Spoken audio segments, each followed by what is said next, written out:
I can't be canceled, there's no way that you can stop me. I'm fully independent, there's no label who can drop me. Y'all been starting rumors, let me help you with some. Yeah.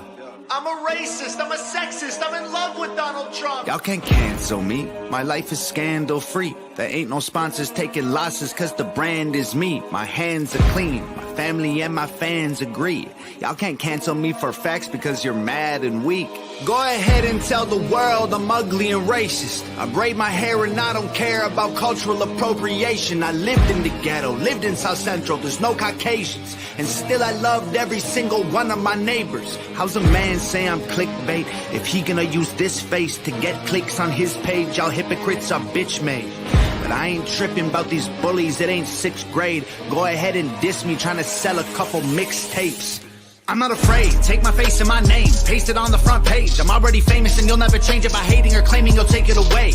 My grind wicked, write my rhymes different. You could try to quantify defying limits as a dying gimmick and denying winning. This is pure fire, this ain't white privilege. I do what I want, get all the Gucci and Louis Vuitton out of my closet, out of my crib. I do not want it, that is for kids, that is for rappers who ask you to produce their beats for free, pretending online like they rich.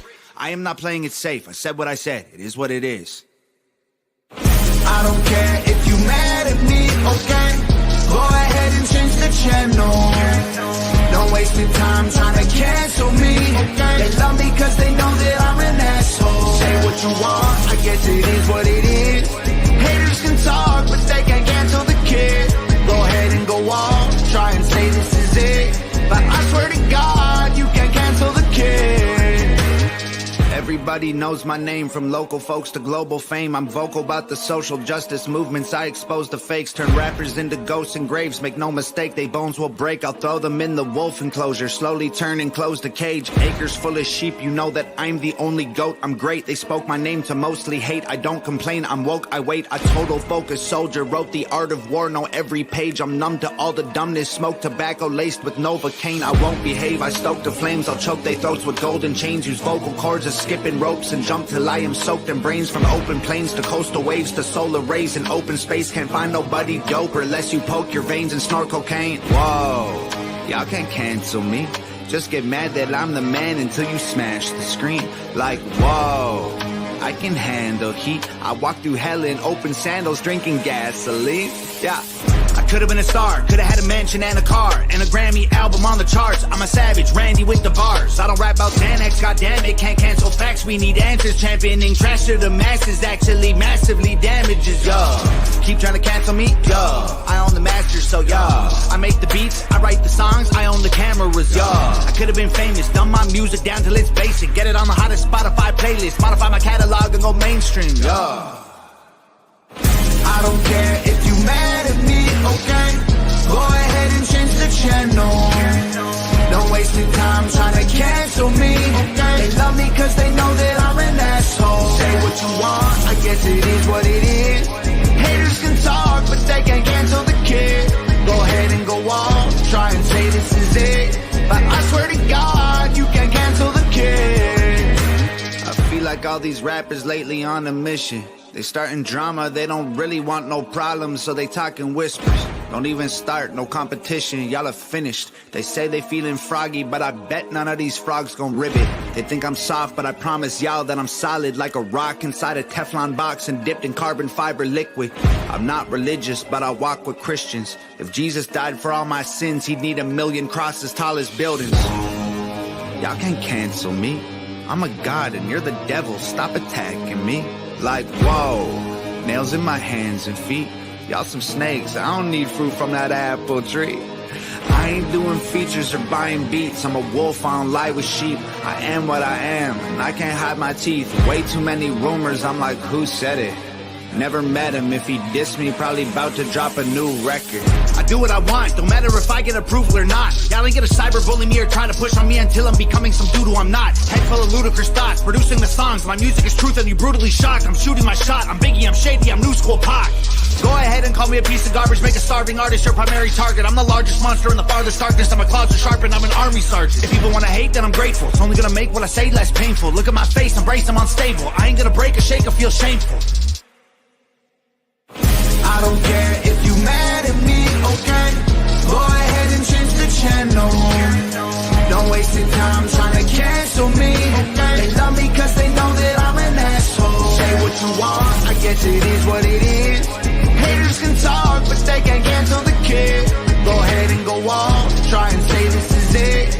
But I swear to God, you can't cancel the kid.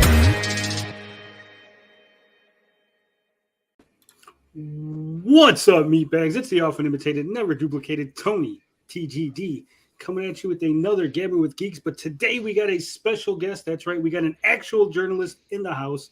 Crazy. Pete, the Happy Warrior. What's going on, Pete? Howdy, howdy. Great to be here. Thanks for inviting me on, Tony, and Nega Tony. And of course, Bad Take Tony over there is Blinded Braille in disguise. What's going on, Blinded? What's up, folks? What's up, everybody in the chat? Our UK brothers are not here right now, but I'm sure we're going to get Bob or Finbar popping in soon. But before we get to that, we got to talk about what we're going to talk about. So today we had a big fucking show because we're going to be talking about the Xbox price increase, Game Pass underperforming, Black Adam having a huge box office drop. We're going to talk about that Guardians of the Galaxy holiday special. Sega says they got a super game in the works, whatever that means. Square Enix talking about blockchain gaming as their future. We got to talk about that Modern Warfare outrage. Of course, we're going to hit that Andor episode 7. And James Gunn and Peter Safran taking over DC Studios. Man, we got a lot to talk about. Plus the polls. Plus, we got to find out how Blinded's week was. How was your week this week, Blinded? Pretty good. I've been playing Shadow of the Tomb Raider. It's a okay game. I like the other two, but this one is kind of middle of the road. What is that, the third one in the new series? Yes. I actually have all three of those on my fucking PlayStation, and I haven't touched any one of them. Yeah, the first two I would say you should definitely play. I'm just playing this one because I want to finish the trilogy. Yeah, I think that's why I haven't started any of them, because if I start one, then I'm going to have to play all three of them. Yeah. So, sort of like I'm doing with the Batman games now. Which, yes, Batman Arkham Asylum is a mediocre game. I said it. Bad Tony, man. Whatever. So, Pete, your new face here. People might be unfamiliar with you. Want to give us a little background on who you are, what you do? Yeah. You're an actual journalist, not like me. I'm a fake journalist, but you are the real deal. Yeah. I mean, I don't think journalism is all that different from YouTube necessarily, or content creation. They're pretty similar. Like, you learn a story, you learn the craft, you work on it, you engage with the subjects. Maybe like journalism is because it's older, it has more like official ethics and professional organizations, but it's not vastly different than what you do or any of our friends do. But that's besides the point. So Peter Pischke, I'm a freelance journalist. I get around, I write about all kinds of things, mostly culture, entertainment. I do gaming when I can get it. Technically, I'm a disabled and health journalist. That's what I was trained on. That's what I went to school for. And opportunities for that are a little slim these days because of the state of the news companies. But I love culture. I love entertainment. I'm sometimes on little streams, big streams, whatever stream, because I love talking about these subjects. And I'm just really grateful to be here tonight. So thank you. Well, great. Pete, actually, while we're here talking nerd stuff and stuff, Pete's over there covering like the opium crisis and doing big things, doing important things. So it's great that you're here, Pete. I'm very flattered that you would come grace our little podcast, our little live stream. How was your week? No problem at all, Tony. And I know you from Vito, our mutual friend, and you do good work. So I'm happy to be here. It's fine. So thank you for inviting me. You flatter me. How's your week been, though, Pete? Busy. We're about to launch a podcast with my friends over at Bain Books, and we've been just working, just cleaning up the videos, editing the content, putting the audio together. And that releases on Tuesday. So I have spent gosh knows how many hours this week editing, which I was pretty rusty at. It reminded me how impressed I am by people who do the YouTube game, because it's like it just takes such diligence and learning to edit and keeping up with the software. All of that takes so much time, investment, and real patience. I don't think people who are usually on the other side of it just watching realize just how labor intensive all that is. Yeah, editing is super labor intensive. That's why we don't do any editing here on this program. We leave all the gaps in. We leave all the fucking swears, the burps, the hiccups, the stutters. All of that stays in because I don't have time for that shit. And Bob is here. What's going on? Yo, What's what's up? up? What's up? Yeah, it's been good, man. It's been good. Chill. That's it. What have you been up to? Grinding Destiny 2 so hard, man. I'm truly addicted to that game now. I see you were fucking up the other day buying the wrong gear and shit. Yeah. It's complicated. It's a complicated game. It's I know. It has 3 classes. It's really complicated to buy the correct gear for the correct class. I mean, yeah. Yeah, I'm just giving. Oof. But Bob is our UK consultant. He's been mourning the Queen for the last month and a half. 2 months. Jesus. Don't. You'll make me say something I'll regret. There's nothing you can say, Bob. After what you said a couple of weeks ago, I don't think there's anything left that you can say that you can regret. Oh, no regrets. No regrets. No. All right. My week, as you know, has been fantastic. Had the week off of work, no work, so I've just been chilling at home. I've been a little lazy because I did the live streaming in the morning, like I said I was, but I didn't actually do any videos, really. I think I did like 2 videos this week. So, you know. I also had the pizza fiasco yesterday, so if you missed the pizza fiasco story, I suggest you watch yesterday's Friday night drama stream, at least the beginning, because there's a good 30-minute rant about this whole kerfuffle with me ordering some pizza and why the show was late. It's a good story. I don't feel like telling it over, so watch that show, watch that live stream. With that said, I think that's it for the intro. We're going to get into the topics. Anywhere you guys want to start, I could just fucking dealer's choice. You mentioned the stuff going on with Xbox. That's kind of interesting. Yeah. Yeah, I might as well start there. All right. So I don't know if you heard, but Xbox might get a price increase. This comes from the man himself. That was his name. Phil Spencer. Phil Spencer. I thought it was Phil Spencer, but I wasn't sure. I didn't want to sound stupid, even though not knowing his name probably made me sound stupid. Yeah, and it's funny because as soon as Sony announced the price increase for the PlayStation, everybody and their mama was covering it, right? All the Xbox were coming out of the woodwork, talking about how Sony is price gouging everybody. Sony's fucking taking advantage of everybody. Sony hates gamers. But crickets, when it comes to this story, right? Well, it's kind of a weird thing. This comes to us from Polygon, our favorite website. Well, I've kind of shifted on the PlayStation issue because they've switched their processor to a 6-nanometer process. So it's a smaller processor. They've trimmed down the motherboard. So in theory, it's going to be cheaper for them to produce. So why they're increasing the price seems a bit unfair. Well, they said it was inflation. They said it was inflation, but it is inflation. His comment, Phil Spencer's comment, is not even referring to inflation. I know. All right, well, let's get into it. This is from, like I said, Polygon, Ryan Gilliam. Xbox may have to raise prices, says Phil Spencer, but not before the holidays. He's giving you a break right after the holidays. Fucking December 26th. Boom, it's going to hit you. Xbox Game Pass is also finally turning a profit for the company. Which is also suspect. Which is because we have another story specifically about Game Pass underperforming. So it's weird that they would say it's fucking turning a profit.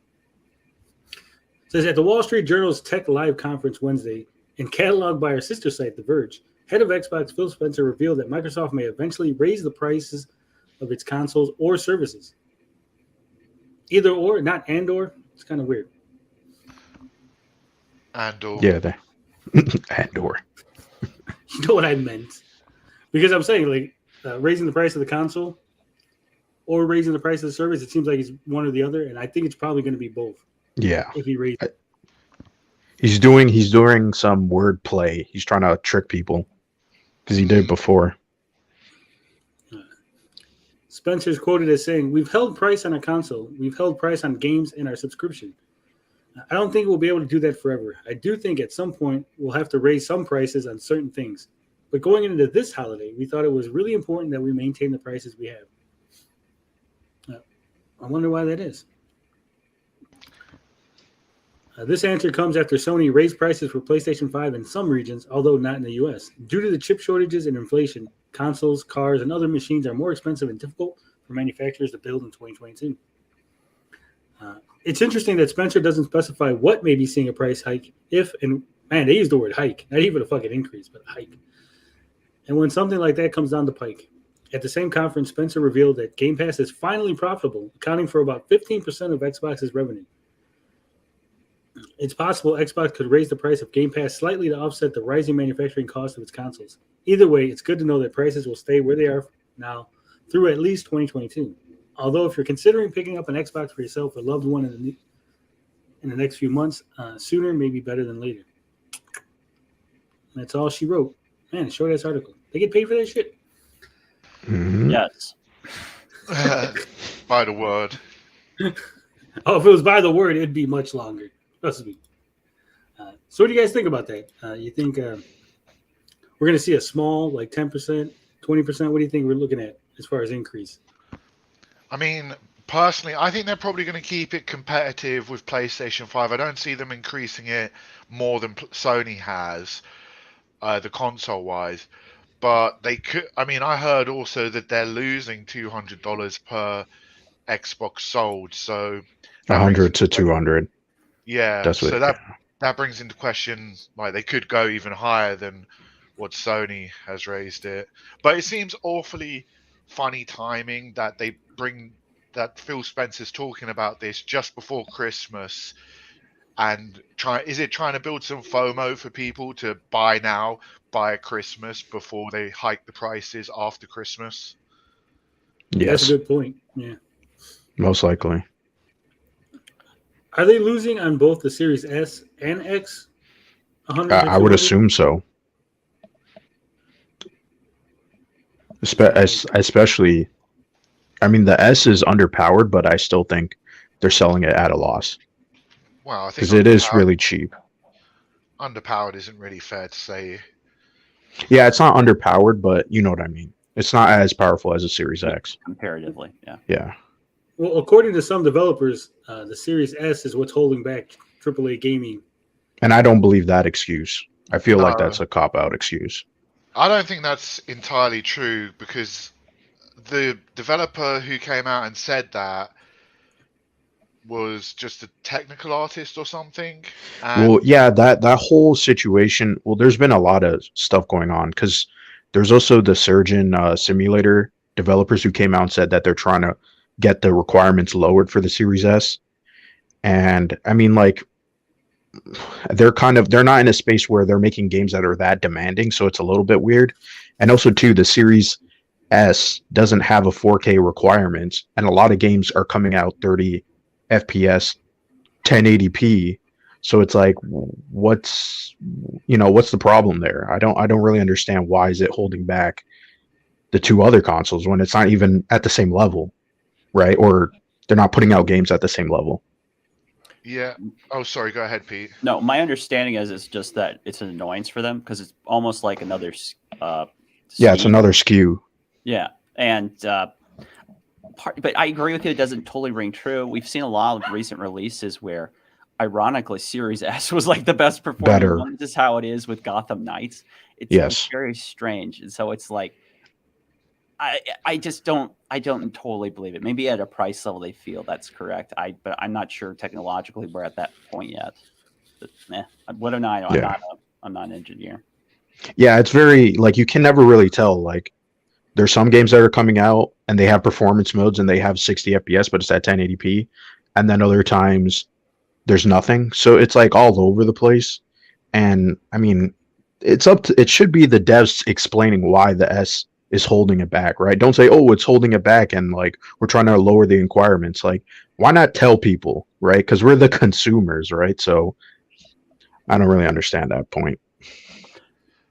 Yeah, obviously they also have the problem of they just have so many people that haven't moved forward. I mean, just a ton of people have not moved on from their PS4s and headphones. I think this has been the slowest adoption rate we've seen for a long while with the new generation, partially due to the shortage of consoles being available.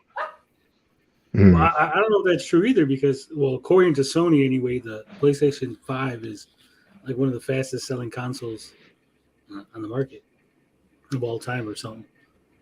Well, it is, but the adoption rate is still not up there because there's not enough units.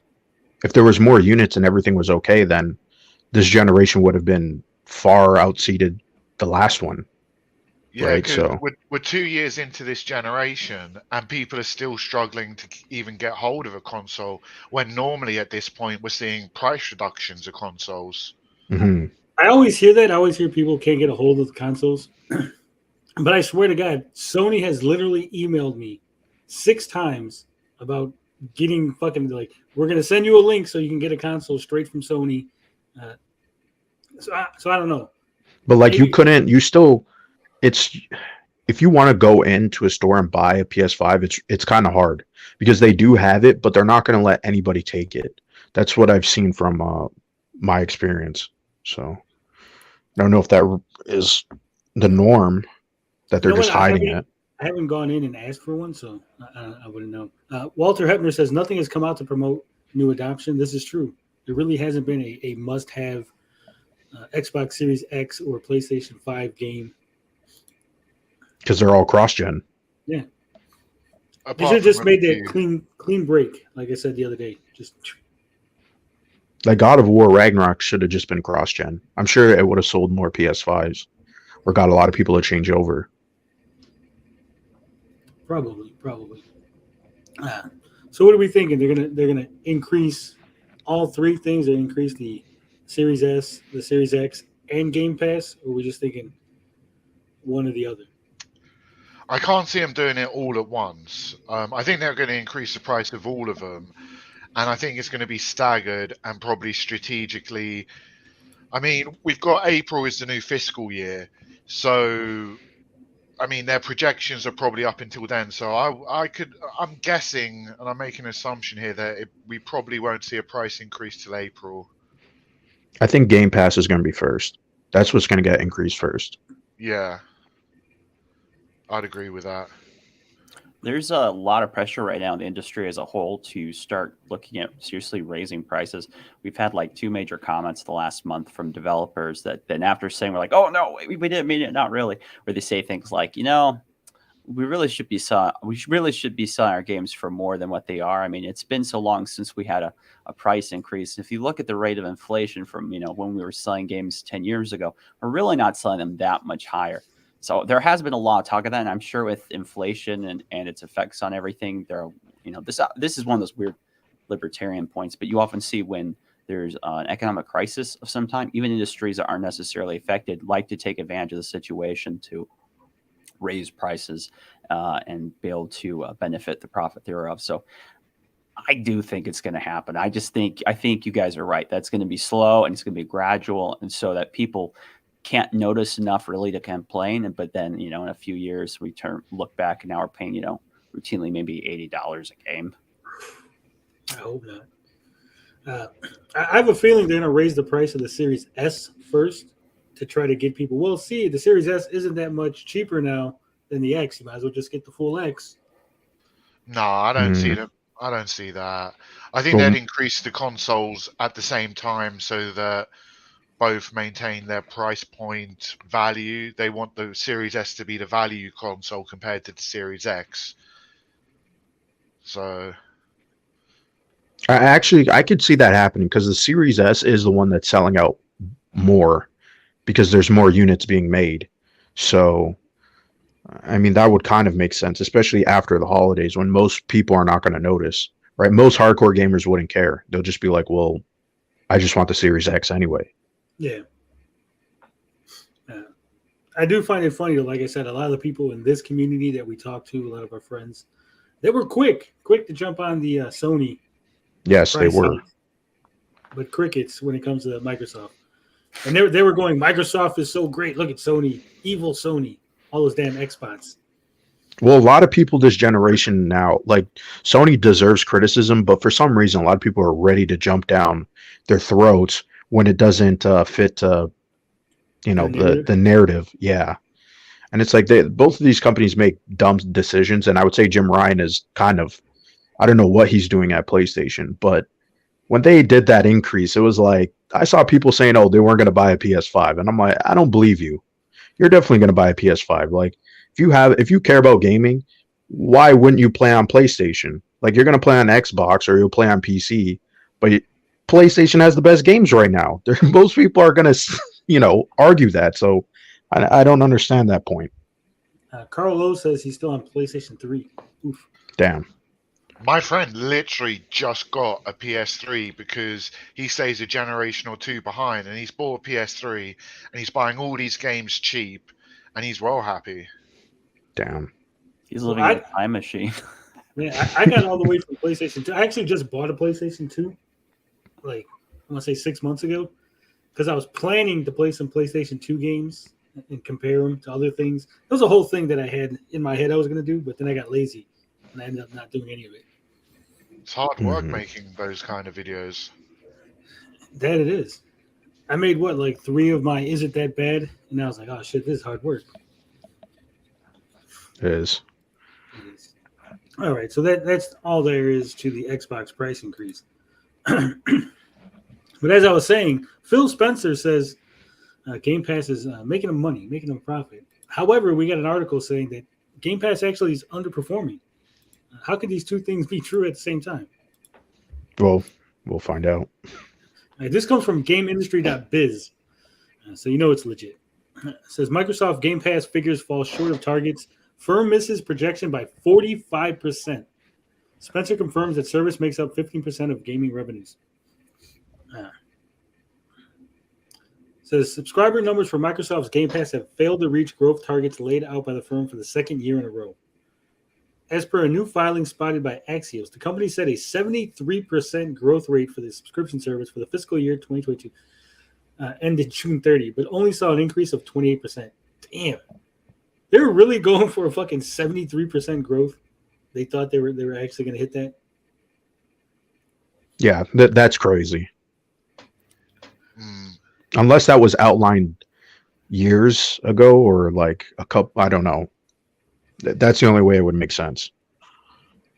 The target also served as a performance incentive for CEO Satya Nadella's pay, as well as other executives at the firm. Well, there you go. That's why they put it that high.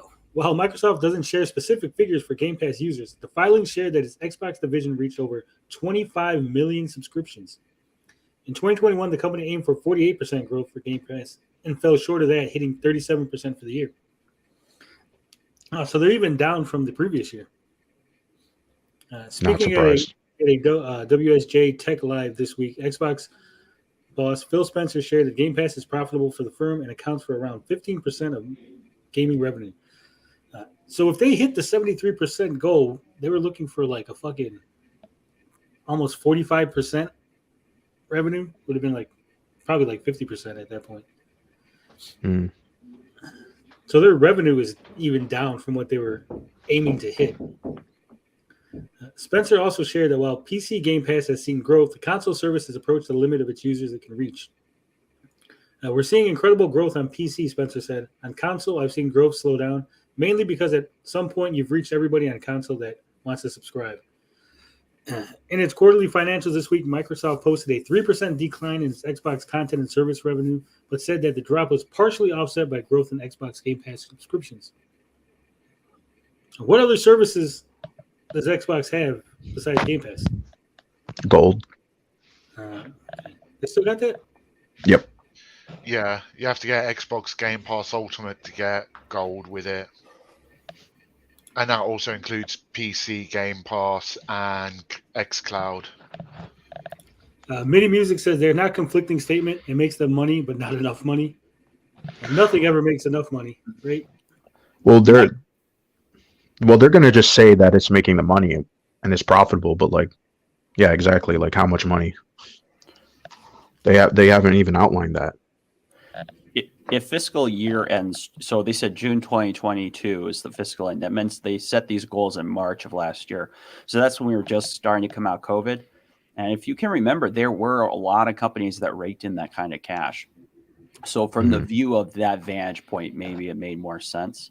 And they probably, I suspect, thought that they would be benefiting more from the big announcement with Activision, which that purchase has taken a lot longer to come together than they were hoping to get approved. So, and they also delayed a lot of games from that time period. This is true. Walter says both could be true if their adoption rate was insane.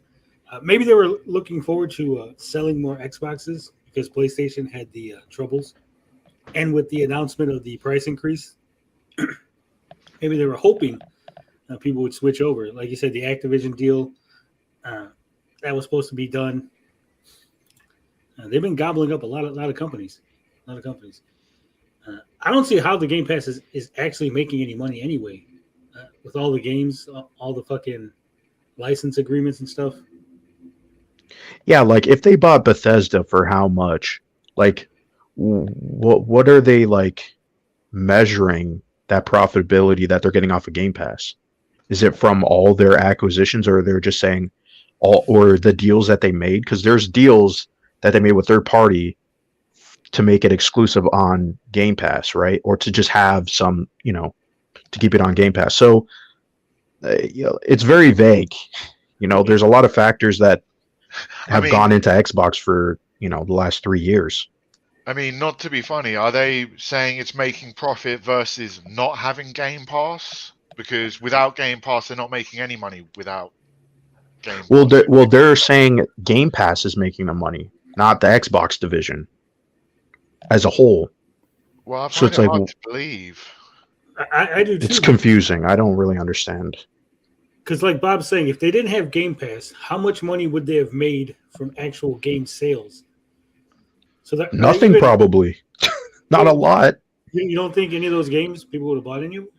I mean, I think people would have bought Halo. Yeah, but like, I think a lot of Xbox games are not as desirable, and the ones that are, they haven't come out yet. A lot of people are still waiting for Hellblade. A lot of people are waiting for Avowed and Starfield and all these other games, and they were supposed to come out this year, next year, and now it seems like they're getting delayed until 2025, right? So I just think Xbox was not in a good start this generation compared to last generation, where they had better games, but the console was like dogged on. So Walter reminds us that the Activision deal would have also had the World of Warcraft sub, Hearthstone Pass, etc. That would have had additional subs in addition to DLC cash shop items. And that is true. They probably were banking on that too. So either way, like I said, if they were looking for a 73% growth and they only hit 28%, and that is 15% of their total profits, that means that they were looking for an additional X amount of dollars to make. So they've fallen not only below on Game Pass, but on just overall profits that they were looking for the company. Or that division. No, because they said it's 15% of their overall profits, right? And that's at 28%. They wanted 73% growth, which means they wanted that division to make up at least 45% of their profits. The game you're saying Game Pass? Yeah, I'm just going by his words. He said we were looking for it to have 73% growth, correct? Yes. It hit 20%. But I didn't see that they would consider Game Pass as just a division. You said division. I just said division after you said division. Okay, just forget that point. Fucking guy. Either way, Game Pass underperforming. Obviously, Xbox is going to be out of business pretty soon. Sony dominates. Sony wins the console wars, and we all eat at Taco Bell. We're in the Demolition Man future. I can see it. It's coming. Well, I don't know if you guys have heard. We now have 54 states in the union. So that's more sales for consoles. Yeah, there's 4 more states. Funny enough, all 4 of those extra states voted Democrat. So Now we know how Joe Biden got all those votes. Oh my! Oh God. You guys have no idea what I'm talking about, do you? I do. No. I'll play the clip in a moment. But first, Bianca says she has community posts now with only 206 subscribers. Yeah, YouTube has lowered. I don't know if they've gone, totally just fucking everybody's going to get community, but I know they said they're going to lower the amount that you need, and they were going to like roll it out on a test basis and start giving people community tabs with less than 500. Well, some people with just 70 subs are getting it. So they might have just like fucking totally thrown the whole like limit just out the window. Yeah, no, I'm pretty sure it's any level because my music channel, which has 20 subscribers, has a community tab now. Interesting. I shouldn't really be admitting that. That makes me sound like an awful musician. You're a great musician, Bob. All right, so this is what I was talking about because some of you guys were like, "What the fuck's Tony's going crazy?" This is our resident in chief, Joseph Biden. Let's see what he has to say. And by the way, if they do, that means not a joke, everybody. That's why we were defeated in 2018 when they tried to do it. We went to 54 states. 54 states. That means 54 states. Oh no. Why do they let this man speak? They should just wheel him off somewhere. I think it was a programming error because Biden's a robot, isn't he? I think he's like Ron Burgundy. He just reads whatever's on the teleprompter, and someone there's like, "Fuck it, I'm gonna put 54. Let me see if he reads this shit." And he just reads it anyway. Some intern that didn't get renewed. You know what? Yeah. Take that. No political stuff. I didn't say that. That's not political. It's not being political. Stating facts. Donald Trump Exposed. could be a robot. Joe Biden could be a robot. Any of them. I think they're all robots. Katy Perry had that like malfunction with her eye the other day. I don't know if you guys. Yeah, seen that was on weird. It looked like, I guess, her eyelash sticked to her eyes, and then she was like, "What the heck?" She was like freaking out, but it was just so weird. I don't know. According to some people in the community, she's a robot, and that was just proof. Mm. Other Don't people you- said that was the COVID shot. Don't smack talk Katy Perry. She's my queen. I hate Katy Perry, and I blame Travis, the dude from that was a band. Blink 182. No. The one that did Mary Breakfast in Russell America. Brand. So maybe it's his fault. No. Come on. Fuck. No. I had this the other day because we were talking about this, me and Psychic Max. Fuck. He did the song Billionaire with I'm not gonna fucking. You guys aren't helping me. No, we have no I'm clue. worthless for celebrity culture. Just Same. And all you're doing is going, you know that guy from that thing The who guy, did that the stuff, guy. who did that song, Yeah. who wrote that album?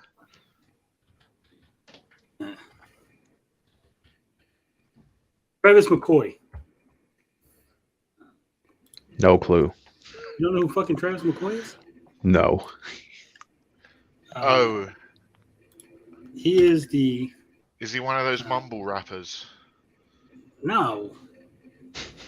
He is a rapper though. He Gym Class Heroes. He's the front man for Gym Class Heroes. Mm. He was dating Katy Perry, and he brought her over and introduced her and fucking launched her career. And that's why we have Katy Perry now. I actually know who that band is. I'm surprised. I would play their music, but we'd get copy struck. I Copy just- struck. Just the one song though I know them from. What's that called? Yeah, that's the one. The fuck is the one? The one that their big hit is the one that fucking she's in the video. Not a lot of shit to grasp onto. No clue. like- Cupid's Chokehold is their big hit. Take a look at my girlfriend. That was also decently successful. Yeah, that's Cupid's Chokehold. Oh yeah, you're okay. Yeah. And Katy Perry's at the very end when he starts singing about the girlfriend he found and the one that's like the real deal. That's fucking Katy Perry in the video and everything because they were dating. So he fucking it's his fault. We got Katy Perry, and he even called her a hoe because if you listen to Billionaire with Bruno Mars, he's like, "I'm like Santa Claus minus the ho ho ho." Get it? And then that's what he's talking about. So there you go. Now you got a little fucking music. I know we usually talk nerd shit, but now you got some music shit to go with it. And we're completely lost. Yeah, I don't listen to the music the kids listen to today. Today, that shit's like fucking old as fuck by now. Yeah, it came out when I was still in high school. Way back when. How old are you, Pete? My 30s. For a second there, I thought you were going to be younger than Blinded. But I don't age anymore. I'm frozen in amber. So they say. I'm getting the robot Joe Biden treatment.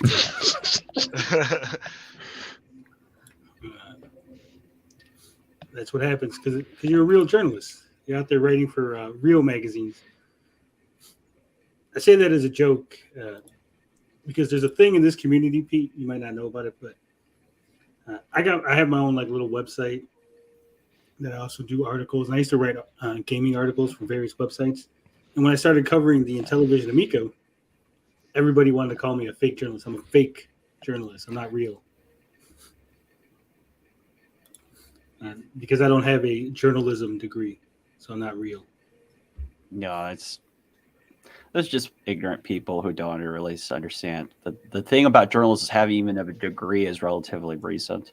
Even, back 90s, most of the people that are working in newsrooms, they did not have, they might have had some education, but they did not have like degrees in journalism.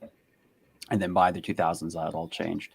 But it used to be like being a journalist was like something that working class people do or cranks or both. So it's a weird, people want to do that though. They want to say that person's legitimate, that person's not. And that's all it is. It's just about clout and control and all kinds of stupid stuff. Well, it's funny because one person that I was arguing with about it, whether or not I was a real journalist, was telling me that Tim Pool is a real journalist. And I'm like, Tim Pool dropped out of high school. Like he had his moments. He was working as a journalist for a little bit. I mean, he does like at Fusion Magazine. He did a few reports that are legit, like with Occupy Wall Street. Yeah, but their argument was that because I don't have a degree, right? That was their argument. You don't have a degree, so you're not a real journalist. They're like, I said, well, you think Tim Pool's a real journalist? They're like, yeah. I'm like, well, Tim Pool didn't graduate high school. Like, I have more education than Tim Pool, yet he's a real journalist according to you, and I'm not. It's fucked up. Tim Pool's a character. He forces his employees to live in his house and kidnaps their cats. True story. We know. I know. Well, his brother was suing him at one point. Chris was like, I'm going to sue him. And he swears that it wasn't a bit. He's like, it's not a bit. I know I'm fucking known for doing this shit. It's not a bit. And I'm like, okay, I'm going to go out on a limb for you, Chris, and report on this. This is legitimate. And he's like, yeah, it's legitimate. And we talked, blah, blah, blah. And I'm like, Chris, if I find out this is fucking fake, I'm going to go over to your mom's house because I know where he lives because it's like not too far from where I live. I'm like, I'm going to go over there. I'm going to whip your ass if I find out this isn't real. He's like, no, I swear it's real. And then like 6 months later, he goes from suing his brother to living in his brother's house and being on fucking the whole little podcast shit that they got. I was like, you motherfucker. I know Geeks and Gamers now is doing like a content house. I mean, that's just like a big new thank you. No thanks. I do not want to. If it requires me to have to live with my employer in any capacity, that's a big no. Big no. PumaFist says that journalism was never a working class occupation. I think you're wrong there, Puma. No, it's pretty much. it's never really something that made a lot of money. It's like some of the people that own the newspapers made money, but it's always pretty much working class. There are figures that got big, like of course Benjamin Franklin, but yeah, he started out working class. Most people have them. It's not something you get rich doing. That's the weird thing. We live in this moment where the people who are journalists, that's usually not how they're getting their income. So most of the people that big names you'll hear at places like Newsweek, CNN, the TV channels, etc. That's not their main income. Their main income is stuff they're doing on the side, or they're married to someone or come from a family that has money. Right now, it's journalism is a place that if that's actually what you're trying to make a living on, it is a very meager living because the work is very hard to get. And there's so many people that can do the job just like you and for cheaper. It's basically like playing musical chairs on the Titanic, you know. Oof. It's bad. Yeah, and we always think we hear journalism or journalists, and we always think of the big names, but there's so many like people that you have no idea who they are. You never heard of them, toiling away for local newspapers, local fucking TV shows. So yeah, it's not glamorous. It's not fucking. You're not being a billionaire. No, even at the bigger outlets, some people think if you had a gig this is kind of like the people like to end up working for Mr. Beast or whatever, where they're like, oh, I gotta help produce content. This is gonna be great. And then they get like paid like just a middling wage. And it's like places like CNN, they will hire a ton of people who are, it's hard to really place what you would say their job role is, but basically they're doing the job, the news reporting, and the work that other people are going to get credit from. The news industry right now is just so broken. I think it's really broken beyond a way that it's hard enough to believe when you're in it, but when you're not in it, you're like, no, it can't be that bad. Yeah, it's that bad. Oh wow. It's to the point where, especially with AI on the horizon, you see like the stuff with like GP3, and you're like, oh, I could see a lot of people getting replaced in a few years. So, yeah, if you love journalism and it's a passion, go for it. But if you're coming into it and you think, oh, I'm going to make a living, I would be very cautious. That would be my advice. Carlos says the less college, the more objective. Not wrong. Not wrong. But then again, I am a right-leaning asshole. So what do I know? You know, it's interesting you bring about writing about games journalism, because that, you know, of all the places I've worked, and I've worked in local TV news, I've worked at a radio station, I did work for behind the scenes for some bigger places online. Nothing, though, I've been exposed to the kind of journalist that's more vicious, the part of the industry that's more vicious than the games journalism group. Those people are crazy. That is a whole that is a whole area. They're so vicious. It's really quite incredible, actually, how vicious it is. And I'm sure everyone there is already familiar with it, but I think you see the stuff with G4 TV and how it feels like, you know, it's piranhas eating each other. Yeah, that's because it is. Yeah, it's really vicious, a lot of infighting, but at the same time, God forbid if somebody says anything about one of them, they then turn on you like, fuck this guy. You insulted one games journalist, and then fucking all of them just come out of the woodwork. They're very protective of each other. Failing at being popular journalist doesn't mean you're working class. That's like saying being a crappy filmmaker or being bad. It's not failing, Puma Fist. I mean, local newspapers still exist. The guy working at the local newspaper doing journalism, he's not going to get paid. The paper's obviously not making that much money. They're not going to have enough money to pay him like a huge amount. It's like extras in a film. They're not getting paid this huge amount of money. That's why you always hear the trope of the waitress who's working in Hollywood because they can't afford a living just fucking being an extra in movies. Not everybody's a star. Yep. Yeah, that's an impression a lot of people get, though, because they think that because they see people like Taylor Lorenz or, you know, other people with like really big profiles, and they're like, oh, they're all like that. Like, no, it is very hard to get those positions, and they're very coveted. So that's why, by the way, if you're wondering why every journalist seems to have a Substack and a podcast, maybe a YouTube channel, maybe they have a TikTok thing going. That's why they're hustling. They need to make an income. Cerebral Paul says, first it's a content house, then it turns into the gangbang group home.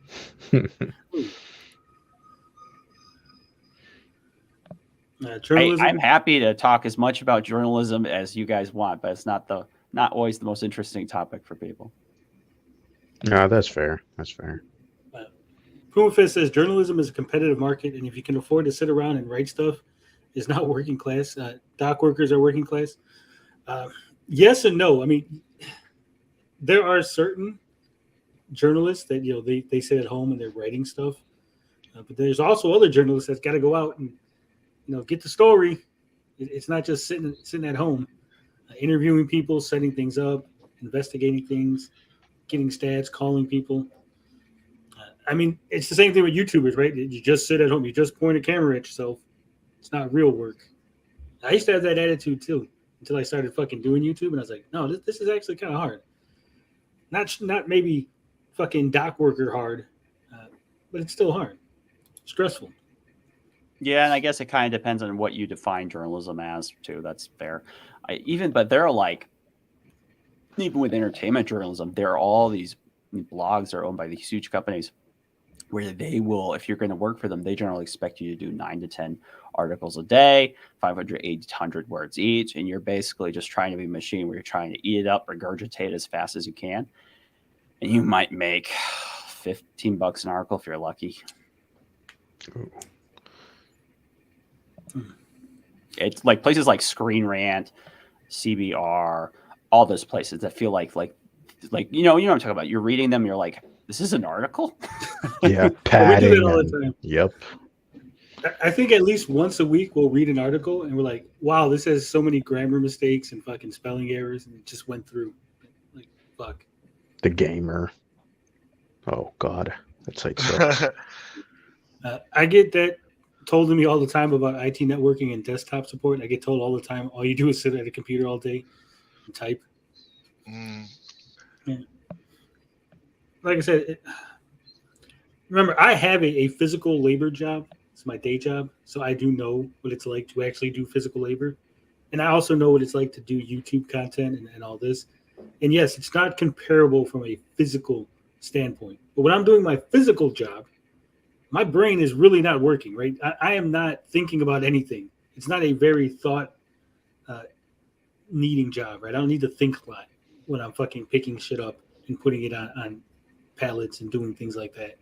Whereas when I'm doing this, yes, I don't have to lift heavy objects, but there's a lot of thinking, a lot of reading, a lot of fucking ingesting of stuff, and then digesting it, and then fucking bringing it back out to you guys in a palatable form that you guys can get and digest and fucking regurgitate. And then get myself ripped off by bigger outlets and bigger YouTubers. But that's a whole nother thing. Have you ever got your stuff ripped off, Pete? Yeah. You ever seen it? Yeah, it happens. It happens like people just take the work, and sometimes they don't mean anything bad by it. They just don't know any better. Or it happens where it's inside an institution, someone basically, they totally do rip you off like it's full-on plagiarism. Most of the time, people don't say anything because it's like, it's not worth the hassle, the drama. Usually the person doing it's higher up. Oh, it's only every now and then you have a big scam in the media where someone gets caught doing it and it comes up and it's like people hear about it and something happens to it. Most of the time it's stuff. Plus, the way the internet blogs started up, places like Kotaku, it was almost this incestuous circle where they were just rewriting each other's articles over and over again. Things like where did you get that content from, or are you going to attribute who got it? Sometimes it can be quite a fight. And of course, you see things like on social media all the time. Someone like puts out a video that gets 1 million views, and then this other guy who's like 20 followers, like, I made that. I can prove it. Here it is. And he gets hardly any follows. So. Well, I hate when I get shit when like a small content creator or news outlets like, hey, you didn't give me credit, and then the bigger content creators fans all like attack him like, you should be lucky that he read your, like, no, I shouldn't be lucky that he stole my shit, especially when he doesn't credit me and he's not directing you guys to me. That's the channel awesome excuse. Don't you want the exposure? There is none. I actually, I'm kind of ashamed to say this, but I used to work for One Angry Gamer, right? And I did this article where I interviewed the people from the Alita Battle Angel like fandom, and they were really upset because it was like the Guardian or something had interviewed them and totally called them Nazis. They were like, "You're fucking white supremacists," and made this whole article about them. So they were really weary about talking to any media outlets. And somehow I was able to get them to talk to me and do a whole interview. And I did this whole thing. I got it all set up, did the article, and we were getting good fucking views on it. And then a big YouTuber named The Quartering decided he was going to take my article and use that to prove that the Guardian's article was wrong and didn't attribute the website or me as a writer. And we had the little analytics, and the owner, Billy D, he's like, "Oh, no, don't worry about it. It's going to give us good exposure." I'm like, dude, look at the analytics. We were going up, and then the day he fucking made his fucking video, our analytics went back down to fucking nothing. People stopped coming to read this because now they had the video and they didn't need to fucking come here. It's like he stole all your views. The 100,000 views that he got on that video, those were your potential views. Now no one needs to come here. Now we know the source of the infamous Tony V. Nah, there's more to it than that. Feud. It's not a feud. It's a one-sided hate. We've gone back and forth on social media. I tried to offer him some help at one point when he was doing his little gaming website. Oh man, that was a cock up if there ever was one. Yeah. He's like, I'm spending like $20,000 a month. I'm like, how the fuck are you spending $20,000 a month putting out the shit that you're putting out on your website? I didn't understand it. It was a whole fiasco. He just staffed it very poorly. He relied on people who are like internet personalities and maybe some that were kind of right. They weren't right wing necessarily, but they're kind of ish. And he had assumed that because they had a publishing history, that they would be good employees, to be able to do a more newsy role. And I think that's where he got wrong. Plus, it's really hard to make the money work, even if you have all the right people. Yeah. Well, it had a chance because it had some interest. It was going to be non-political, quote unquote. And then, like you said, he just fucking staffed it with bad people. He was overpaying certain people, from what I heard, underpaying other people. The guy he put in charge stole a bunch of money from him. Yeah, that is the one that Jeremy. That is, if you ever bring it up with Jeremy or it comes up, he will take to his dying breath how much he does not care for that particular individual. Yeah, that was a whole thing. I think what I was told was he had ended up spending most of it on a streamer that he really liked. Yeah, an e-girl. Yeah. Oh my god. Oh wow. Yeah, it was a whole fiasco. And then he had the channel that went along with it. He had Rags and a couple other people, but he would never promote it. It was he didn't have 1 million at the time, but he had 700,000 on his main channel. I'm like, why the fuck are you not, every time you're doing a video, you should be like, by the way, check out the non-gaming website, the non-political gaming website channel, blah, blah, blah.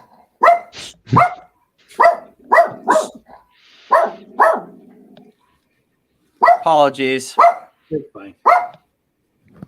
Excited, Papa. Yeah. Is someone going past the window or? Yeah, I'm dog sitting.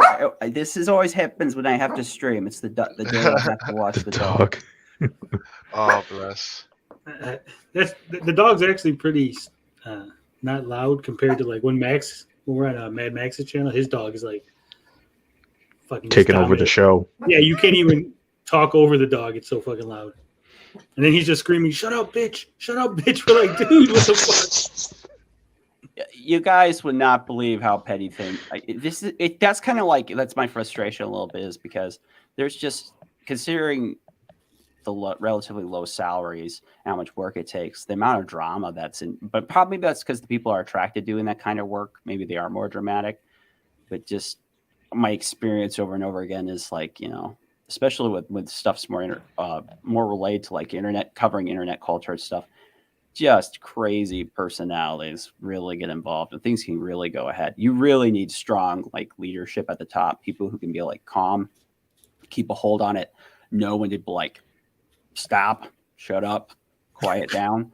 Because if you don't have it, it just don't work. You have too many people, too many egos. Our mutual friend Vito, who's a really interesting guy, really clever, really creative, he started working in games journalism, and he got basically unpersoned. He hadn't done anything wrong. He just knew another employee that had been falsely accused of something. He's like, I'm not sure if I totally believe this accusation. That was it. That's all it took. And it was gone. Oh, wow. Well, a lot of people have gotten unpersoned for the whole Gamergate thing, going, wait a minute, maybe games journalists should be upfront with the people that they're friendly with and when they're friends with developers and stuff. And a lot of people got unpersoned for that. Oh, dude, he's going to be one of our first interviews for this new podcast. I was able to track down Alex McCree, really lovely guy. Alex McCree, he had a big hand in a lot of the stuff that we're kind of used to, especially on gaming YouTube. He's the guy that started The Escapist, and he was one of the first people that really pushed hard at getting big gaming personalities covering the YouTube. So and some of the people are still there. He's the one that helped find extra credits. Yahtzee Croshaw, he's a brilliant writer. All kinds of people. The company was a big success. Then Gamergate hit, and he hadn't said he supported Gamergate. He said we shouldn't just throw everyone under the bus, basically, because some people believe in this or they want ethics in journalism. And that was enough. And then he had he was at that point, they had been bought by Defy Media, and he was technically working for them. And he had 20% or more of the staff say, we won't write here anymore. And they left. And then Defy's like, well, you guys weren't pulling in much for profit anyway, so I guess we're pulling the plug. And then that was that. Yeah. And the only reason we still have Escapist at all is because the YouTube was popular. And so the people who are doing YouTube just kept doing their things. And 3 years ago, a different company had bought it and brought it back. But it was like this guy who had so much influence in gaming news, in journalism, as you would say, who had this huge influence. He could be just unpersoned like that. It's crazy, man. It's crazy. When can we hear that interview or read about it? That releases in the batch of the first episodes. That'll be on Tuesday. All right. On what website or YouTube channel? Yeah, it'll be on my YouTube channel, I guess, Happy Warrior. But the podcast is going to be called Culturescape. He's an interesting guy, Alex McCree. After that, he's like, okay, no one wants me, so he left doing news at all. He's like, you know what? I'm going to write tabletop. So then he decided to write tabletop books and games. That's what he does now. Oh wow. Yeah, I'll make sure I get you that link, Bob.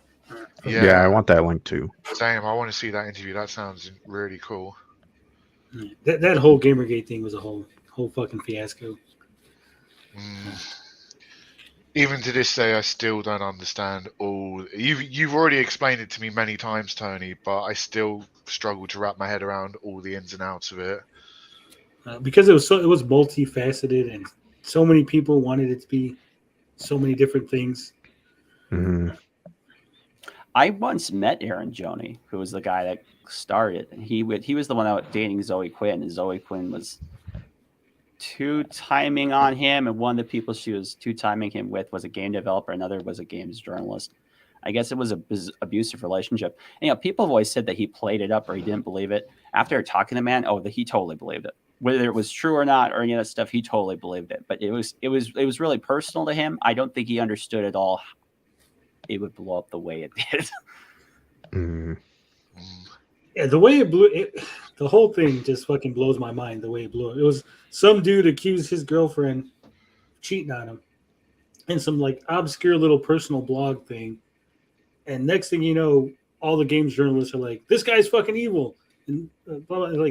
All you gotta do is say, "Yeah, I am friends with this lady, and I promoted her game in my fucking piece," and that would have been it. There would have been no Gamergate. It would have been all over.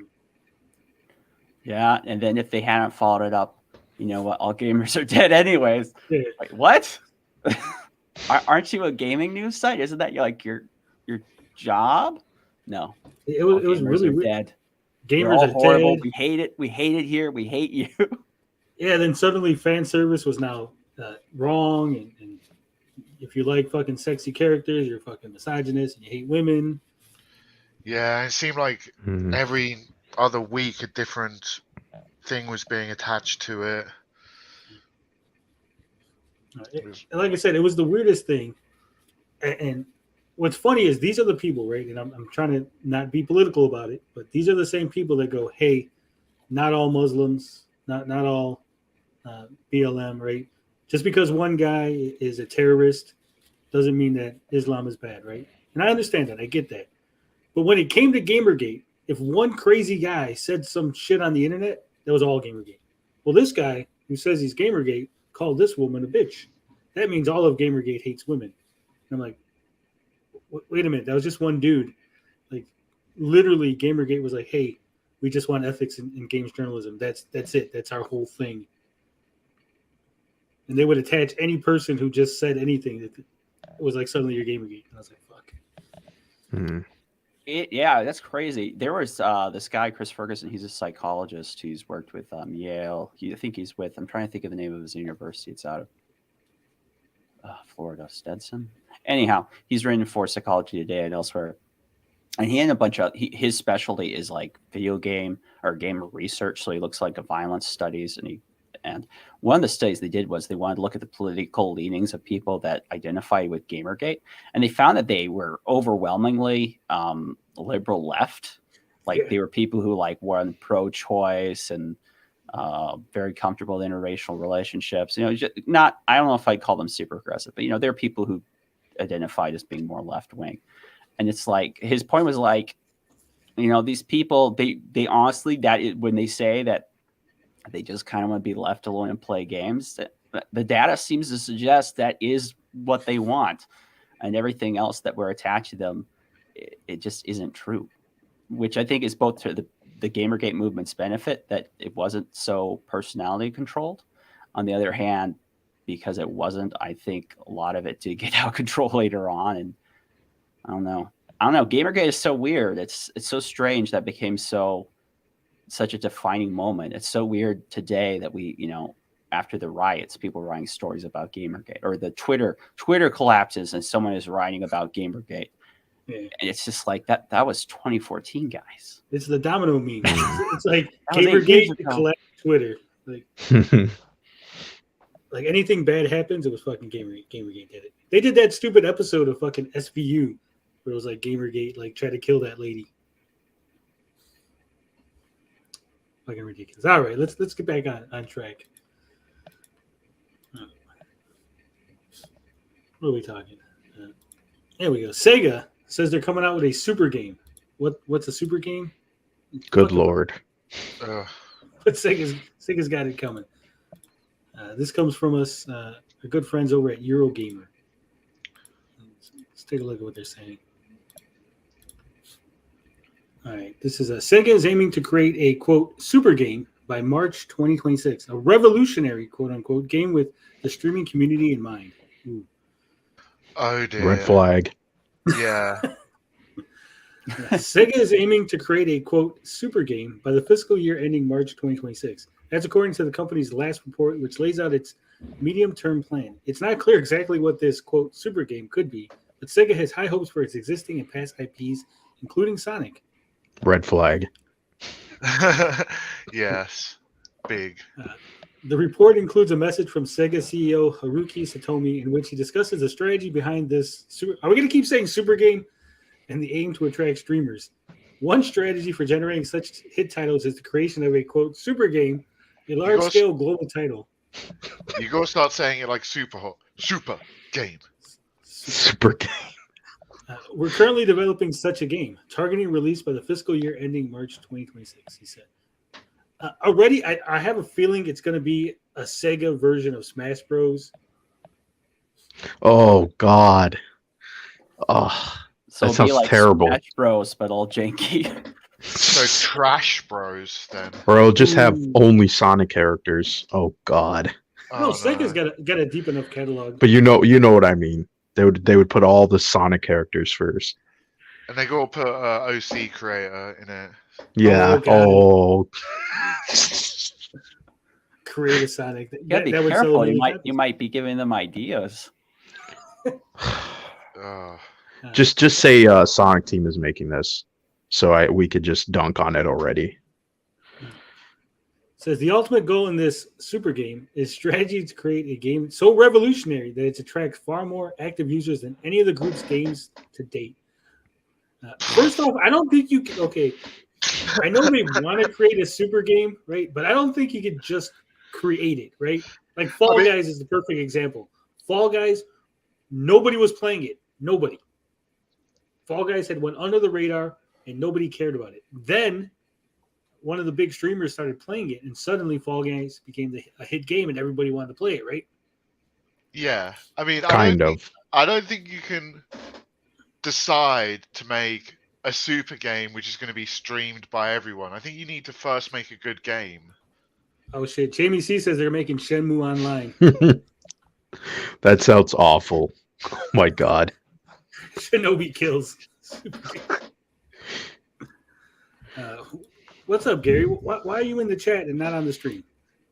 This is like Zuck in the metaverse. Yeah, exactly. Yes. Like, I'm gonna do this thing, right? Like whatever. All right. It says one key to achieving this goal is whether we can draw together a large community involving not only players but also streamers who stream the game and viewers who watch their videos. That kind of community expands and further develops game content, adding values to the game that is unimagined by developers and sparking a brighter movement, which can then draw in even more users and grow the game's presence dramatically. It's like they almost don't understand what gaming is. Well, this is Sega. This is Sega. The report also states Sega is aims to release a new free-to-play game while continuing to work on strengthening the operation of existing titles, though it's unclear if this is related to the super game in any way. I know what they're going to do. They're going to hire the people who made Dreamworld. I don't know if you guys have heard of that scam. No, I have not. Game? Dreamworld. These two entrepreneurs, in quotation marks, promised to build a super game which was super craftable and could have millions of people online in one instance. And they released an alpha and all sorts of shit, and it was nonsense. Look into it; it's fascinating. Callum Upton and Wicked Wiz and Josh Strife Hayes covered it in depth, but yeah, this seems arse backwards. This whole plan by Sega. Yeah, Beefy Bite says Super Alex Kid Bros. Yeah, maybe it's gonna be Alex Kid in Sega World. I don't know what this is. Is this a marketing thing? Is this like someone's first day on the job? Is this like they brought an executive as like someone's brother? Yeah, we're just gonna. I know how we'll make money. We're gonna make games, but they'll all be good. They hired Tommy Tallarico. That's what it is. Oh man, this almost sounds like it was like machine translated from Japanese. Like it's so like mechanical. The report also states Sega aims to release a new free blah, blah, blah, blah. Okay. Further, the company recognizes the importance of its past games to capitalize effectively on our abundant IP assets, including dormant IPs. We will further develop these IPs by means of remakes, remastering, and reboots, as well as offering them to subscription-based services and other forms of monetization across multiple channels. The company's rich lineup. I love how they put rich lineup in quotations, like if they don't believe it. Not really a rich lineup, right? Yeah. Includes past franchises like Shinobi, Outrun, Crazy Taxi, Jet Set Radio, and Afterburner. They need to make a fucking Jet Set Radio remake, reboot. A couple months ago, they said they are. Yeah, I think it's a remake. You better have the music. A game that came out this year that was basically Jet Set Radio. Yes, I don't remember what it was called. Yeah. Elsewhere, much praise is given to the growth of the Sonic franchise. It's gonna fucking die with this new Sonic game. Does not look good, in my opinion. Which is somewhat attributed to the success of recent films. The company also recognizes the success of Atlas and its RPGs, highlighting the recent release of Persona 5 Royal across multiple platforms. Sonic Frontiers, the company's next block. How could it be the next blockbuster? It hasn't even come out yet. Launches on the 8th of November across all consoles. You can't call a thing a blockbuster until it actually sells fucking games. I wonder if it's the old trick of like grabbing reservations, like just taking that down, but like, look, we have all these sales. I don't even know if that many people still. I see articles that talk about pre-sales, but I don't know. I don't know anyone in my personal circle that really still does that. So anything's possible, I guess. Puma Fist says, if I'm going to spend $80 on a game, I want to be able to play it for years and still find new stuff to do in it. Red Dead Redemption 2 did that. Everybody always talks about Red Dead 2, and I'm going to strangle my kid because my kid took it and has never returned it. And we live in the same house, so it's not like I can't go get it, but it's just like, just bring it back. Stop playing it. My kid plays that shit all the time. Hot take, but Red Dead 2 is overhyped. I played a bit of it, and it's such a linear, scripted kind of game. If you don't do the things in the way the game wants you to, you basically can't progress the story. No, that's lame. I played a little bit of it, and I got to the point where you set up camp, and they're like, go out and hunt for food. And I hunted, and I was like, oh, yeah, I killed a deer or whatever, and I killed another one. And they're like, you could only put one deer on your horse. I'm like, what? The realism is what breaks that game. Yeah, I'm like, I don't want to just have one deer. I want to shoot a whole bunch of fucking deer and put it in my fucking magical backpack and bring that shit back to camp. Yeah, I mean, it was really realistic, and the graphics are great and all that jazz. But I got to the point where I just felt I was so railroaded into doing things so specifically that any deviation from that path was punishment. Like, you've got multiple towns open up at one point, and if you get fined in one town, you can't really go to that town until you pay it. And then the bounty gets so high that you have to go to other towns to pay that bounty, and it's just annoying. I remember playing Red Dead 2, and I went to town to like buy something, and I hit the wrong button, and my character punched like the fucking vendor, and then I was like, "You got a bounty in the town." I was like, "No!" I was like, "Why did the game let me do that?"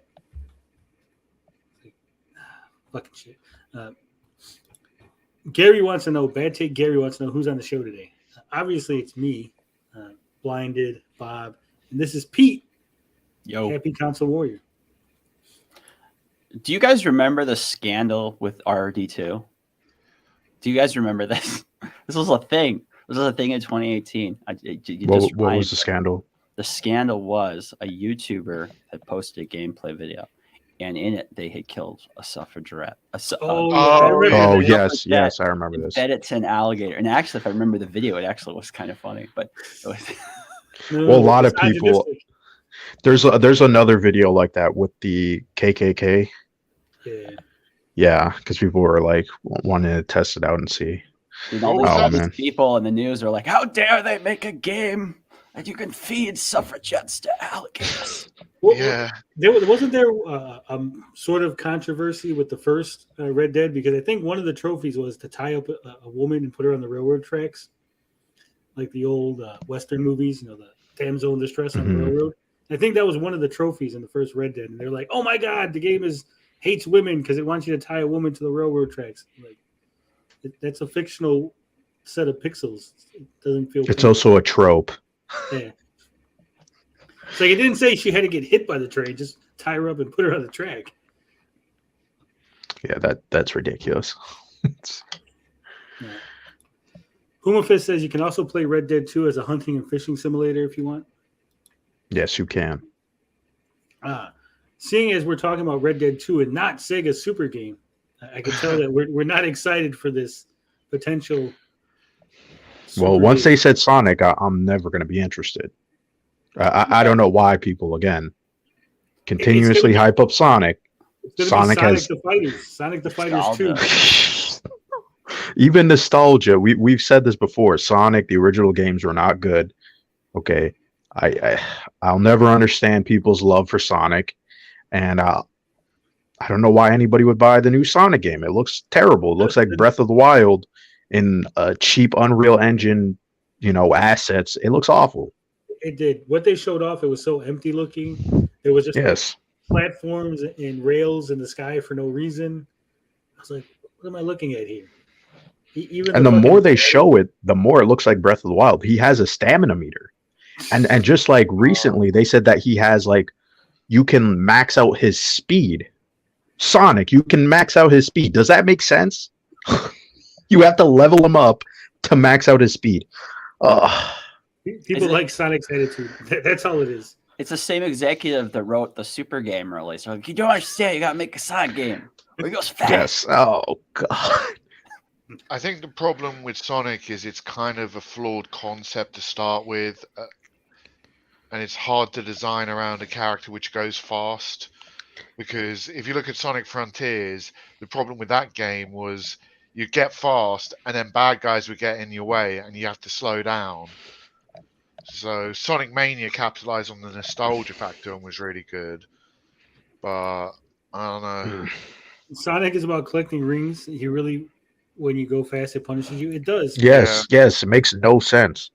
That's what I said. That was my whole criticism of Sonic. I said the gameplay wants you to go fast, but then the level design wants you to go slow, because as gamers, we want to collect all the fucking rings, right? You show us rings in a level, and that's what we want to do. We want to collect them, especially back in the 16-bit era, right? But the game wants us to go fast from point A to point B, left to right. But then it's so open that you have to slow down, jump on stuff, get the fucking rings. Oh shit, you got hit, you lose all your rings, and then you fucking throw the controller at the screen and break the TV. Your dad whips Well, your the ass. game actively slows you down too. Yeah. Well, there's actually in Sonic 1, if you go too fast at certain parts of the game, the level doesn't scroll down correctly. Mm-hmm. And it actually registers that you fell into a pit and you die. Oh, I've never had that happen to me. Yeah, it's like 1 or 2 levels, because they got the loop comes up, right? So like right before the loop, if you're going too fast, the level doesn't auto scroll down fast enough. So then you hit the bottom of the loop and it fucking like bloop, you're dead. Like if you fell into a pit. Mm. But even these 3D Sonic games, they've not been good. So I haven't played a game. I haven't played a Sonic game since Sonic and Knuckles. To tell you the truth. Mm. Yeah, that's quite a while. Because I've played quite a few. Oh shit! But it's yeah, you are right. Most of them are not technically impressive, and it's all of it is burning on nostalgia. Like there hasn't been, like, the story hasn't really even evolved since like 2000, whatever Sonic Adventure 2 was. RJ doesn't realize that this whole channel is built on being Sonic haters. We've hate on Sonic for like every episode. I love how people will say stuff like that's a bad take. It's a bad Sonic take. Well, what is the good Sonic take? Tell us what we've gotten wrong. What have I said that is wrong about the game? If I could elaborate a little bit, I think the stuff with Sega and Sonic is fascinating, because you got to give Sega, until recently, Sega, of all the big Japanese game companies, understood that, you know, feeding the fandoms, allowing things like modded content, and encouraging all that only really benefited them, which was strange for a Japanese game company. In this last year, you know, Sega shot themselves a little bit in the foot when they decided they would release their really poor re-release of the classic Sonic games. I can't remember what the heck that thing was called. That's how unimportant it seems to me.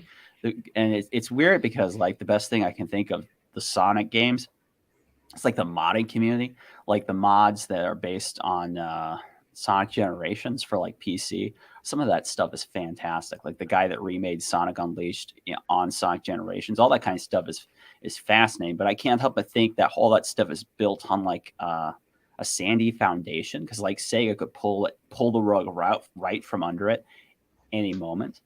And I'm just curious to see, like, if Sonic Frontiers doesn't do well, are they going to do that, or what's going to happen there? I don't know. I know I feel a little embarrassed, because I am a grown man that does enjoy some of that stuff, but it's a guilty pleasure. I admit. Don't be embarrassed, Pete. We're all grown men here who play video games and talk about Marvel superheroes. Yeah, but some games have an association that's more masculine, or like, you know, like if you hear your brother-in-law and he wants to play Halo or whatever, you're like, okay, whatever. They want to play like. My problem with Sonic is people talk about Sonic like he's Mario. Mario actually has good games. Like, there's good Mario games with good game design. Sonic, on the other hand, you can't name me one good Sonic game that compares to majority of the mainline Mario games. None. Sonic CD? Nope. Sonic Mania? Sonic Mania is pretty good. That one's weird, though, because it's not really Sega pretty much farmed it out to the people in the mod community. They did it. Dr. Robotnik's Mean Bean Machine. That's just Puyo Puyo. That's why it's a good game. That has been a Puyo Puyo cheap reskin. I hope do they own Puyo Puyo? Who owns Puyo Puyo? I hope they paid him good money for that. I mean, I kind of think that Sega's kind of cursed with Sonic because they've created such a culturally recognizable mascot who's an iconic character which has a huge fan base, but they just don't know how to put him in a great game or work around his mechanics they established for the character. Yeah, Sega does own Puyo Puyo. Okay, that makes sense. Sonic Spinball was okay. That was actually an American company that did that. I am chock full of Sonic development facts. Well, who is the first American to work on a Sonic game? Officially? Yeah. I was gonna say you probably might say White. Some people might say White for Sonic Mania. I think maybe I don't know who'd be the first. It'd be when Sega moved development of Sonic Team and Sonic Tiles to the U.S. and that was on the classic era. So maybe someone during that time. I don't know. One of his biceps says not Tommy. Well, Tommy Tallarico claims he was the first American to work on a Sonic title. We now know Michael Jackson wrote the music for much of Sonic 3. We learned that this year officially. It always been an urban legend, but this year we learned actually, that did happen. Yeah. Well, there was actually some Americans on the development team for I think Sonic 2 and maybe Sonic 3. And what game was it that Tommy worked on? Wasn't it The Black Knight? Yeah, Sonic and the Black Knight. Which was years after the first Americans worked on Sonic. It's just funny. Tommy takes credit. He reinvented video game music. Sega is a case of the company that just keeps getting lucky. Like long after they have lost roll after roll, they just keep somehow eking it out. Like you follow the development cycle in the 90s, how they had legitimately a decent hit in the U.S. Gaming market, which they never thought was going to happen.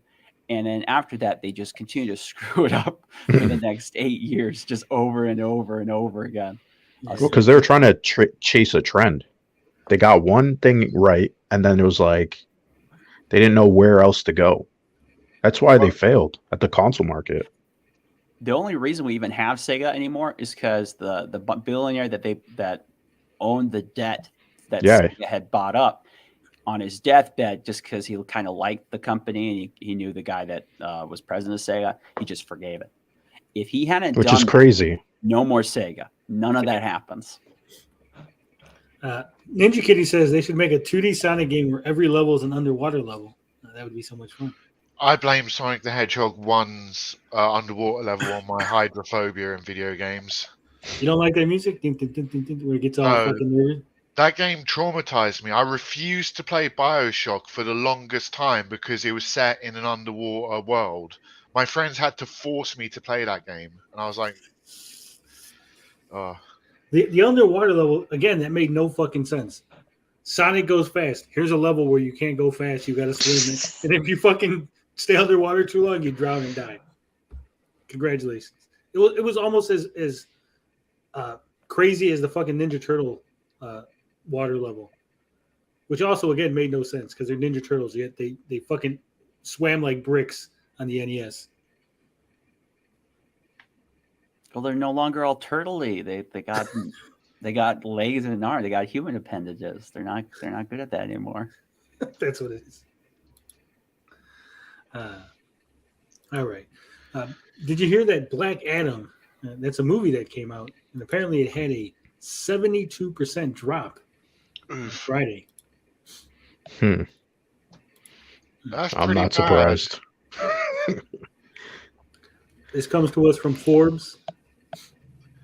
Because don't most movies make their profit on people repeat viewing the film in the cinema? Well, most of their profit comes in within 2 weeks. Yeah. So this movie's dead after this week.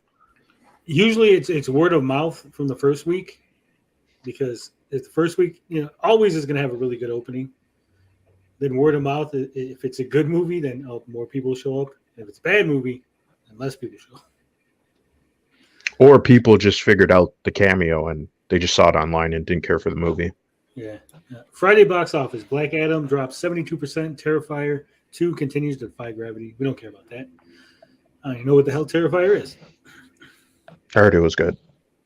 In holdover news, Warner Brothers Discovery's Black Adam topped again with $7.5 million to bring its Coom. Is that a word? It's Coom. C-U-M-E. Coom. No clue. Cumulative audience rating. Okay. Yeah, apparently. Cumulative gross earnings from a movie. I've never seen that word used that way. No. It's Coom to $90.939 million. That's a sharp 72% drop, but it's frankly par for the course for big budget DC Marvel super movies that do not set the world on fire. It's a sharper first Friday to second Friday drop than Shazam, but better than the second Friday drop for Thor: Love and Thunder, Eternals, and Venom: Let There Be Carnage. Wow, Thor: Love and Thunder had an 80% drop. I didn't even see that in the theater. I waited till it came out on Disney Plus. Good, because it's terrible. It's not. I like Thor: Love and Thunder. It had its moments, but overall it sucked. Mm-hmm. I concur. I really liked Christian Bale's Gore, the God Butcher. I thought that was the weakest part of the movie. They butchered his character, but I know, but I liked you can't take anything in the MCU to be comic accurate. You just gotta accept it is what it is. Yeah, but what it was Gore the God Butcher was the worst villain of all the villains. He wasn't very good at villainy. It was so stupid. Well, the whole problem with his character is it's all over the place. Yeah. He goes from with the Necron sword, and then the Necron sword is not affecting him. He's working on his own. So the movie has definitely been reshot and retooled way too much, where it starts to lose his motivation. Yeah, and you really didn't see anything from him. And the whole idea of him killing the gods and then sort of becoming a god by doing so, they just totally nah, we're not gonna even bring that show up. that. Yeah, that was there was no feeling of dread or threat from Gore throughout most of the movie, which kind of lost a lot of the impact of it. And even his motivation, he's like, I'm gonna go get a wish where I can wish for anything, and it's to kill the gods. And then Thor's like, hey, you can bring your daughter back. Fuck, why didn't I think of that? I want my daughter back. Maybe I could have just asked Thor, and because Thor is cool, and he would have been like, yeah, I'll take you to the fucking dude, and the dude would just give you your fucking daughter back. Oh, shit. And then, on top of that, it's like, wait a minute. If that existed, can we just bring anybody back now? What's the rules here? Because the whole, Infinity War, Endgame, we're like, we can't bring back Black Widow because reasons. I was like, well, could Eternity bring her back now? But there's still reasons. Technically. Yeah. None of this stuff makes any sense anyways. They'll forget about this in 2 movies from now. Yeah, Eternals, that movie honestly was garbage. I enjoyed Eternals. I liked Non-Johnny in it. That was it. That was its only redeeming feature. Yeah, I mean, they completely botched a load of lore by making them sentient robots, and that bit completely... They should have taken that out of the movie. That doesn't. It ruins the whole entire movie. Well, it doesn't make any sense because not only did they make them sentient robots, they made the Deviants not actually be offshoots from the Eternals. Then they introduce Star Fox at the end and say he's Thanos' brother. So now is Thanos a robot? Well, why does Thanos look like a purple green ball sack alien? What is the point now? Who's that character from McDonald's? The big purple one. The Grimace. Yeah, yes. Why that was the whole point of the Deviants. Syndrome, yeah. Yes. So it's like, oh my god. Maybe one of the Eternals banged the Deviant. But that doesn't even make any sense. Why would they want to bang that thing? Also, what the hell was it when the fucking deviant ate an Eternal and suddenly it became like more human? I was like, yes, yeah, it was weird. And the weirdest thing out of all of it, right? I could just go with all of this shit until you go, wait a minute, why is Sprite looks like a fucking 12-year-old kid? Because she's an unaging robot.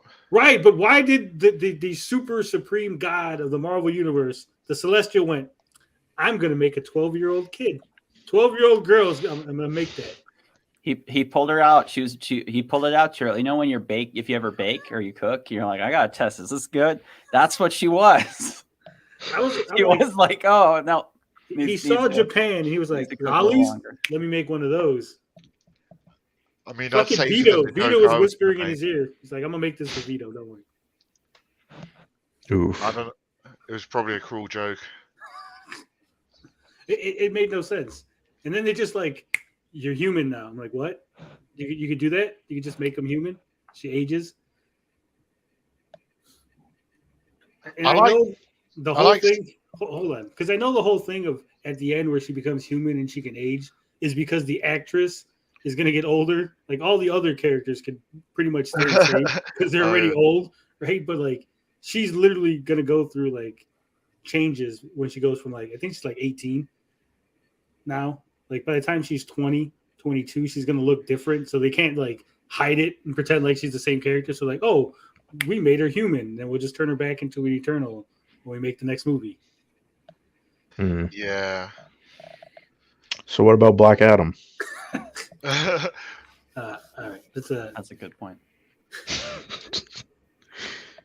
Yeah, if it gets a kid-centric boost today, as did Shazam, we're looking at a 29 million or 57% drop weekend and 112 million in 10-day cum. If it just plays like a regular superhero biggie, it'll earn around 25 million for a 108 million cum. Still, legs like Shazam, Thor 4, or Venom 2 after day 10 gets the 195 million Dwayne Johnson flick to 165 million domestic. But I think the difference again, that sounds bad. It does, but Thor 4, I'm sure a lot of people, I don't know how many people watched that on Disney Plus that didn't watch it. Whereas I don't think is Black Adam going to come on fucking HBO I don't Max? think it's going to come on HBO Max within the same time period as Love and Thunder. I think it might go to digital and then it might go to streaming because that seems like what Warner Brothers Discovery is doing now. Did any of you guys actually see Black Adam? Yes, I seen it like on Thursday last week. What did you think of it? I mean, it's generic. I said it felt like a movie that was generated by an AI. Yeah, it's just like it's not bad, but it's definitely not like captivating or interesting or unique. Like the only unique thing about it is the post-credit scene, which you could probably go see online anyway. Have you seen it, Pete? Only kind of, sort of. No, I haven't paid to see it now. That's all I say. That speaks volume, by the way. Yeah. Well, it speaks volumes that a podcast like this, where we talk about this nerd shit all the time, half of us haven't seen it, and the other half, one sort of saw it, and one actually went and seen it.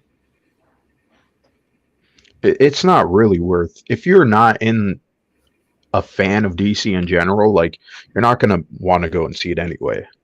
Well, the advertising for it, right? The villain is what draws you in. That's why you want to see. You want to see a villain because you want to be like, this is the thing that you got to overcome. This is the hero needs to beat this guy, give him his comeuppance. There was no villain in the fucking advertising. Mm-hmm. Right? Well, he should have been the villain. That's the thing about this movie. The most unique aspect is not really played into. Black Adam is a villain, right? I know a lot of people say, oh, he's an anti-hero. But if you're going to introduce him, he should be a villain, right? He's essentially a corrupt dictator, right? Yeah, and he kind of acts like that in the movie, right? He's kind of very stern. Like, this is the first time The Rock is actually acting, but it's bad in my opinion just because he's so bland, right? So it's like, everybody knows The Rock for his charisma, and you have a movie where he's just stoic. It's like very weird and off-putting. Now I haven't seen it, but I did read on the Wikipedia page, and it sounds like they changed a little bit of his origin. They do. Which is dumb. From what I read, it sounded stupid and it made no sense. You know why they changed it is because they wanted to make him more sympathetic. That's why. Well, right? Here's why it makes no sense. Because in Shazam 2, right, the premise of Shazam 2 is that Shazam is going to share his powers with the rest of the kids at the orphanage, right? Mm-hmm. Spoiler alert, but in Black Adam's son is actually the protector of Kandar. And when they find out, they're going to kill him because they want to kill his family. So he gives his power to Black Adam, to the Rock's character. And then they kill the son, right? And I'm like, yes. Why didn't he just share it? Shazam can share the power. He has the Shazam power. I didn't even realize that Shazam could share the power. I thought it was the wizard who gave the family the powers in the first movie. No, because doesn't the wizard die in that? Yeah. And then at the end, it's Shazam who ends up giving his family the powers. Okay, because I thought it was the wizard who gave them the powers at the ending. Even in the comics, Shazam is the one that gives the powers to the other people, to Mary Marvel and the Marvel family. But in terms of the movie, that's what I didn't even. And then this, remember.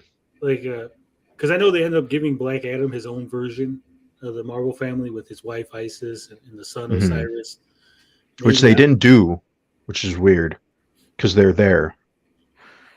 Yeah. So it's a little bit weird, yeah. Shazam said, "Fuck them kids." Also, why The Rock doesn't have pointy ears and black hair like in the comics?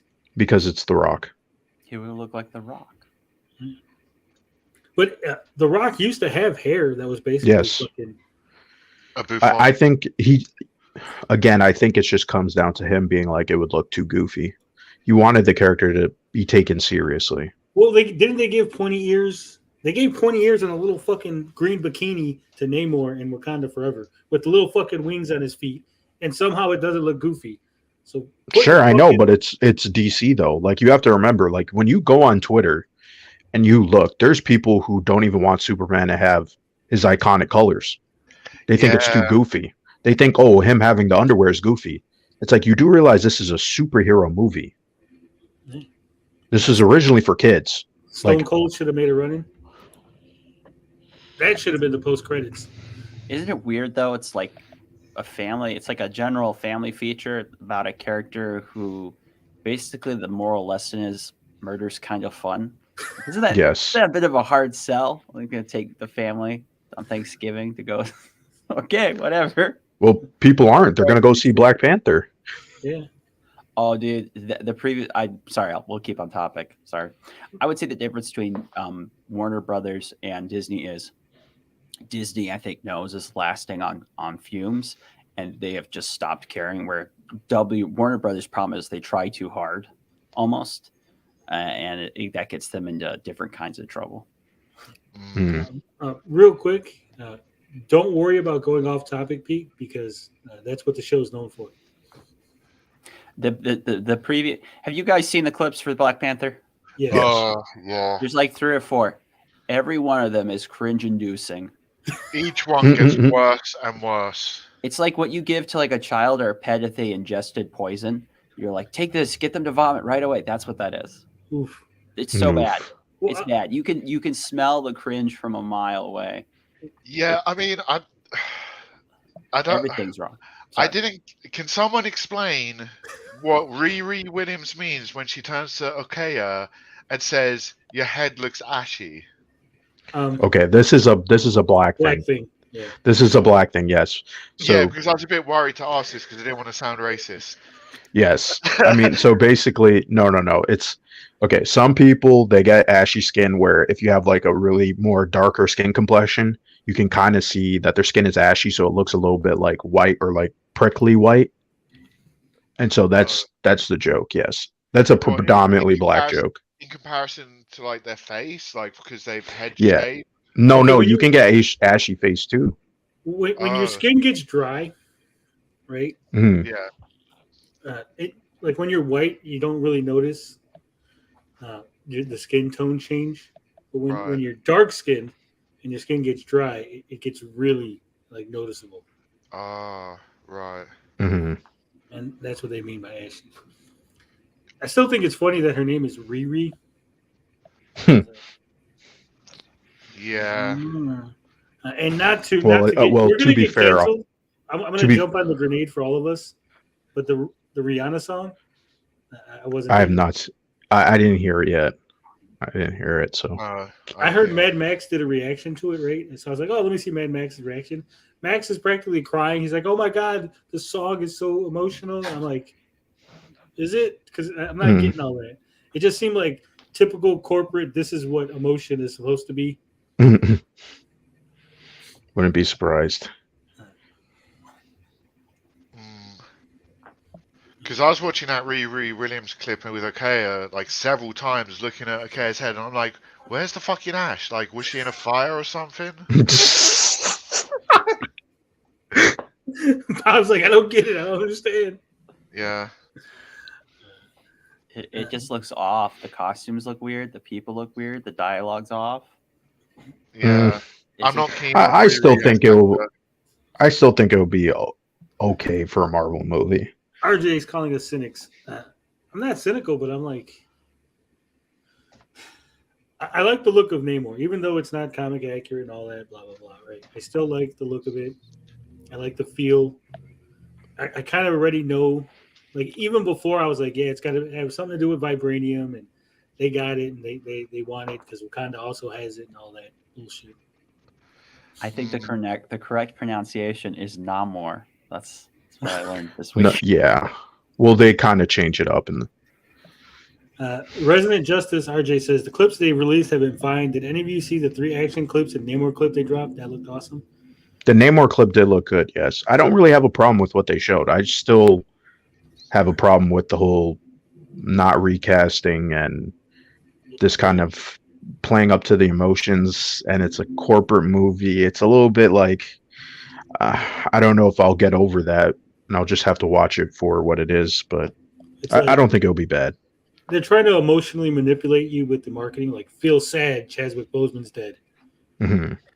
The problem is Chadwick Boseman was the draw for the Yes. character for that whole part of the MCU. It was him. It wasn't. I mean, I like the gal that played Michonne from Walking Dead, but people they didn't go watch the Black Panther movie for her Or Sherry. Yeah, and it's just like none of these people are much of a draw. They don't even have like, at least you had what is his name now? Will Jordan? What's his name? Michael B. Jordan. Michael Jordan. Thank you. That's it. Yeah. At least he's interesting enough, but I'm not sure there's anyone in this current thing where they have the chemistry or the interest that's going to pull me into it. Yeah, that might be a Well, worrying I already part. know, and again, we're talking Black Adam, but I think it was Matt Ramos. I think that's who it was. He basically said he's seen the movie, and it was not as good as the first. That was like his whole thing. He's like, I can't really discuss it because of spoilers, blah, blah, blah. But it wasn't as good as the first movie. I still liked it. He's been getting attacked all over Twitter and TikTok. Well, calling hold on a minute. There's a whole thing with dragging this man on Twitter because some of his takes are a little bit weird. And so everybody just loves to dogpile on him. And he does have some bizarre takes. But this one was like, I think people are more just guessing that, oh, there's no Doctor Doom, and that's why he didn't like it. And so people were just like, oh, man, you hate the movie because there's no cameos in it. No, I think there's more to it because I remember the first Black Panther movie, someone gave it a middling review, and they were calling him racist, and he just hated it because he's a critic and you don't get it, and yada, yada, yada. Well, there's people doing that right now with this movie. That's what I'm saying. And it's a superhero movie, right? This is not Roots, okay? This is not like a movie about the struggles of the African American or the plight of the black man. This is a superhero movie of a fictional superhero world with a fictional superhero fucking city, right? It's not that serious. Well, it's not that serious. Hold on. Anyway. I didn't really care for it that much, but the thing is, for the black community, it was kind of important because it was a movie that wasn't this stereotypical stuff that we normally see. It was just a Marvel movie that had a predominantly black cast, and that's why the black community was liked it and appreciated it. And I think that context is usually missing. I mean, not to say, like I said, it was a great movie. But just hearing that, right? That's the reason why they liked it. It's basically like, it doesn't matter how good the movie was. We're just going to give it a pass because it is important, because it's. I don't think people gave it a, well, people did give it a pass, but I think it's more so that they want to see better representation. I don't think that's a bad thing. It's not, but if you want to see better representation, don't you want the movie to be judged as accurately as possible so that you can have the representation was good, though. I don't think that was the flaw of the movie. Yeah, but if the movie's bad, then the representation is not that great either. I feel like what made that movie had its problems was that they were trying to force it to be too much of a Marvel movie. Because when it gets to that last act, you could tell that what was going on with that CGI. It was awful. And it's just like all the good stuff that was built up in the first 2 acts of the movie were not there in that final one. So that's my real problem with it. And on top of that too, I mean, the characters were good, but some of the jokes did not land, stuff. But those things I feel like you can improve in a sequel. And that's why I'm a little bit more optimistic about this one than the last one. Yeah, but with Chadwick Boseman being missing in this one, it's going to be hard to compare, right? Because again, that's the hard part of it. But I'm saying, like, filmmaking wise, the script wise, I mean, obviously we have to consider that, but yeah, the problem with the MCU is they've forgotten that people were into it because they're charisma vehicles. Like that was the main draw. So it's like people like RDJ, Chris Evans, Hemsworth, and so it was like you have this really. They're really interesting. They hold your attention. They're well written, well acted star vehicles, basically. And Marvel just kind of thought maybe there's something special about us. Maybe it's us. Maybe it isn't about Robert Downey Jr. or whatever. And so they just started cranking them out. And then when they came out on Disney Plus, they've had wet fart after wet fart. And I don't know. Maybe this might be good. I think. Unless I really see something that says like Disney has learned its lesson yet, we might get this. It's hard to tell, I guess, from here. Maybe it'll be good. I didn't think the original was all that great, but a lot of people seem to love it. They got Best Picture nomination, so who knows? What you're saying is Disney is like an old dude with a Ferrari who thinks that the young women like him and not the Ferrari that he's driving. Pretty much, yeah. Either way, Black Panther. See, my issues with Black Panther were that the critics, when they talked about like Captain America, they go, "Oh, the villain in Captain America is basically Captain America." That was one of the criticism. Iron Man, the villain in Iron Man was basically Iron Man. That was a criticism. And they said, I don't think that was But they said Marvel had a villain problem before Black Panther. They said Marvel had a villain problem where the villains were basically the reverse of the hero. The Hulk, Captain America, Iron Man.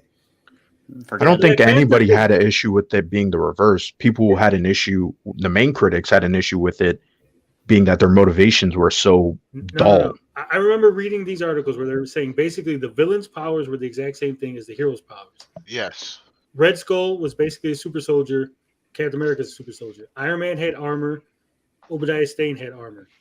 The Hulk is the Hulk, and the Abomination is just an evil Hulk, right? He's an ugly Hulk. And then it came to Black Panther, and I hate to say this, but fucking Killmonger and the Black Panther basically were the same people at the end of the movie. They both had fucking Wakanda armor. They both had Black Panther powers, quote unquote. They had the same skills, different motivation, sure, but they were basically the same character. And the critics loved it, and they were eating it up, saying, "Oh, the villain was so great. It was so different. It was a new take." And it was like, no, this is the exact same criticism you had for those other movies. This movie did the exact same thing, and you gave. I feel like you're conflating a lot of different criticisms. I mean, like Marvel there's so much to criticize about Marvel movies. One specific criticism. Yeah, but you're conflating two of them. Because most people criticizing the power set of the characters, that wasn't really why people are praising Killmonger. It was because of his motivation. You're not listening. No, I'm listening to what you're saying. The same critics. You're conflating two different points. No, the same critics that said that having the same power sets was a bad thing said that the villain in Black Panther 2, they did not once mention that he had the same power set as Black Panther, and they didn't say that that was a bad thing that it was in. They completely omitted that criticism. They omitted the criticism, but the reason why people like him We're not talking about people. is not. We're not talking about people. We're talking about the critics. Well, I'm saying people regardless. Okay, people like the character. The critics like the character because of the motivation the character had. Well, why would you So it admit offset. that? They didn't say that though. I don't know. If they said it offset, then I would say okay, you'd have a point. But they just completely omitted. If Pete goes, "Hey, I don't like controllers that have 3 buttons," he said, "I don't like the Sega controller that's got 3 buttons." And then he says, "I don't like this other controller that's got 3 buttons." And then he comes to the fucking Xbox and it has a 3-button controller, and he goes, "This is a great fucking controller." I go, "Pete, you just said twice that you hated 3-button controllers. Why are you okay with this one?" He's like, "Because this one's black." My Xbox controller, I would like to point out. I feel like that's like whittling down the argument. No, but that is my argument. My whole argument is they made because if the people like the character more so for the motivation, that's a bigger factor than if the character is but that wasn't an identical clone. The criticism wasn't they had. But do you see what I'm talking about though? Hold on, can you at least acknowledge what I'm talking about? I acknowledge it, but what I'm saying is the critics weren't going, "This character has bad motivation, that's why I don't like him." They were going, because there is a lot of Marvel characters who in the MCU their powers are the exact same, but their motivations are better. Black Panther came out, And why is we Black didn't have all those Panther things. an exception to the rule? Because Killmonger actually there was more people relating to his struggle, I guess, even though he was a villain. And so a lot of people saw it as, oh, this is kind of like the Dark Knight Joker in some sense, because a lot of people relate to that version of Joker. Power, right? No, this has nothing to do with power. We're talking about the story and the character But motivation. that's not what I'm talking about, though. See, you're going Sure. okay. But I'm saying that you're trying to confuse. No. What I'm trying to say that is you're conflating the power set with the motivation. I'm literally saying the critics said they didn't like the fact that the villain had the same power. That was the exact. Okay. I'll concede. You don't have to concede. I'm just saying. I'm just trying to say that the point that I'm trying to get across is people like Killmonger because of the motivation and his relatability. I thought Michael B. Jordan had great charisma, and I think pulled it off well. I think he had better charisma than Obadiah Stane's character in Red Skull. Way better than the Abomination, right? Tim Roth is a great actor, but when he became the Abomination, like there was no. It was generic. Yeah. I mean, Kevin Feige has said multiple times, and I don't think this excuses what you're saying, but he has said that there's a reason behind why they pick like clone characters. It's just because it's easier for the audience to understand their powers instead of being like, now we have to dedicate 20 minutes of screen time to explain a character that has different powers, right? And it does make sense if in terms of screenwriting, right? Because that they're not the main focus of the movie. CM Retro hit it right on the head. I think we know why they didn't want to criticize Killmonger in the Black Panther movie in general. Sure, but I'm still gonna like make that point. It's a little bit. I think Pete has something to say.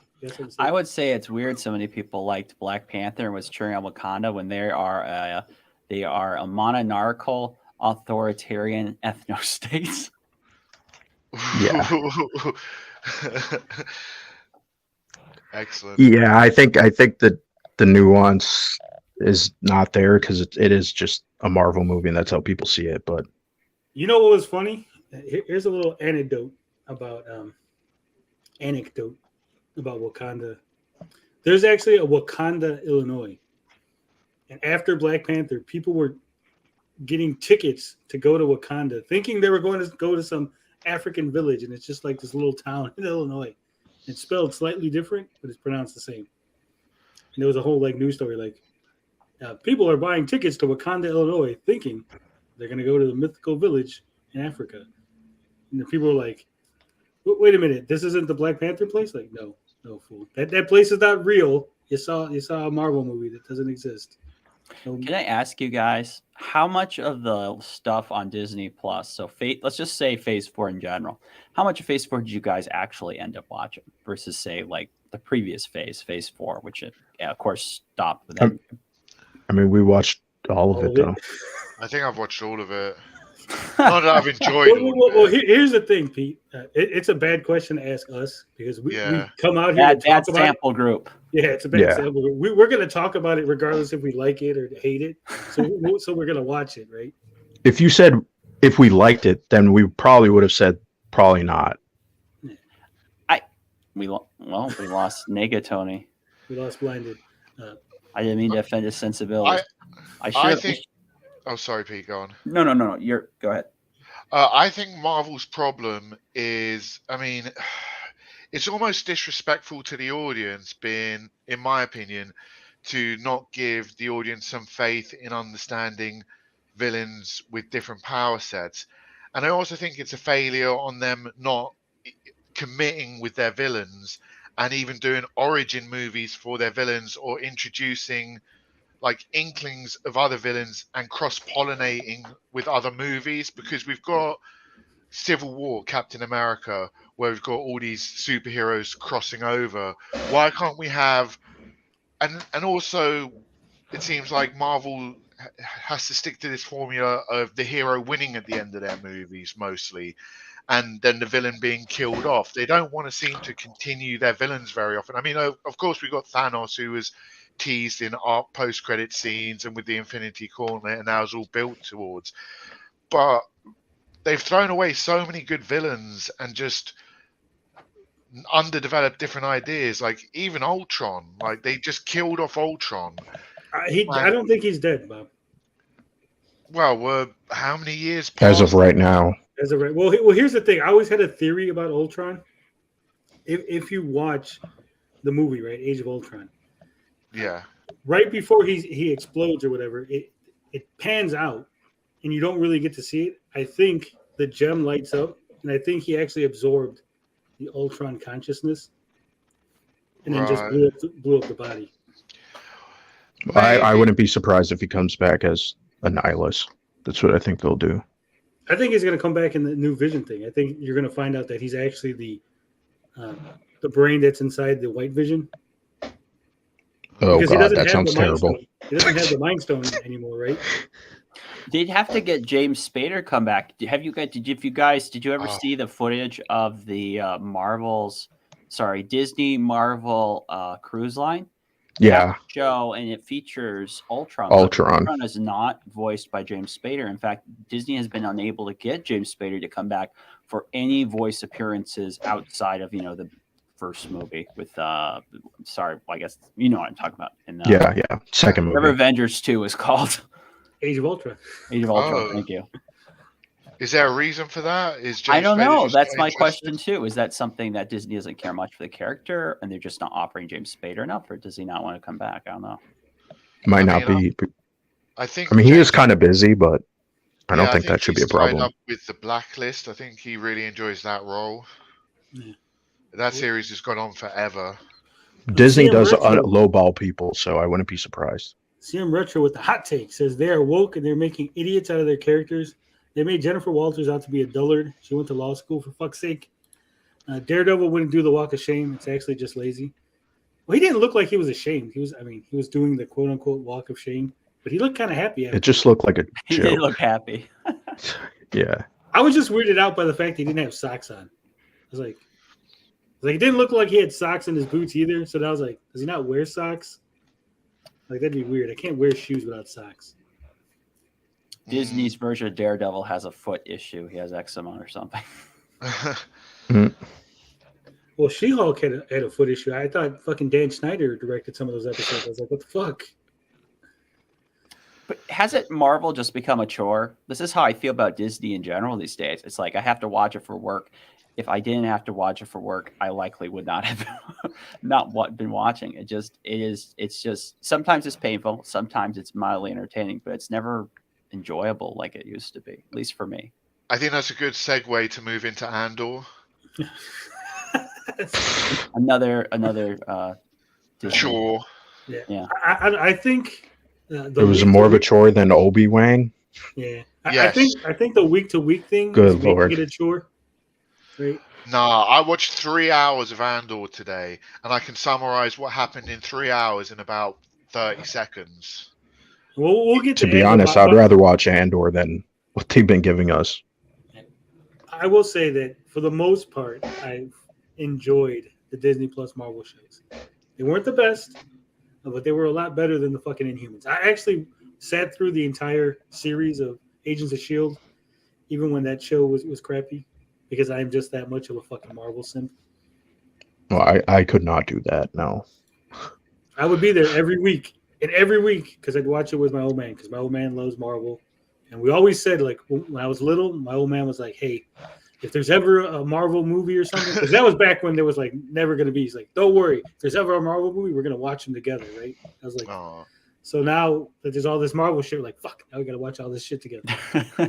Like, we sat there and watched the Inhuman series, and, like, we're just, like, fucking ripping on it. Like, this is the fucking worst. Like, yeah, but, we're going to be back here next week watching this shit again.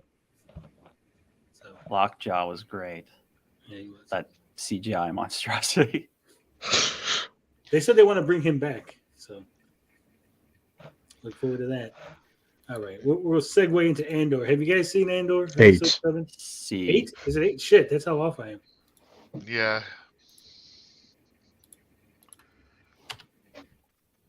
All right. Painfully. Boom, fixed it. Andor, episode 8. Thoughts, gentlemen? There will be spoilers, so if you haven't seen it. Oh, please, I've got to go first. I watched 3 hours today, so I've caught up. So episode 6, they do the heist, everyone dies. And Not everybody. Not everybody. 2 people. Everyone- Live. 2 people left over. Well, Well, no, 3 people live because Andor lives. Oh, yeah, 3. Yes. The 2 females live I forgot. Yes. The other girl, she wasn't really part of it. Yeah. because it's Right. woke. All the women live. Andor leaves or quits the rebellion or whatever. He goes on holiday, tries to rescue his stepmom, whatever. She says no, and he gets arrested, and he's in jail. And that's like all 3 episodes. Yeah, it's not really plot focused, but it's also, I think, they kind of drag it out a little. I mean, I'd be unfair to say I didn't really like the world building. I really enjoyed the world building and seeing the prison system and the different kind of cultures and different levels of society and stuff. And the Palpatine name drop was quite interesting and that stuff. But overall, I was just like bored. Well, I'll tell you what. One of the most interesting characters at Andor was that security officer, the guy from the corporate. I was like, oh, this guy's kind of interesting. Then they just kind of like, now his mom's browbeating him. Then he's fucking like, oh my god, they just fucking ruined him within like 4 episodes. I was like, I hate this guy. Why are we focused on this guy so much? Fucking get him off my screen. I think there might be a point to that. I slightly agree, but I can kind of see where they're going with it. Where are they going? Because I'm fucking lost. I feel like they're going to like make him like he's obviously going to have some uprising, right? Because he's been just like dogged. Like even that one girl from the Empire was just dogging him. It was like I feel like there's going to be a turnaround with that character. But that'll be so stupid. That'll be like when fucking Reva turned. Like you're like, she's super bad and hates everybody. Surprise! She actually just wanted to get close to Vader. It's like this dude hates fucking Andor. Surprise! He decided to become a rebel. Like it's gonna be so fucking stupid. I don't think they would make him a rebel. I think it's going to be the opposite because they're kind of. You have a person who is in a high position, and then he's having a downfall, and then you're seeing Andor, who's just continuously having a downfall. So it's like they start off in very different positions. He's the Frank Grimes of fucking Star Wars. He's gonna be like, why is Andor keep getting breaks and I ain't getting any?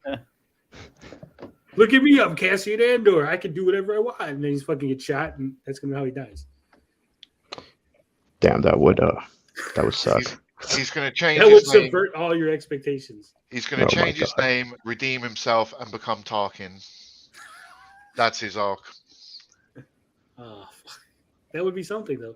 But like, the character can't be anybody important because you've never heard of the character before. No, yeah. Well, wasn't expecting him to be important. I was just more expecting if his character arc is going to pay off, because it is kind of dragging where it's like, okay, we're seeing the same thing with his mom.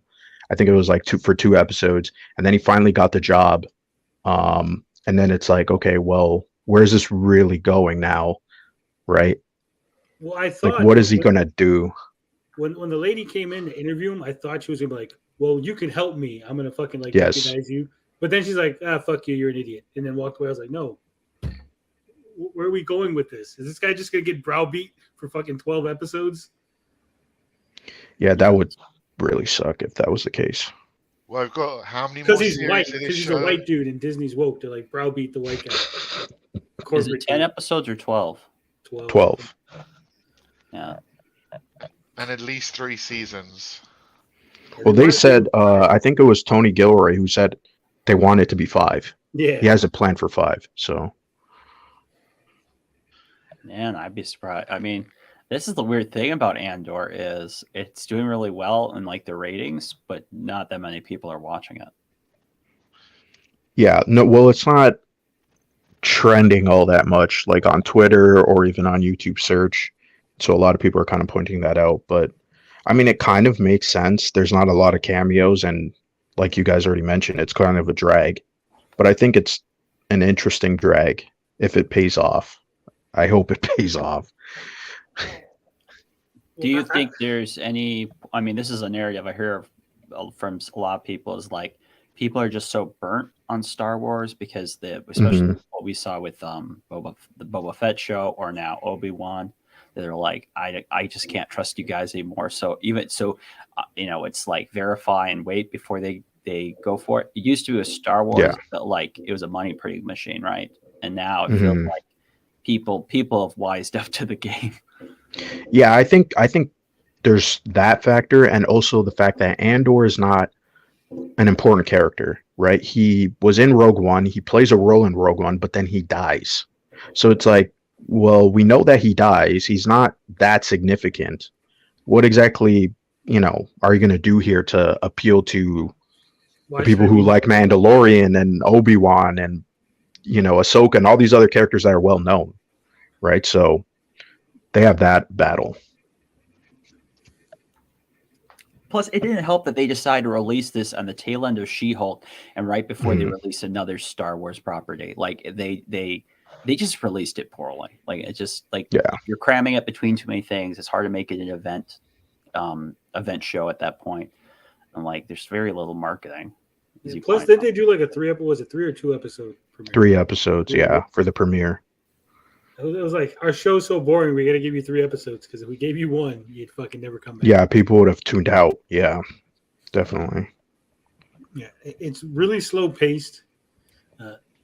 There's no reason for you to get invested in any of the characters, right? Because you met Andor's thief buddies or whatever the fuck you want to call them, right? If they're going to do the fucking robbery together, and they're like, oh, they're all dead. Like, well, I didn't give a shit anyway because I spent 1 episode with them. I didn't really get to know them. And I didn't care. And the one interesting character they kill off out of that lot. Was it? Who was that? The book guy. Yeah, that was like the only character. Book guy. Yeah, the guy that was like he was writing down the rebellion's manifesto or whatever. Yeah, I thought the guy who was like, suspicious of him was a little bit more interesting. Yeah, but he was also very cliche. Yeah, especially when he said, but I didn't have a brother. I think it was more like the contrast, because it's like, well, they're supposed to be rebels, but this guy's he doesn't really care so much about it, but yet without him there wouldn't be this rebellion. So it was kind of interesting in that aspect. But it made no sense because they tell you that Luthen put in so much work to get this whole thing organized, to get the fucking heist together. He looked into Andor's past, but this guy, who apparently didn't even give a shit about the rebellion, somehow fooled him to get onto this team to get part of this heist. Right?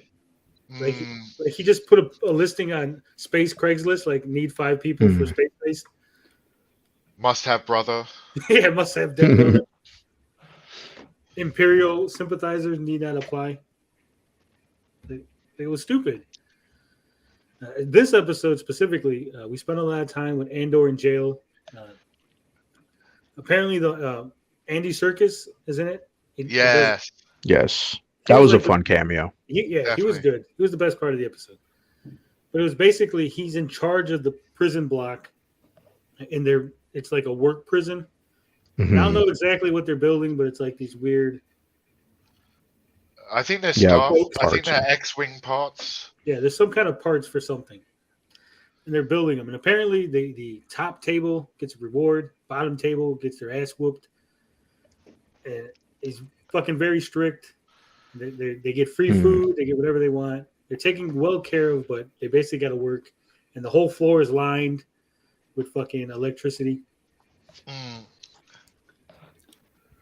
which was weird. Like again, that's weird. Like they're like, if you get out of line, we'll fucking electrocute you. We got special boots, and I'm like, why don't the guy just jump on him? Right?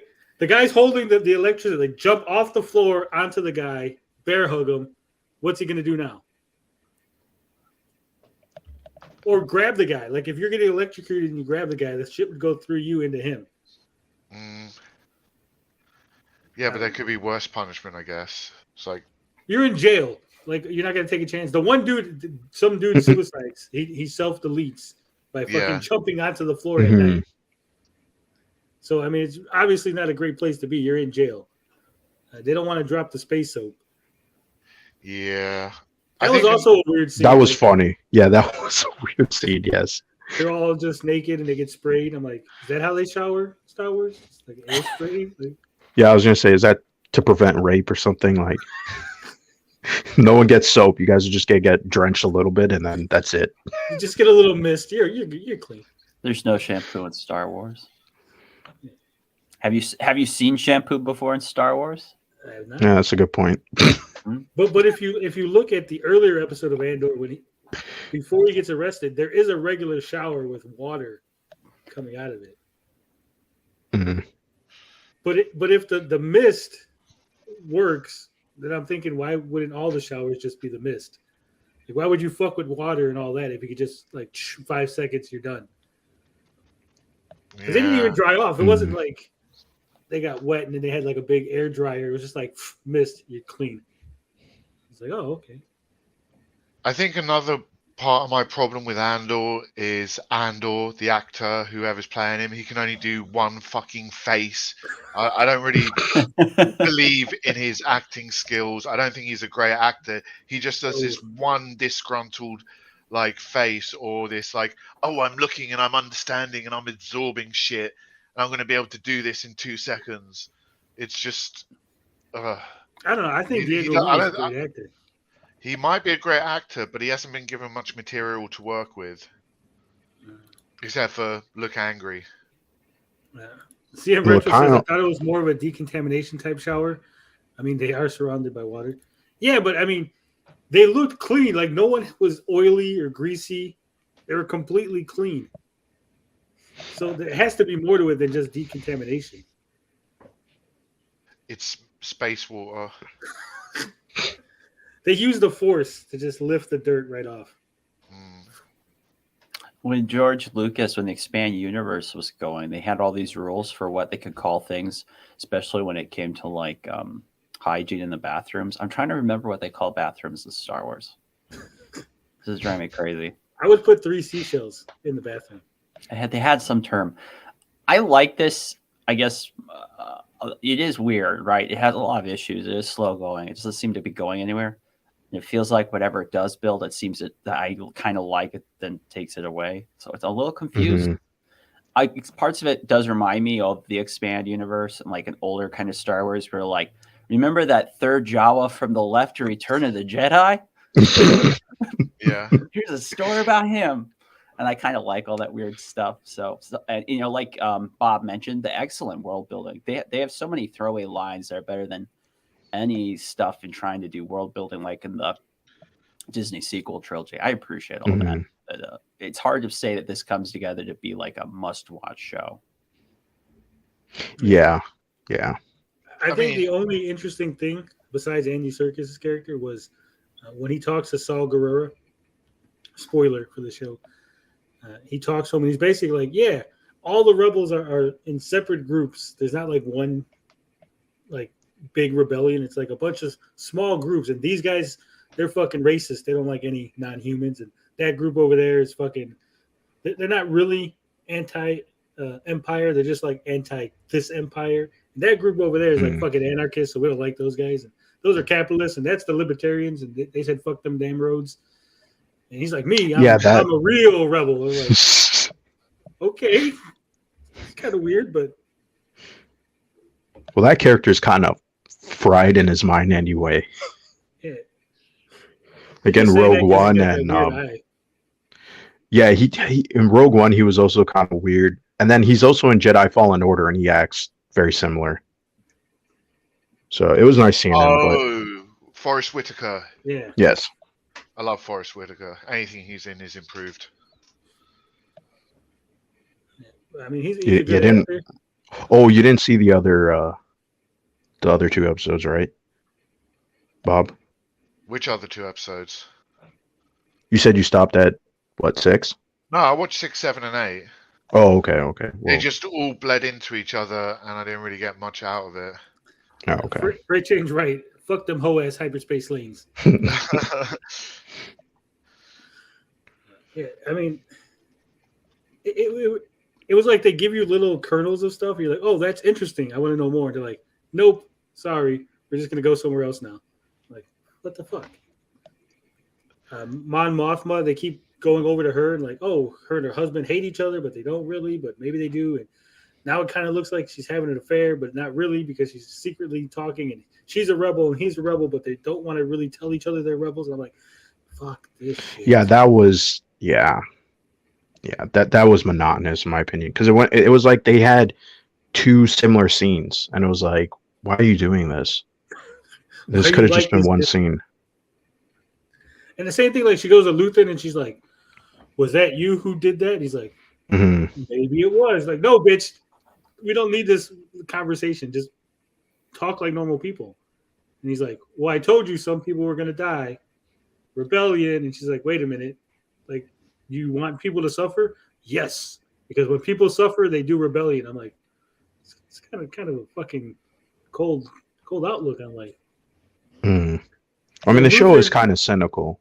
So yeah, but it's like Luthen's like, I'm gonna make sure that the Empire comes down so hard on the people that they all rebel. And I'm like, so you're just gonna let a whole bunch of people suffer? That's not like what heroes do, right? Like you're not a good guy at that point. I don't think that's what the if your point, plan though. backfires, right? Like what if they come down so hard that you're unable to rebel? Right? Yeah. But I mean, I think that I kind of liked that about the show. It was very like gray in that sense. It was like you're looking at this and you're like, this seems like, I don't want to say it's stupid, but it just seems like there's a lot of backwards ideology, but it kind of fits in the world, if that makes sense. But he's like, the people pretty much are getting used to the Empire. And I'm like, okay, why is that bad?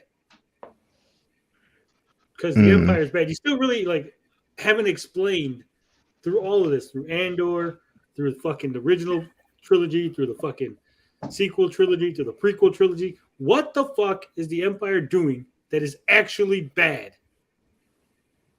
Right? They're not raping, pillaging. They're not like taxing. Well, they people. did pillage.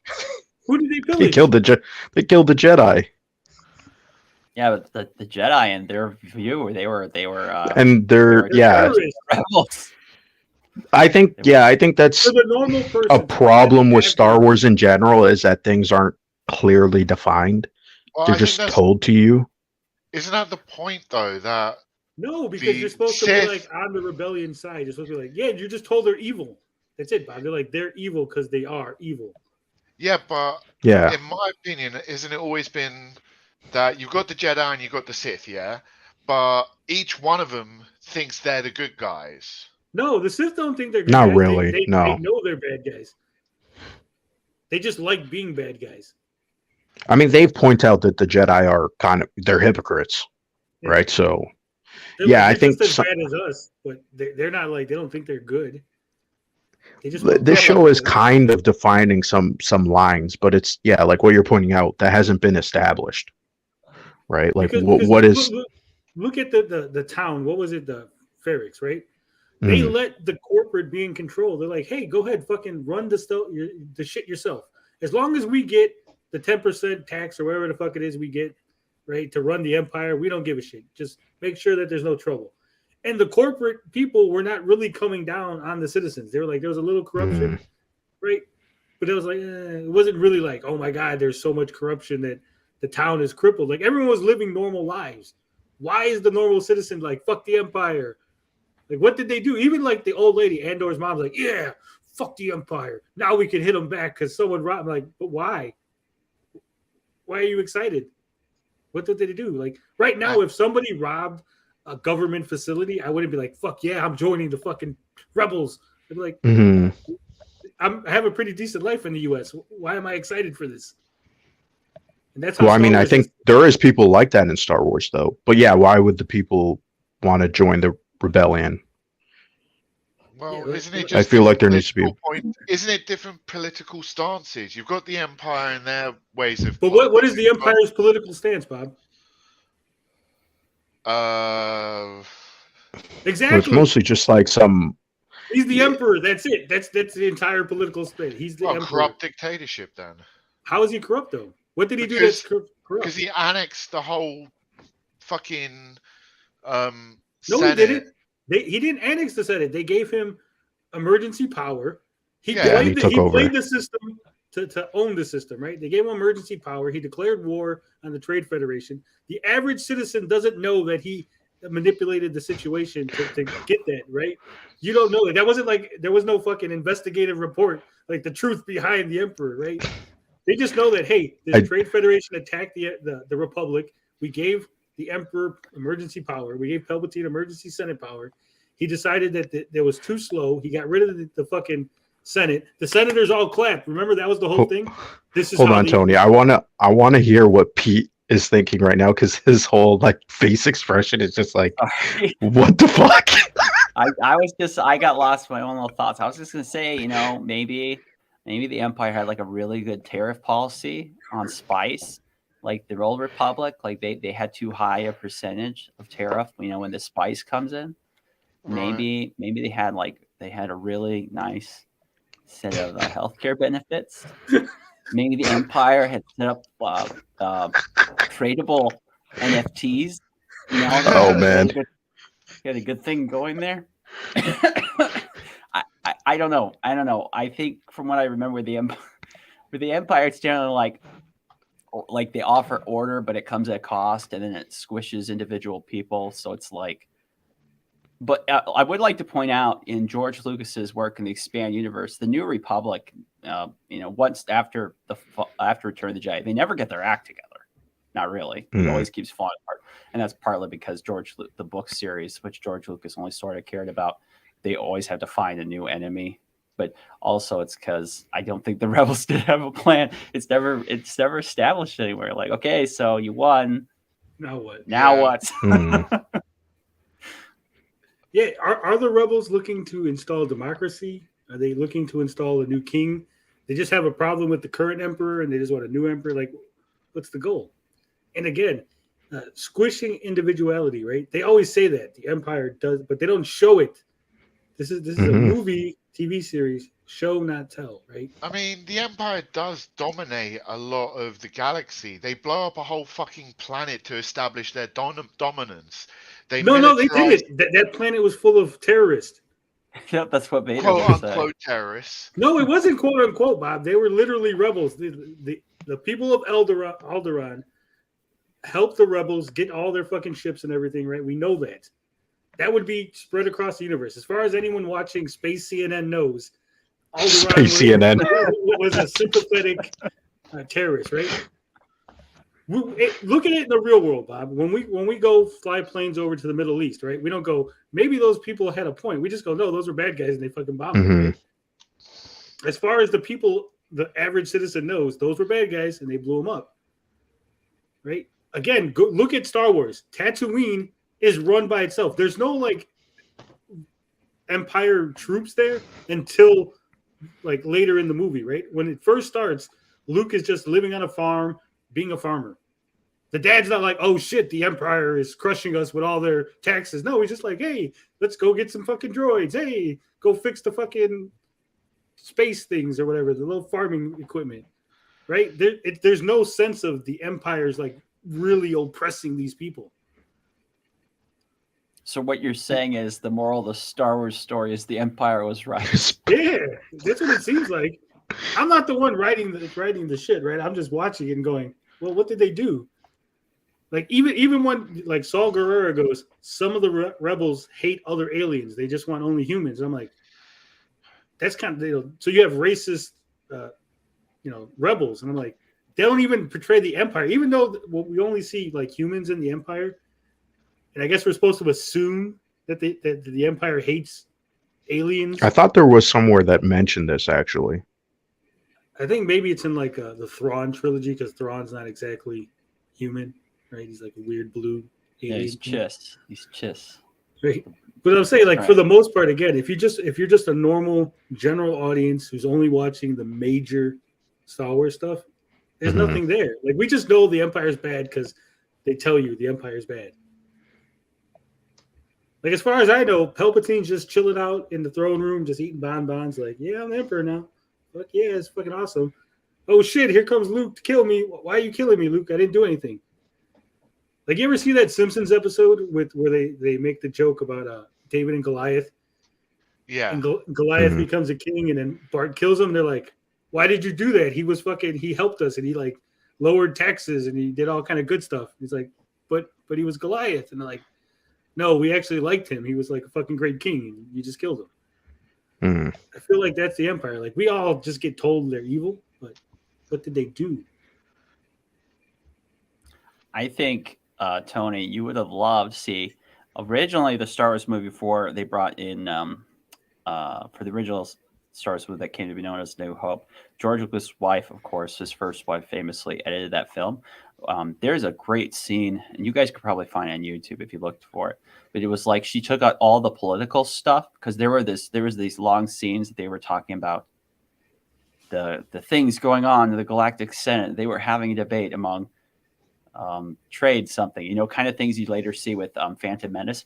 Right. All that kind of stuff she removed. But if it had been kept in, Star Wars may not have been as popular, but we would understand this fundamental question. Why did people hate the Empire so much?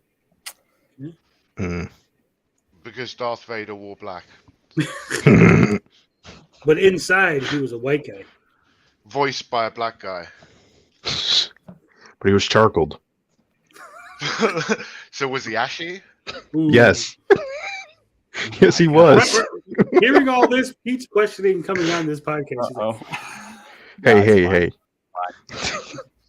Damn, we haven't even got to the Call of Duty section. I've got some stingers for that.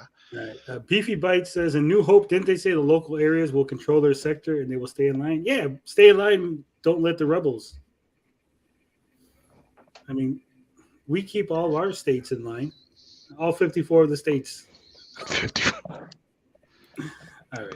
So what you're saying basically is also that Clerks Kevin Smith was onto something way ahead of the curve. Way ahead. All right. Overall, I thought this was a decent episode, not one of the best. The heist episode is still the best. Wasn't bad. Andy Serkis was good. I did like the Saul Guerrero stuff. Not really looking for. This episode was almost so forgettable. I forgot I watched it. I actually had to go to Wikipedia and look like, oh shit. I was like, did I watch it? I was like, okay, now I remember what I saw. You know what I enjoy though? I get so much Schadenfreude watching Disney match Star Wars because when they first had Star Wars, they're like, we're gonna do Star Wars right. George Lucas, they got everything wrong. And like one of the things are like the problem with Star Wars with George Lucas is, it's not all just all canon. It's not just all one thing. Because the books are one thing, and then you have the comics, and then you have the TV show, and then the movies, and they all contradict each other. And what George Lucas basically had was a tiered system. It was anything's canon until I care and I do something, then my thing is canon. It was tiered. It was like comics, books, whatever, and then I do something, that's what matters. And Disney, which made fun of that system, has now adopted the exact same system because we recently had some comic artists that work for Disney come over like, what the heck, man? you had me do this, and then you just contradicted it. Does your work is nothing sacred to you, Disney? And of course, Disney would probably say yes. Final thoughts? Blinded, Bob. Skip. No, I thought it was decent. It was alright. A visual treat. That's what I'll say. Something nice. You liked all those half-naked men, didn't you? That shower Yes, scene. he did. Yeah, He was getting ideas for his OnlyFans. All right. Modern Warfare. Did you hear this? There's a new outrage. I've heard bits and pieces from the topics conversation we have for what we're going to cover. We actually got 2 articles. One is from our favorite outlet, The Gamer. Yeah. No, boy. And one is from Forbes. Eric Kane. Yeah. Yep. He's a buddy of mine. So yeah. I like Forbes. He was really ticked off because he tried to play the game the other day because he plays the game with friends and then also his kids. And I was like, it wasn't just him. I mean, this happened to a ton of people. The game just kept crashing over and over and over. And it just became really awkward too. If you have like all these people, you're like, we'll play this game, I swear. Wait, Tony, I think you should flip the articles because the Gamer goes after. I was going to flip the articles based on time because yes, the Gamer article came out second. But if we read the Forbes article apologize first, for ruining. I ruined the what do they call it? The lead. I killed your lead. So no, don't worry about it. Because I actually talked to Eric about the Forbes article, he's like, I didn't actually read the Gamer article until after I wrote mine. Yeah, because he put something at the ending. Because I read that article. Yeah. So. Because he's and I watched this video too. Yeah, I was going to go with the outrage first, and then like Eric's reaction to the outrage. But if you want to go the other way. Okay. Because the Gamer from article is they're conflating another issue than what is brought up in the first article. No. So there's like multiple outrage. Yeah, there's multiple outrage. So I guess we'll read the Eric Kane article first. Lots of misunderstanding too. It's fucking annoying. Modern Warfare 2's Borderline mission is the latest outrage. This is from Eric Kane, friend of a friend of a friend. Says it's always interesting to see what offends or upsets people on the internet. There's no shortage of controversy and outrage to be found, and more often than not, it's contrived for attention or clicks, though not always, of course. Kotaku's review of Call of Duty Modern Warfare 2 single-player campaign brings up some of that game's, quote, controversial moments. The quote from the article is, a later mission has you literally shooting people climbing the United States border wall in Texas. Here you're playing as Mexican special forces tracking down cartel members who are wrapped up in the overarching narrative. These are technically the, quote, bad guys, unquote. You're shooting, but the gross imagery is still there. You are shooting at people climbing a border wall, and the United States-Mexican border wall of all places. How anyone thought, regardless of the narrative wrapping, this is in good taste is beyond me. It goes on. This Texas level, Borderline, doesn't stop there. Not only does the game literally ask you to, quote, de-escalate potential standoffs with armed American civilians by raising weapons at them, you do end up having to kill civilians who are armed and think they stand a chance against fully suited special forces. Then when the cops show up to racially profile you, a cop in a cowboy hat literally says to Mexican special forces, it's hard to tell you boys apart from the cartel. Ooh. Which is actually... This is like the only thing maybe you could get outraged about, in my opinion. I wouldn't get outraged about this because the Mexican government is very corrupt. Yes. But I mean, like, if you were... are fucking, in the pockets of the cartel. So I can understand them being like, I couldn't tell you from, the actual corrupt cartel members and not just regular, like, good cops. Yeah. If you shoot them, it's game over, fade to black with a warning that, quote, friendly fire will not be tolerated. All right, so then Eric Kane goes on to write, this is curious. For one thing, you shoot cartel members who are just returning from the American side of the border over the fence. Not immigrants. You're playing as Mexican Special Forces operator and you gun down bad guys who just smuggled a terrorist onto American soil. Bad imagery? I guess so. I thought it was more interesting to see just how easy it was for people to scale the wall, personally. I also enjoyed just how much Spanish language this section of the game includes. There has never been this much Spanish or this many Mexican characters in the Call of Duty campaign before. Damn, that's awesome. But this increased diversity and inclusion seems to have gone unmentioned by the gaming press, which is odd. As for shooting the armed civilians, this only happens after they draw their guns and start firing. It's either shoot back or be killed. In other scenarios, killing a civilian will result in a fail state and restarting at the checkpoint. At least Kotaku notes that you're playing as Mexican Special Forces in this mission. Over at Polygon, they make the de-escalation bits an entire blog post, and they don't even get the details correct. You don't get paid more for being correct. That's not. I wish it was that way. And as a journalist, you have a duty, but it's like, it's almost to the point often when you work on a story like this, where not knowing all the information, if you're at Polygon or Kotaku and you want to write like something that's really outrageous, it's not officially said, but like if you rush to judgment and you don't do your research, no one finds out. At Kotaku, one of the writers, because we looked at it last week, one of the writers actually admitted, no, I just wrote this article because you would click on it because you would be so upset by it. So they probably get paid more for being incorrect. They're like, hey, whoa, don't write this shit correctly because then no one's going to get upset. Write it incorrectly because we're going to get all those hate clicks. Just make up some bullshit. Just invent a narrative. That says a lot. Yeah, well, when your advertising is based on clicks, people don't click as often when it's correct information. They click a lot more when it's outrageous information. Call of Duty Modern Warfare 2 launches Thursday, but its campaign is playable right now for anyone who pre-ordered it. And it's getting dragged pretty bad on social media for the awkward quick timer event in the early level. Apparently, Task Force 141 is raiding a trailer park.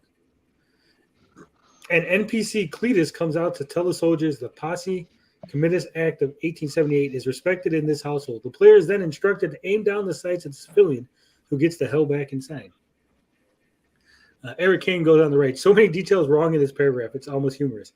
First, this is not a, quote, quick time event, which involves pressing a key or button at a specific time or before a timer runs out. It's merely pointing, but not shooting your gun at hostile civilians who think you're a criminal trespassing on their property.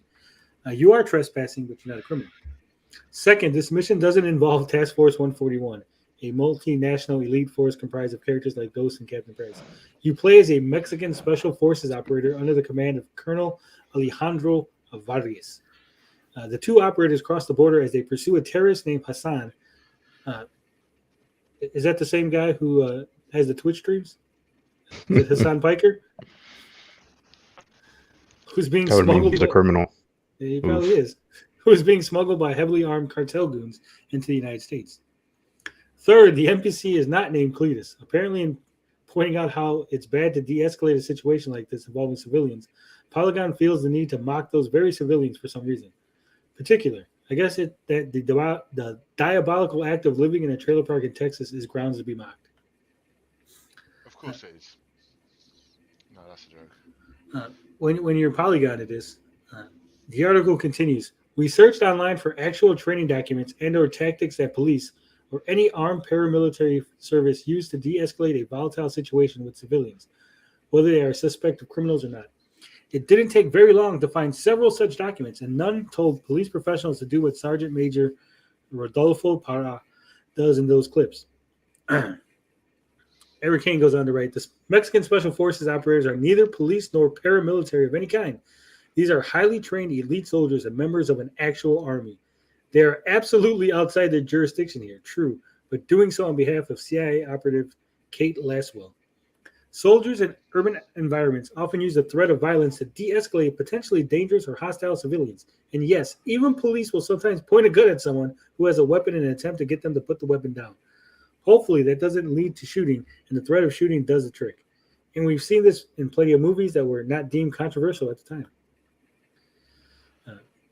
How do you guys feel about that? Pointing guns at civilians, is that a bad thing? Yeah.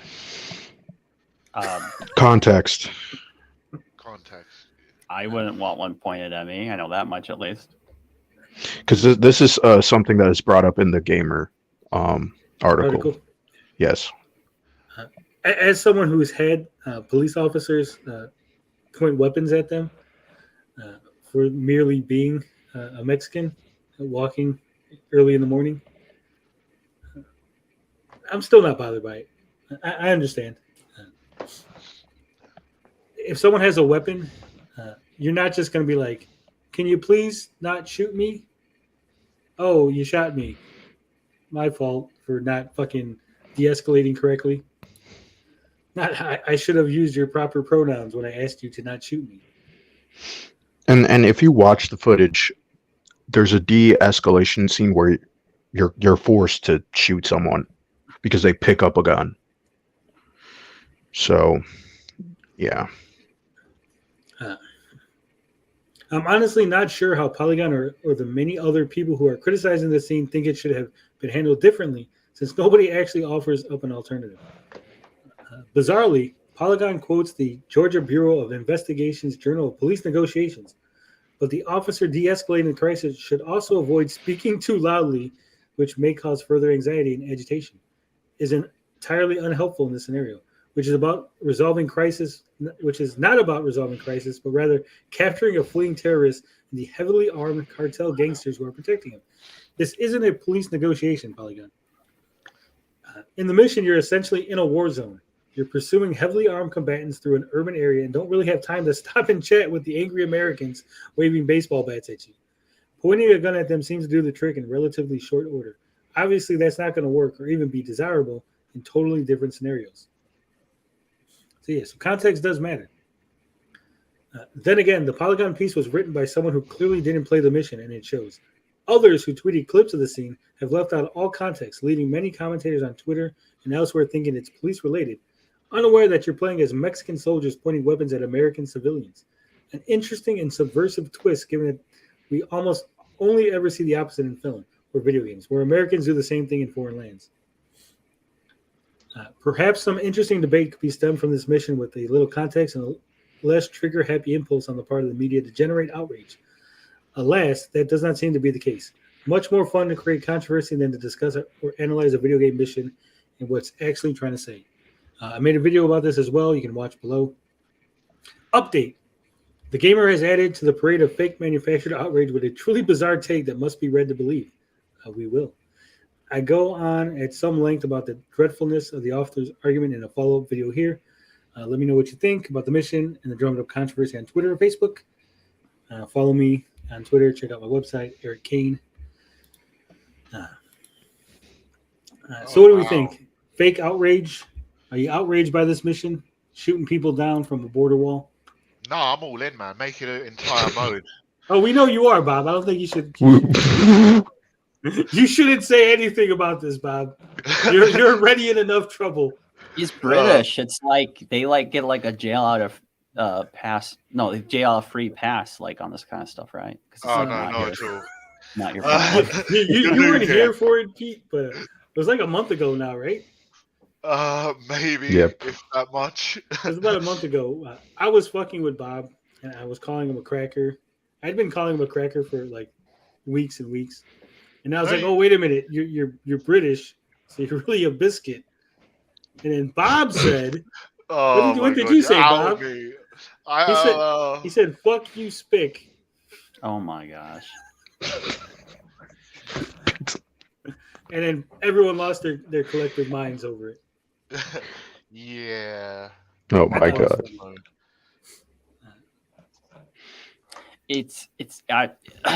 I like Eric Kane. He's a really great guy. One of the things he does is he just handles these things very calmly. And he just kind of let's look at basics. Let's handle this well. I really like that about him.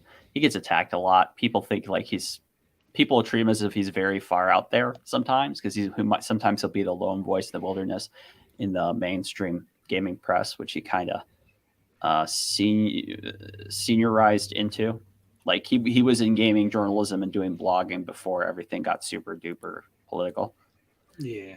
Yeah, so often he's the last reasonable guy willing to talk about it. But I mean, he's right. You guys could definitely see when the game devs were putting this together, they thought it could have gone a whole different way. Like they would get praised for doing this. But like, yeah, this is empowering. You're playing the Mexican army. You're putting those Americans in their place. And I mean, someone in there has got to be like flabbergasted. It did not go that way at all. Yeah, I don't think they're going to be that surprised because they had controversies and they have stated that they do this intentionally sometimes. Infinity Ward specifically. But do you think that they think it would have gone this direction? Like they might have thought this been controversial, but they didn't think it'd be controversial because you're not de-escalating the situation, right? They thought maybe it'd be controversial because you're attacking the Americans, like Yeah. Maybe. with Bush and Dixie chicks or whatever. Yeah, I could see it. I could see it exactly like Pete's saying. They were probably like, "Oh, everyone's gonna love this. Look at we're shooting people trying to get into Mexico. Ha ha! Don't you get it? It's a reverse. We've subverted your expectations. People are gonna love it because they're shooting the Americans." And then they're like, "No, it's still wrong." Because you can't please the far left. I'm just gonna say it. I'm gonna say what everybody's thinking. The far left is crazy, and if you don't toe the line exactly the way they like it, they're going to attack you. And I think one of the reasons that Eric Kane gets so much shit is because the Gamergate, quote unquote, people, they do respect him. They promote his stuff. They're like, hey, I agree with this guy. And if those people are evil, then Eric Kane must be evil by association. Default. Yeah. Well, I think this article's great. I didn't have time to read ahead. And I thought this was going to be completely different, but it's kind of mind-blowing that these other outlets are running with the outrage and making it like false outrage, basically. And it seems like the creators of the game were trying to make some subversive kind of statement or experience, and it's just missed the ballpark with so many people, because I've seen clips of stuff on Twitter and I thought completely opposite from what the intent of the game was. Mm-hmm. Yeah, I was really I thought the Andor, not episode 8 but episode 7, when Andor gets arrested, I really thought that was going to cause outrage, because I swear the scene is pretty much Andor getting harassed by a cop for just being Mexican on a beach. And I was like, oh shit, this is going to fucking generate outrage that Disney put that in there. Like, Andor got racially profiled. I thought they were going to run with that, but apparently Modern Warfare is like, hold my beer. We're shooting people on the fucking border wall. That was more important. Yeah. I don't see nothing wrong with this. This isn't any worse than the no Russian thing. Well, I mean, once you see the scene, the way that they describe it is totally off. They're not at the wall. They're at the border, yes, but they're going through a neighborhood. So it's like, okay, that the imagery there, like you're trying to imply something else. Yeah, and I think context matters, because the clips of stuff I've seen is being just shared in isolation, so you don't really understand what's actually going on around the story.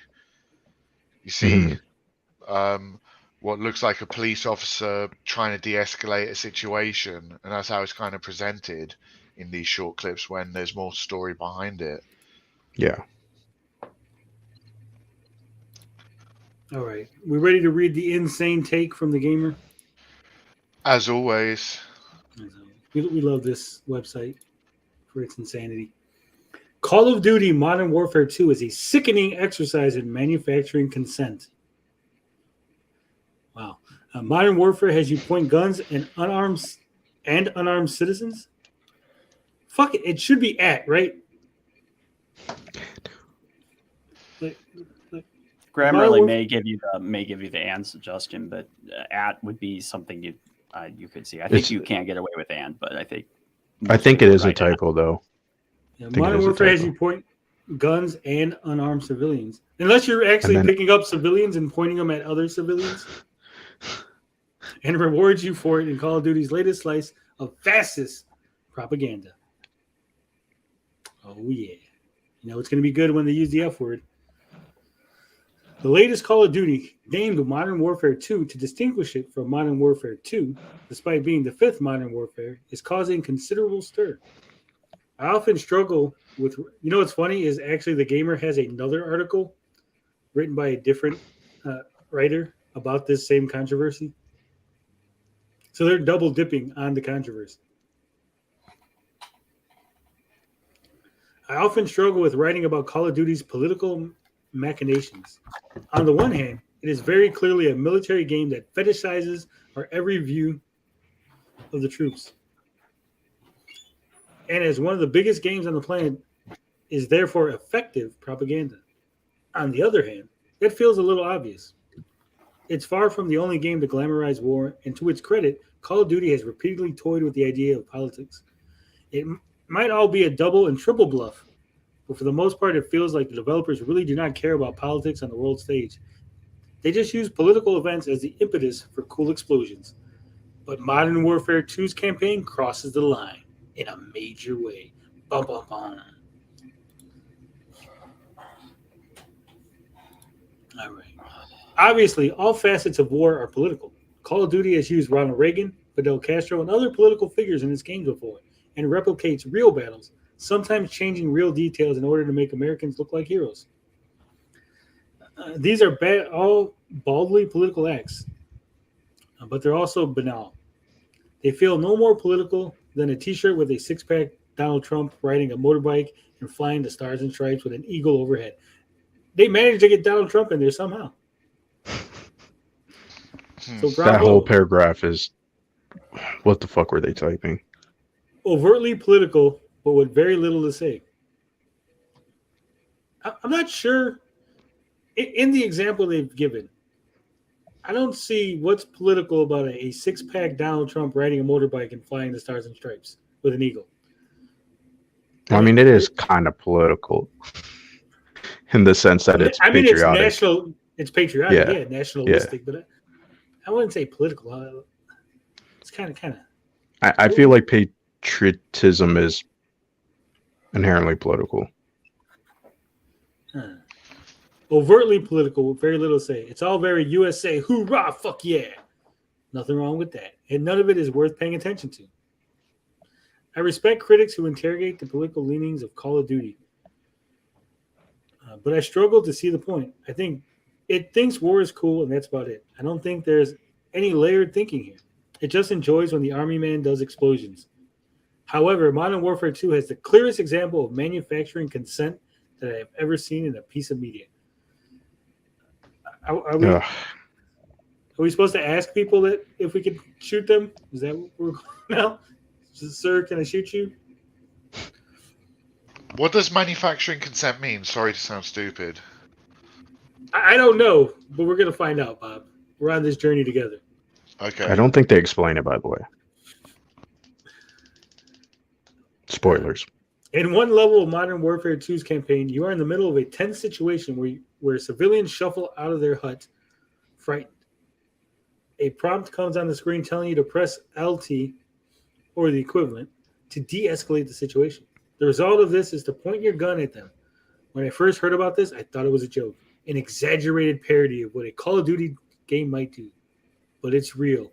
You do not offer aid to the citizens, attempt to calm them down, or direct them to safety and shelter, but instead meet fear with violence, stamping your boot down on the situation's neck. By aiming this is out of context. By aiming at defenseless and terrified citizens, the game rewards you. This, you are told, is the correct way to act. Why didn't you offer them a cup of tea, a blanket, maybe a shoulder to cry on? Maybe a biscuit. Maybe a biscuit. It underlines the unquestioned fascist authority that the immediate threat of moral violence and an overriding sense of might makes right is the correct and proper way to act when faced with those weaker than you. Killing other soldiers in Call of Duty is just what an army game is about. You can apply all. I'm not sure this writer has ever played a Call of Duty game. Well, they definitely haven't even watched this section because this is all wrong. All wrong. And you can apply all schools of thought to whether we should gamify warfare in this way. but society has already decided the answer is yes. Holding unarmed innocents at gunpoint is not usually part of the deal. And by labeling this as a way to de-escalate the situation, it is attempting to set a new normal. Oh my gosh. Our consent is being manufactured in real time. Boom, there it is, Bob. What they're saying is Call of Duty is putting into your mind that it's okay for the police to point guns at you. Even though these aren't the police.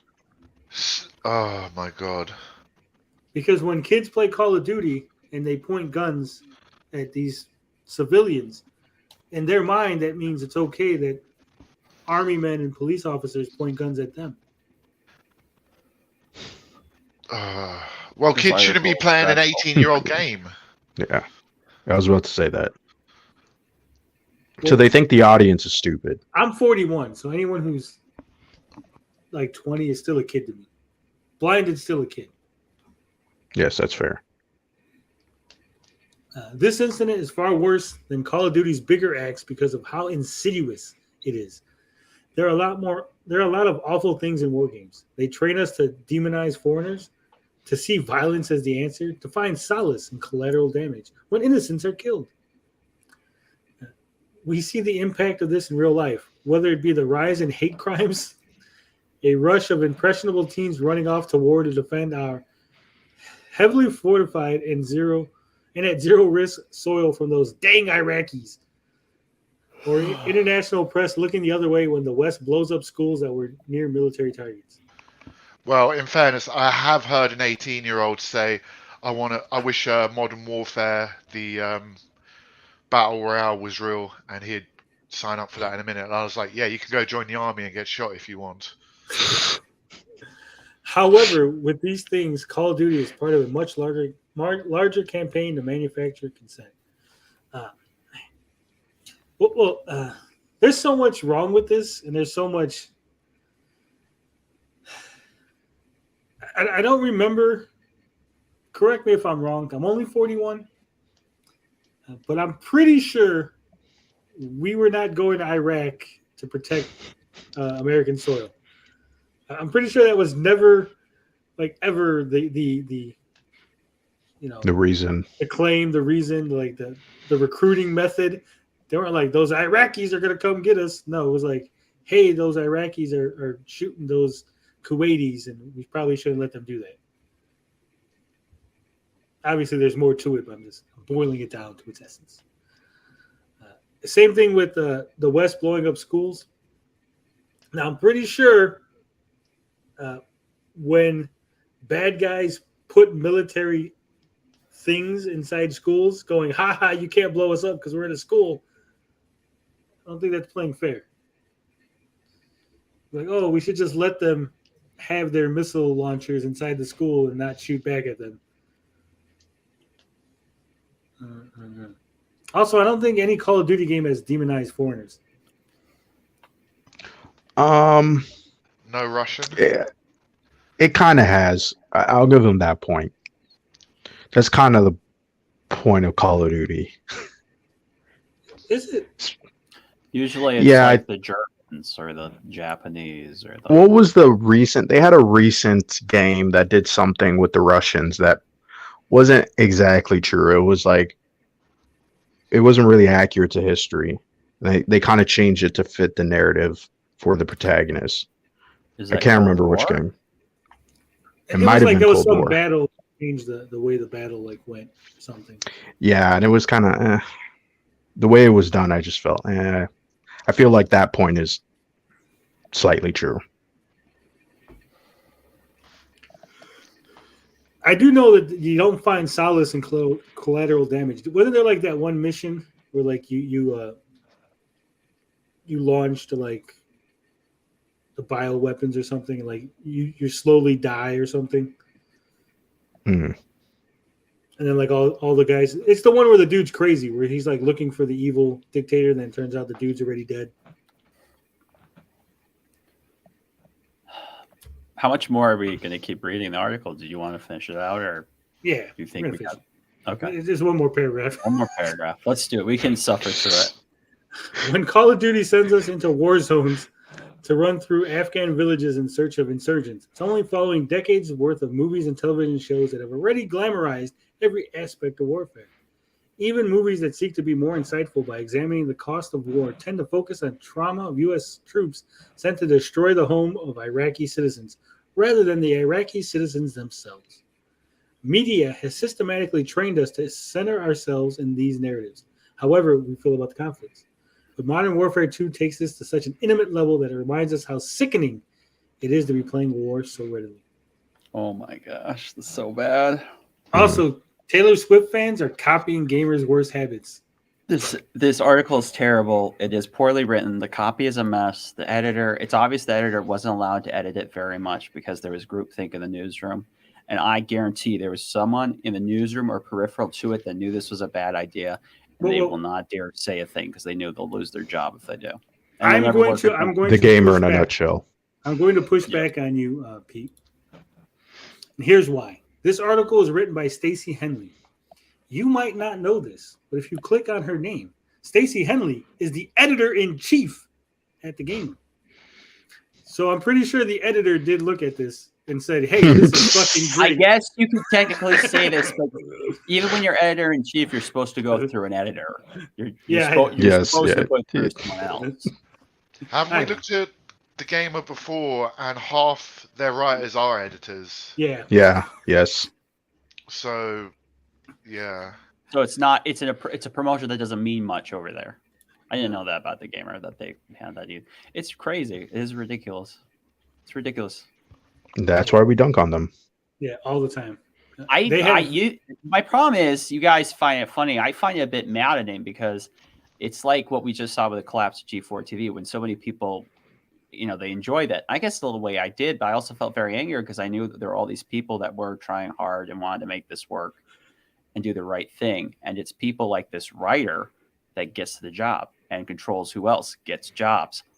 So you don't get more Eric Kanes. You don't get more people who actually like games and games journalism. And when they write an article about a game, they want to write about the game. You get people like this. And there is this stereotype that a lot of people that work in games journalism, they don't really want to be there. They just think of it as a stepping stone. That is not always true, but that stereotype does exist for a reason, and it is because of stuff like this. And this is it's just garbage on so many levels, and it annoys me to high heavens because I know everyone in her social circle, all her friends, they'll be like, "Oh, you're amazing, Stacey. You're so bright. I can't believe that you did that. I can't believe you did that, Stacey. You go, you're girl. So great." Oh, yes, Queen. And it's like you're gonna burn your audience. You're not telling the truth. You're basically outright lying. Though perhaps not purposefully. It's still a lie. And it's just ridiculous. It's ridiculous. Sorry, I'm done. I'm getting off my soapbox. I apologize. No, that's fine. It's crazy town. It's crazy town. I always wonder how much traffic these sites get. They must get a decent amount off of Twitter at least. Enough to stay alive, right? Yes. Almost all of them are owned by mega companies or really, really big companies. This article probably will do well because it'll get hate traffic. Hate clicks are a lot easier to get than appreciation clicks. A lot easier. I remember on my little blog website, whatever you want to call it, the biggest article I got was I did a throwaway article about some streamer who accidentally flashed her butthole on Twitch. And that got the most clicks out of anything I've ever written. I've actually broke stories and had like inside information on different things. Those just got completely ignored. Twitch streamer shows her butthole. Everybody's clicking on it. So I took all the fun out of the room. My apologies. No, not at all. I'm just saying it's your fault, you people watching. If you wouldn't click on this shit, we wouldn't have nothing to do. I guess it's kind of our fault too for dunking on it all the time. We're giving them traffic. Damn. But it's also like what I see on YouTube as well. It's just people get outrageous and into drama because it's easy clicks and people want to watch that stuff. Like, just look at people like Review Tech USA. He used to just cover news articles and interesting things in gaming, and slowly he's got more and more into just attacking people and being this outrageous personality. Well, he says a lot of stuff that's wrong Yeah, I know. in terms of gaming. Yeah, that's why I unsubscribed to him. Because it's just like you're okay. Now you're trying to mislead a group of people because it's entertaining. Yeah. I was never subscribed to Review Tech USA.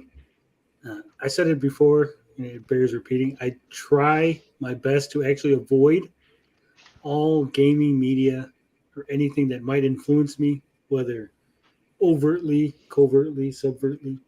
Right? I want to, when I review something, I want to have it my thoughts and not just accidentally regurgitate what other people think. Yeah. I respect that. That's like, as a musician, I've often avoided listening to other musicians' music because I don't want it influencing my music. That must be really hard. The irony of her, not to cut you guys off, the irony of her piece, this is the one last thing I wanted to add, because I was like, what is manufacturing consent? So I had to look that up and Google it. Manufacturing consent is a propaganda idea. A lot of people claim to have created it, but basically came out of Edward Bernays, who was like the big propagandist in the mid 20th century. And manufacturer consent is the idea that you are the options that you see in front of you that are like, these are the acceptable options we can talk about, are created by mass media. So there are actually more options than this. We're just being pushed towards these one. So the irony here is she's saying that this game is pushing us to only think this is okay. But the whole goal of her article is to tell you how actually all their options are bad. My options are good. So she herself is actually, and her buddies are trying to create manufacturing consent. The irony. Isn't it ironic? Oof. Yeah, this is why people like Eric Kane are so important, and they really need to be promoted. When you see someone who has a sensical take on things and actually looks at all context, those are the people that we should be talking about. Those are the people we should be discussing. We need to really move away from this idea that, oh, this is funny, let's dunk on it, and everyone click on the article because we're upset. You guys can take all the piss out of it you want. I apologize for getting so serious. It's frustrating. Just no, it's fine. We get serious all the time here. Don't worry.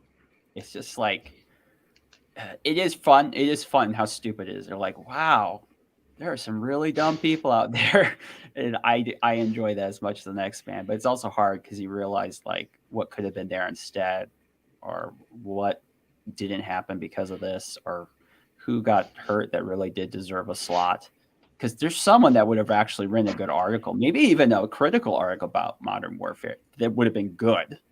You know, that might actually watch the video or knew something about the series. And so they weren't just pushing generic. I mean, you could have taken anything she said from 2005 and slotted in there. Like seriously, was there anything relevant that told you this was written after 2005, save the game is being published now? No. She mentioned Donald Trump. Okay, so 2016. We're up to 2016. That's only... Well, if you change the year to 2009, who would have known? Because Modern Warfare 2 came out in 2009 too. So that's a great point. That is a fantastic point, actually. I mean, can you really push it that far forward? Does she say Donald Trump is president? Because Donald Trump was kind of an American entrepreneur, capitalist kind of success, really, wasn't he, for a long while? He had a TV show. This is true. Yeah. What she said was basically empty air. I haven't played the game, but watching the videos, reading the Eric Kane article, there's nothing outrageous about this whole mission. There's nothing outrageous about the thing. Maybe it is my upbringing, my not craziness, but I don't see Call of Duty. Like, I am not of the type of person that goes, I played Call of Duty, I want to go over to Iraq and shoot some Iraqis now. Like, maybe it's just me, right? Like maybe you guys have, but for me, that's never been like, I put down the game and I'm like, I'm signing up. I'm going over. It's people like even the gamers, sometimes they'll do this where there'll be a major news story and the media blame the game, like creating a mass kill or whatever. And then occasionally you will have these game journalists come up like, how could the media say that the games don't cause violence? And you could be like, you just wrote this magnum opus about exactly that. No, see, it's only okay when they write about gamers being bad. When the mainstream does it, like, whoa, you're stealing our grift.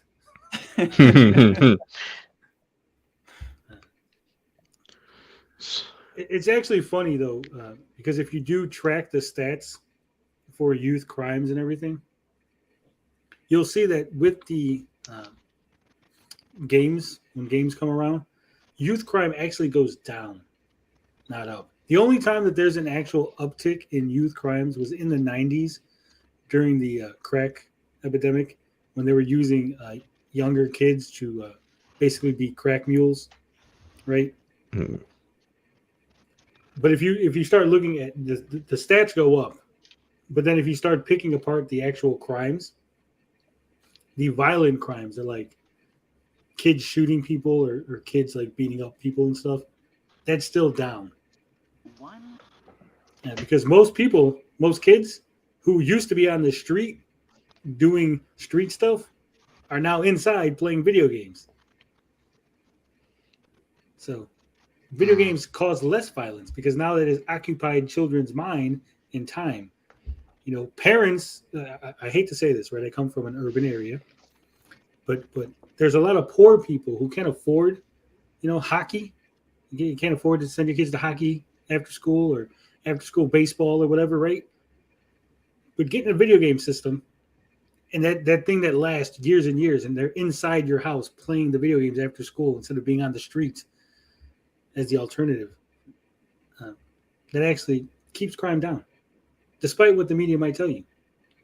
And, as long as you have a strong enough upbringing where your parents tell you, hey, this is fiction and this is real life. And kids who see real life, violence, they can recognize the difference between games and real life. They're not going to play Call of Duty and go, yes, now I'm going to go outside and shoot other people. They're like, no, I know what shooting other people does and how it affects people. And that shit's bad and upsets me already. Call of Duty is not going to make me do that.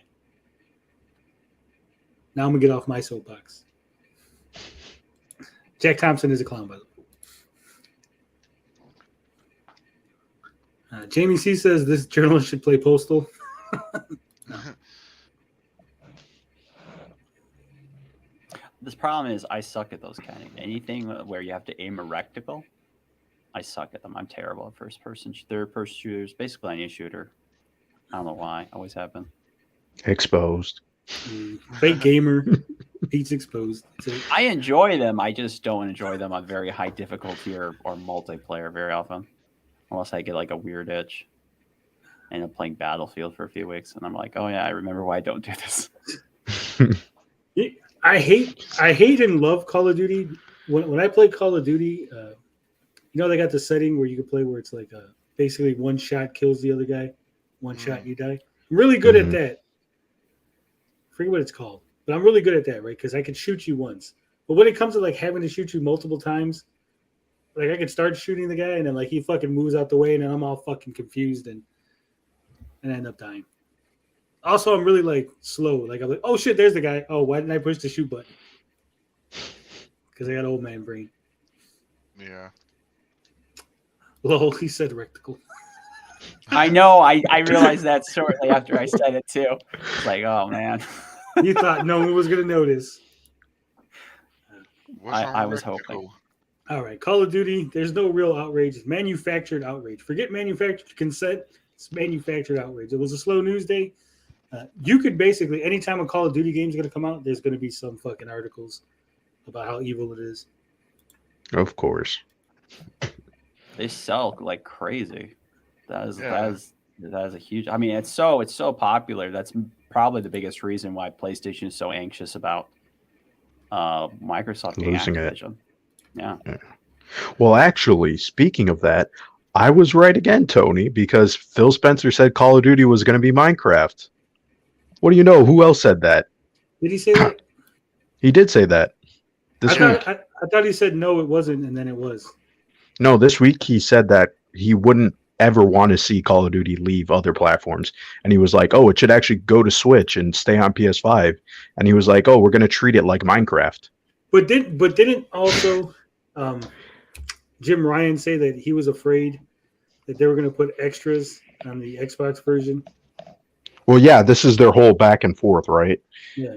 Phil Spencer's coming out and saying that to look good, and Jim Ryan is coming out to push a bit, I think you sound like a corporate bootlicker who just believes anything your corporate overlords tell you and you're happy with it. Yes, even though we just spent the whole show dunking on Phil Spencer, but okay. I don't trust Phil Spencer and his lies. Yeah. Okay, so I was wrong. I'll take the L on that. I'll take it. You'll take the rectical. Yeah. Speaking of evil corporate overlords, have you heard about James Gunn and Peter Safran becoming the head of DC Studios? Yes. Yes. I might have heard something about that. Yeah. So they are the Kevin Feige of DC. This comes from Deadline. Oh, also apparently Liam Hemsworth is going to replace Henry Cavill in The Witcher. Lol. A terrible idea, but yes, that is also news. This is from Anthony D'Alessandro. Finally, Warner Brothers Discovery boss David Zaslav has a new head of DC Studios, and it's not one, but two. Guardians of the Galaxy and Suicide Squad filmmaker James Gunn and DC Films producer Peter Safran. Both had the new title of co-chairman and chief executive officers of DC Studios, overseeing the overall creative direction of the DC universe across film, TV, and animation under a single banner. The duo will report to Zaslav, but will also be in close correspondence with Warner Brothers Film Group co-chairs and CEOs Mike DeLuca and Pam Abdi on such matters as marketing, distribution, and capital spend. Just so everyone is on the same page. Gunn and Safran start effective November 1st. So that's Wednesday. You guys excited about the future of DC? Not really. Yep. The hell? Bob, are you high? No, I mean, there's some positives with it. James Gunn's great and everything, but I can see this. I'm getting a bit worn out with Marvel being overly comedic, and I'm worried maybe they're going to push James Gunn to be overly comedic. Well, James Gunn is inherently comedic. He is, but I felt the balance with Guardians of the Galaxy 1 and 2 was very well done. Have you seen Peacemaker, though, Bob? No. Oh, that one's awesome. Yeah, that was James Peacemaker makes the Suicide Squad an even better movie. Well, I didn't really like the new Suicide Squad. I thought King Shark was cool. I thought the new Suicide Squad was good. I'm not a huge DC fan, but I like the new Suicide Squad movie a lot. And okay. Peacemaker was really good. But it has fart jokes. So they say on Twitter. And that means it's bad. When is a fart joke ever bad? I don't know. Unless you're Snyder fans, I guess. Twitter should absolutely love that film. One of the main heroes is a married lesbian, and the main bad guy's a white supremacist. Yeah. That's gotta be like catnip for them, right? You would think. Yeah. Oh, sorry, a married lesbian of color. Yeah. Mm-hmm. And plus size. I mean, everything is right there. You checked all the boxes. Wait, what movie is this? No, this is Peacemaker. Oh, that sounds like an instant sell to me. You get to see John Cena's dick and balls too. Yeah, so it's always a plus for Bob. What happened here? Buzz was intense that Safran was going to get the job last week in the wake of former DC Films president Walter Hamada departing the studio. Then insiders told us that wasn't true, that the first look deal for the Safran company announced last week was just a re-up. Turns out that Safran didn't want to run DC alone unless there was a creative face, that being his Peacemaker and Suicide Squad partner, Gunn. Apparently, the pair became even more serious contenders for the job as they were advising Zaslav on candidates. One of those previously being Warner Brothers veteran and Lego movie producer Dan Lin. In his new role, Gunn is exclusive to Warner Brothers Discovery/DC. No more Marvel. He can only direct TV series and movies for Warner Discovery DC. I wonder if he can Not a direct surprise. specials too. Does that include specials? Yeah, there's no way he's going to direct for another studio. It'd just be too. This is like a 4-year picture deal, so they locked him in. He'll just let him finish out what he's already has agreements on. That's it. Gunn's Guardians of the Galaxy Volume 3 comes out via Disney Marvel on May 5th, 2023. There's also a Guardians of the Galaxy holiday special hitting Disney+. The model Zaslav and DeLuca we're eyeing here in the Gunn Saffron for the new DC label was akin to Disney's Pixar, where there's a creative and business face. Meanwhile, the Saffron company will continue to be run by its president of production, John Rickard. They have several projects in the mix inside and outside Warner Brothers DC, including the Idris Elba, John Cena action feature Heads of State in the works at Amazon Studios. That should be good. I think Idris Elba and John Cena together. It's going to be all right. They might be onto something there. While Lin was a serious candidate, we hear he has Zaslav for too much. Some insiders saying that untangling Lin from his deal at Universal, which had a financing component, was hard. But others say it wasn't that complicated. Well, that wasn't telling us anything. Talk simply fell apart. It had something to do with his production company, too. I'm surprised they didn't mention that. Man. Well, I don't know if you know this, Bob, but James Gunn was at one point supposed to take over for Kevin Feige. Yes. Oh, really? I didn't. He was Feige's hand-picked successor. Yeah, successor. Mm-hmm. Right. Until he got fired. Yeah, until he had that whole controversy thing. Yeah. That I was surprised how quick they got over that. It's kind of weird. Well, it was because all the actors were like, "Hey, bring him back." You know, Chris Pratt even was like, "Hey, bring him back" and stuff. And I'm sure Kevin Feige also probably threatened to do something if they didn't bring him back. Yeah, so but Chris Pratt is a no good Christian. No, but Kevin. Man oh, who loves his wife. So why did they listen to him? People hate on Chris Pratt too much. It's so sad. It's all over bullshit and lies. Didn't he like leave a message for his wife on Instagram? They were like, yes, for that? Yep, and they misconstrued it, and it was just a simple comment that everybody would make if your wife gives birth. Like, come on. No, it was insensitive to his ex that couldn't give him a kid. Even though he has and loves his son, but oh my god, this is so weird that people nitpick. They know nothing about this man, but they believe they do. It's bizarre.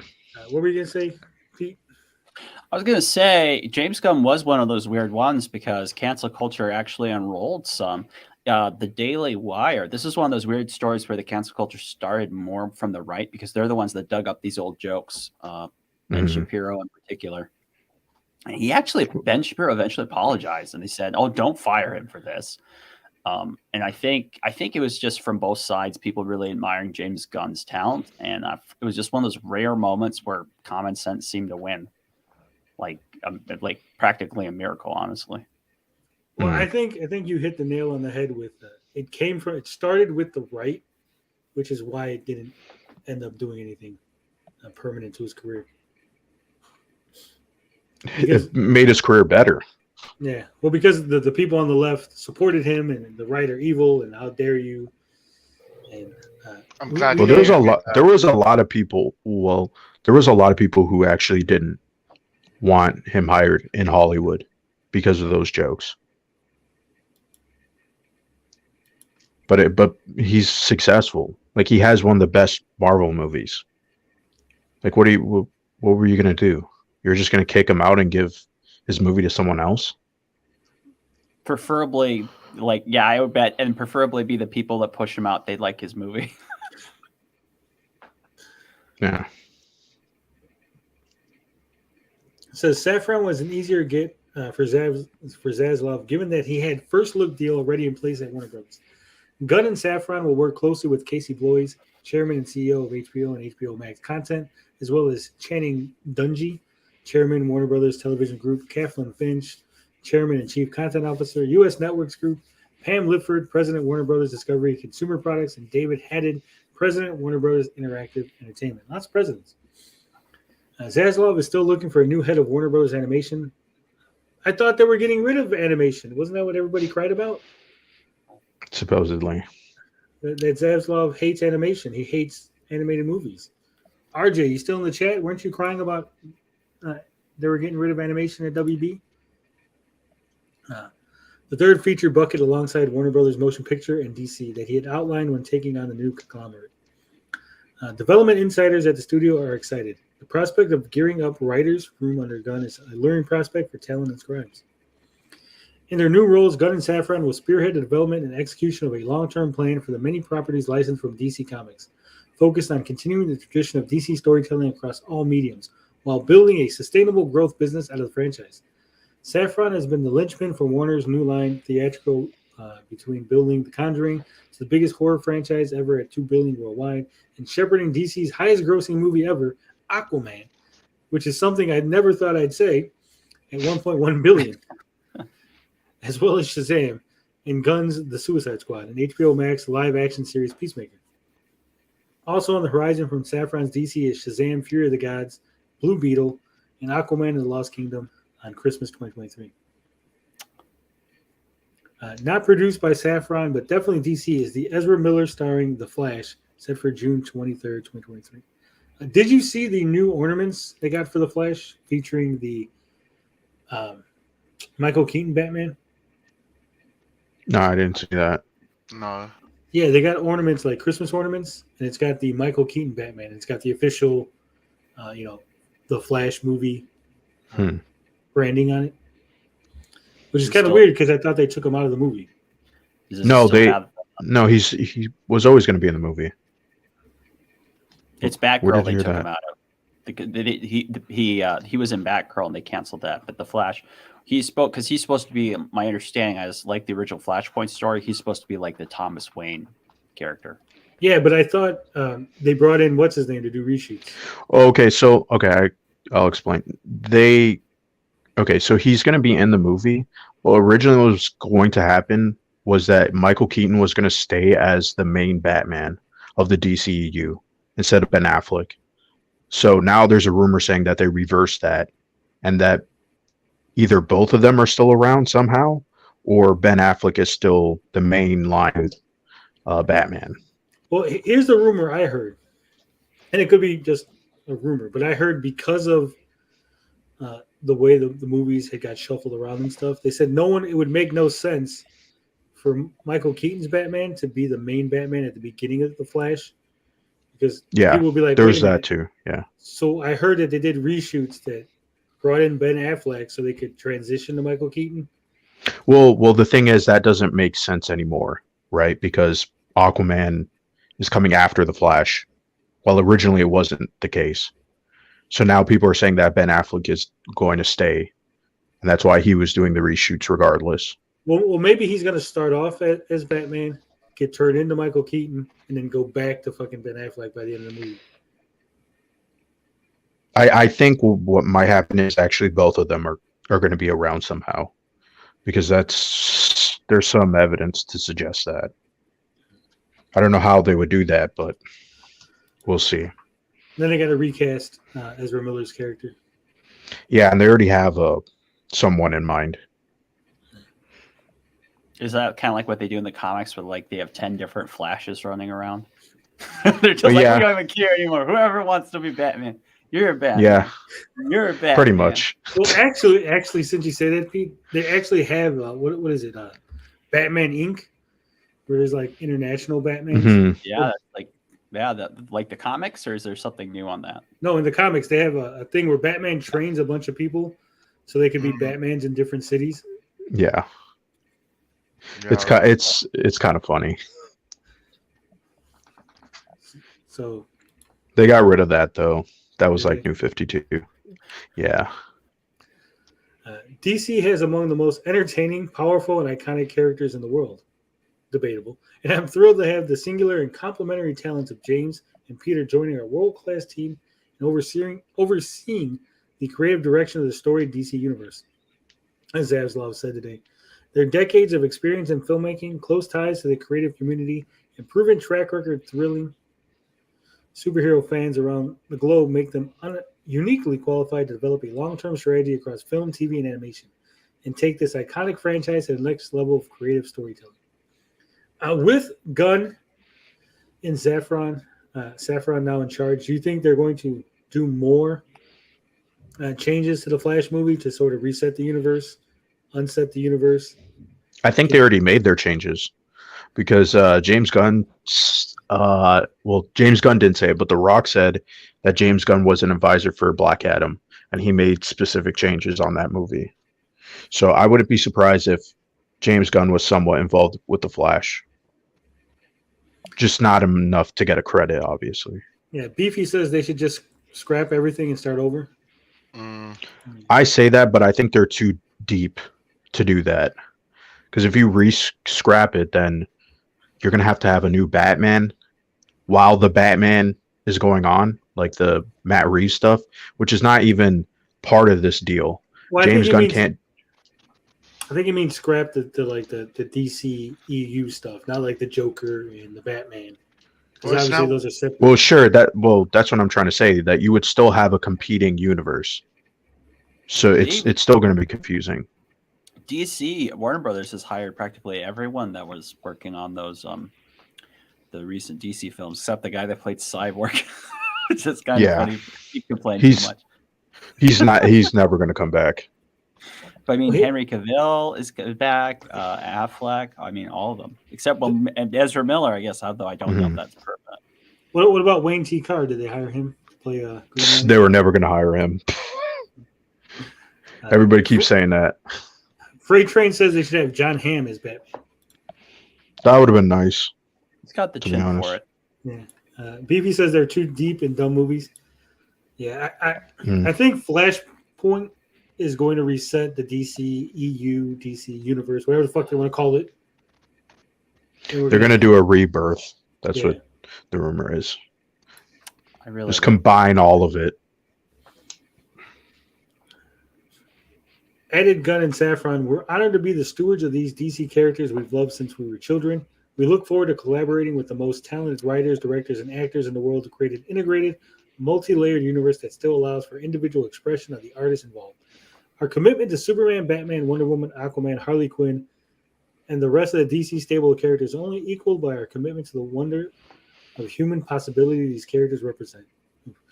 I'm always so surprised how Harley Quinn has somehow managed to become like one of their major fucking characters. She sells a lot of merchandise, that's why. Yeah, I know, but I'm just saying it's like weird that that's happened. They took a character, she's like fucking the battered girlfriend of the Joker, and everyone's like, that's the one. That's the one we're gonna latch on to, guys. Sells, Tony. You could, yeah. I mean, it's been like this for a while. It's just now she's broken into the mainstream. She was always popular when she first showed up. And that wasn't, I mean, it was 30 years ago, but.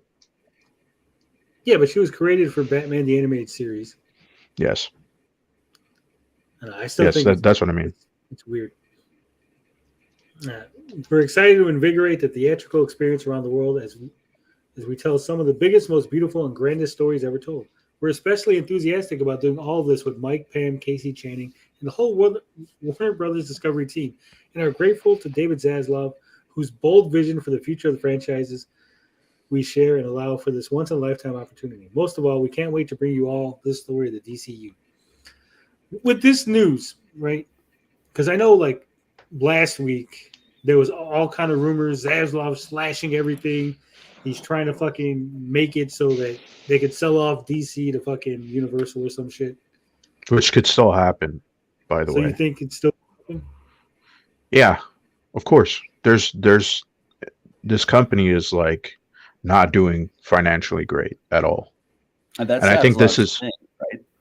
That's like kind of like what he's always been known for. Yeah.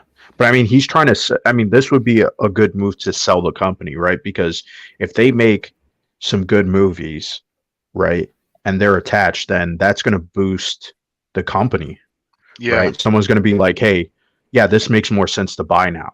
So he's just going to do that. He's just going to be like, okay, let's put all our best moves on it. I mean, there's a not a rumor because I'm pretty sure it was confirmed. They asked Kevin Feige to take this job. So What? that says something. Yeah. Yeah, but doesn't that say that there's a commitment to the DC brand? There's a commitment to make this company look better. Yeah. Not look better. I'm talking about like they want to make this work. Not so much they want to make it work to sell it off, but like they want it to be successful.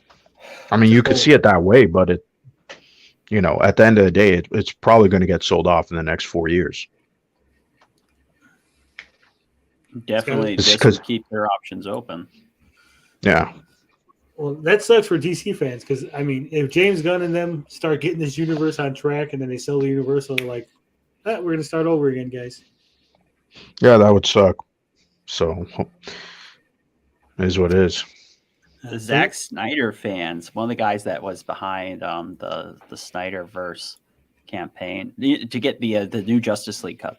I can't speak today. I apologize. The Zack Snyder cut. He has been going on his Twitter over and over again about how awful James Gunn is and keeps going back into the old jokes and everything. And they are very unhappy about this news. Oh, yeah. Yeah, of course. Because they think that the Suicide Squad erased the Air version, right? And also, James Gunn was picked by Walter Hamada, and they absolutely hate Walter Hamada. But Right, it's they funny because Snyder came out to express support for James Gunn in this new position. Because Zack Snyder and James Gunn worked together. That was Zack Snyder's first project, was Dawn of the Dead, written by James Gunn. So, I don't know. Just the Snyder people, they are a small minority, and Black Adam kind of proves that they are because they were championing that movie, and they started eating at themselves over the whole Superman thing. So, Well, because it didn't have the right suit. yes, over stupidity. Yeah, they could actually help themselves, but no, they're just going to eat themselves, and it's going to be like this for the next 4 years. Well, they'll just complain on social media, and I mean that's all they can do, honestly. Like people in Hollywood laugh at these people. Yeah. Like it's really bad. Well, the funniest thing I seen was they went from Zack Snyder or nothing, right? In order to get the Snyderverse, we need Zack Snyder. To immediately going, well, as long as they continue it, we don't actually need Zack Snyder to have the Snyderverse. Right? Which is what they're technically doing. Yeah, I was like, how is it like? First off, it was never the Snyderverse, right? Because it was never Snyder who owned it and was like deciding everything, right? He directed 2 films, 3, 2.5, whatever you want to say, right? It was like it was never like it's not the Feige verse. We don't go like, oh, the Kevin Feige universe, right? It's fucking Marvel. They get different directors for different fucking projects. They get different writers, and they do the fucking thing. It wasn't like Zack Snyder was gonna write, direct, and fucking produce every single DC movie, right? It was like, so it was never gonna. He was going to like, stop at like 5 movies. He said, yeah. He did his thing. He got his vision out there. I think it was kind of crappy. I didn't like Man of Steel. And not to I'm rehash with all you. these. Not a big fan of that movie. none of his movies were good. Just come out and say that. The Snyderverse was decent, but everything else he put out was not good. You know what? I like 300. I mean, I can give him credit as a filmmaker, but I would say most of his movies suck. Well, here's the thing. Like, if the Snyderverse movies, Man of Steel, Batman v Superman, Snyder Cut of the Justice League, if that was supposed to be like an Elseworlds DC, right, I can get behind that. But those characters were not like the DC characters that I knew and were like expecting. Even as a non-DC fan, as someone who's just vaguely familiar with Superman and all of them, I was like, this feels off. This doesn't feel like the Superman I wanted to see, right? And now there's all these people who do revisionist history and think, no, this is what the characters are supposed to be. Freight Train thinks 300 suck. This is Sparta. No. Saw it in the theater. It was good. It was legitimately Zack Snyder. It is Zack Snyder's best movie. It's the most competent. It's most thorough. And it's the one where his vision actually made it through to the end. Yeah. They I feel like all his movies, his vision are seen through the end, and it's not good. Well, 300 was basically they took the panels and pretty much put them on the screen, right? Mm-hmm. So I mean, he did that with Watchmen too. Yeah, but it didn't work as well. But with Watchmen, they changed a lot of the story. They changed way too much of the story. Yeah, so it wasn't exactly the panels. At some point, they stopped putting the panels on the screen and started their own shit. Which is what fucked it up. Whereas 300 was literally like, this is the fucking book. Does anyone remember Sucker Punch? Come on. Yeah. Yes. Oh, get me started. That was the most terrible movie I've ever seen in my life. Look at that. Bob hears Sucker Punch, puts down the game controller, and chimes back in. The only movie I think is okay is Dawn of the Dead, and that was his first movie. Sucker Punch was god awful. But it was an allegory for like moving on or something. I don't know. No. Beefy says they should do a Jurassic League movie. Lean into the fun stuff, off the wall superhero shit. That's why That would getting be funny. James Gunn is good though, because like as you see in the projects he's done, he has picked like super rando DC characters, and he makes the audience care about them. Yes, often they're jokes, but they're using these properties, whereas in DC's not using them at all up to this point. So I'm excited about this overall. I think he could go a bit zany, but I think it'll be better than what they've done so far. Yeah, without a doubt. Who was that weird character in the Suicide Squad? The one with the dots, polka dot man. Made me care about that character, and that's a goofy ass fucking character. Yes. So. I mean, that's his stick, though. So, and he knows a lot of his comic book knowledge, so it makes sense. He's a good creator. He knows the source material. He respects the source material. So, yeah, why wouldn't you hire him to run DC? Right. And then that's why you got the other Peter Safran, who's more of a producer. And that's like a perfect combo. So, I'm excited to see what they do. I hope it's good. Damn, it's a lot more. Yeah. Oh my God, we don't need. Yeah. So those two are in charge. That's basically the whole thing. The press, the copywriter that helped put together the press release is very happy right now. Like, no one ever reads my stuff. But we only got halfway through. Yeah. I'm looking forward to see what they do. Whether or not a lot of people are suspecting we're going to get some weird, obscure DC characters getting shows and movies. Good. I want a Secret Six movie. Animal Man. Yeah. Please. Holy shit. Someone was suggesting a James Gunn Plastic Man movie. That would be good too. Just throw shit at the wall. Movie. Just keep it away from any of the CW people. If any of them are left hanging around, keep them away. Fence them out. Yeah. With these guys in charge, hopefully they'll be able to roadmap a DCU, get the movies out. Whether or not the movies are fucking $1 billion movies, like keep going with the plan. I think that's what DC's biggest problem is. Like as soon as they hit a movie that doesn't do as well as expected, they shit themselves and like, oh no, we got to change things up. Yeah, like just fucking push through. And a Superman movie, please. Well, they said that they're doing Man of Steel 2. Don't even call it that. Well, they said a new Superman, and then they put like quotations of Man of Steel 2. So it'll be a sequel to Man of Steel, but not necessarily Man of Steel 2. It might be like Superman Rebirth or Superman something. Superman less Jesus version. Because Zach's a little not on the nose. Yeah, a little bit on the nose there.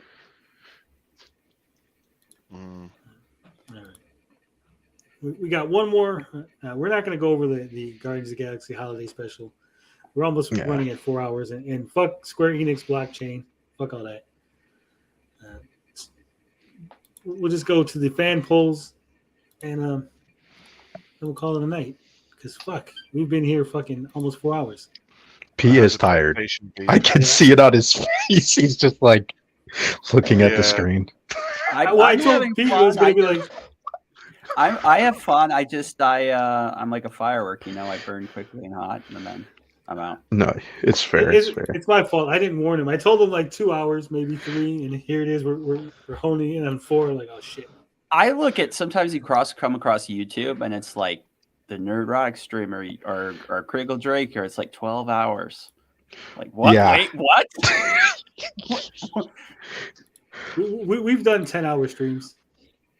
Oh, never again. It happens. What are you playing, Bob? Nothing. I'm just trying to find out if I'm rich or not. Because there's been a massive spike in Dogecoin, and I'm trying to get access to my account where I've got £100 worth of Dogecoin. What about Ethereum? Did Ethereum go up? Because I'm like 150 in on Ethereum. And it's been going down. No, but Dogecoin just passed 10 cents. Oh shit! I'm just about to find out if I'm rich or not. Because if I am rich, bye suckers. Well, I don't know. Ethereum went up to 1,600, so it's on its way back up. Yeah. I did make some money off it last year. What? Did I not actually? You didn't buy it, Bob? They denied you? Whatever. No, this article must be wrong. This article must be wrong. It says I lost money. It's got to be wrong. Yeah, no, I'm not rich. I'm stuck with you suckers, god damn it. God damn. All right. Damn. So if you weren't aware, I am on vacation from work. Next week I will be on vacation again. So 9 a.m. Central Standard Time. I'm going to be streaming the rest of Batman Arkham City. So far, not impressed. A lot of side shit that I don't want to do. We're just going main mission stuff. Oh my god, you hate the side missions in Arkham City? No, I don't hate them. I just like, I went to the how long to beat, right? It was like 12 hours to beat the main mission only. 40 hours if you beat the main mission and the side shit. The side shit should not be more content than the main shit. Well, that's to why be it's fair, called side shit. Hold on. They might be counting the Riddler stuff. Just the Riddler don't stuff do that. Yeah, don't do that. Yeah, skip that. Because I skipped that on the first one too.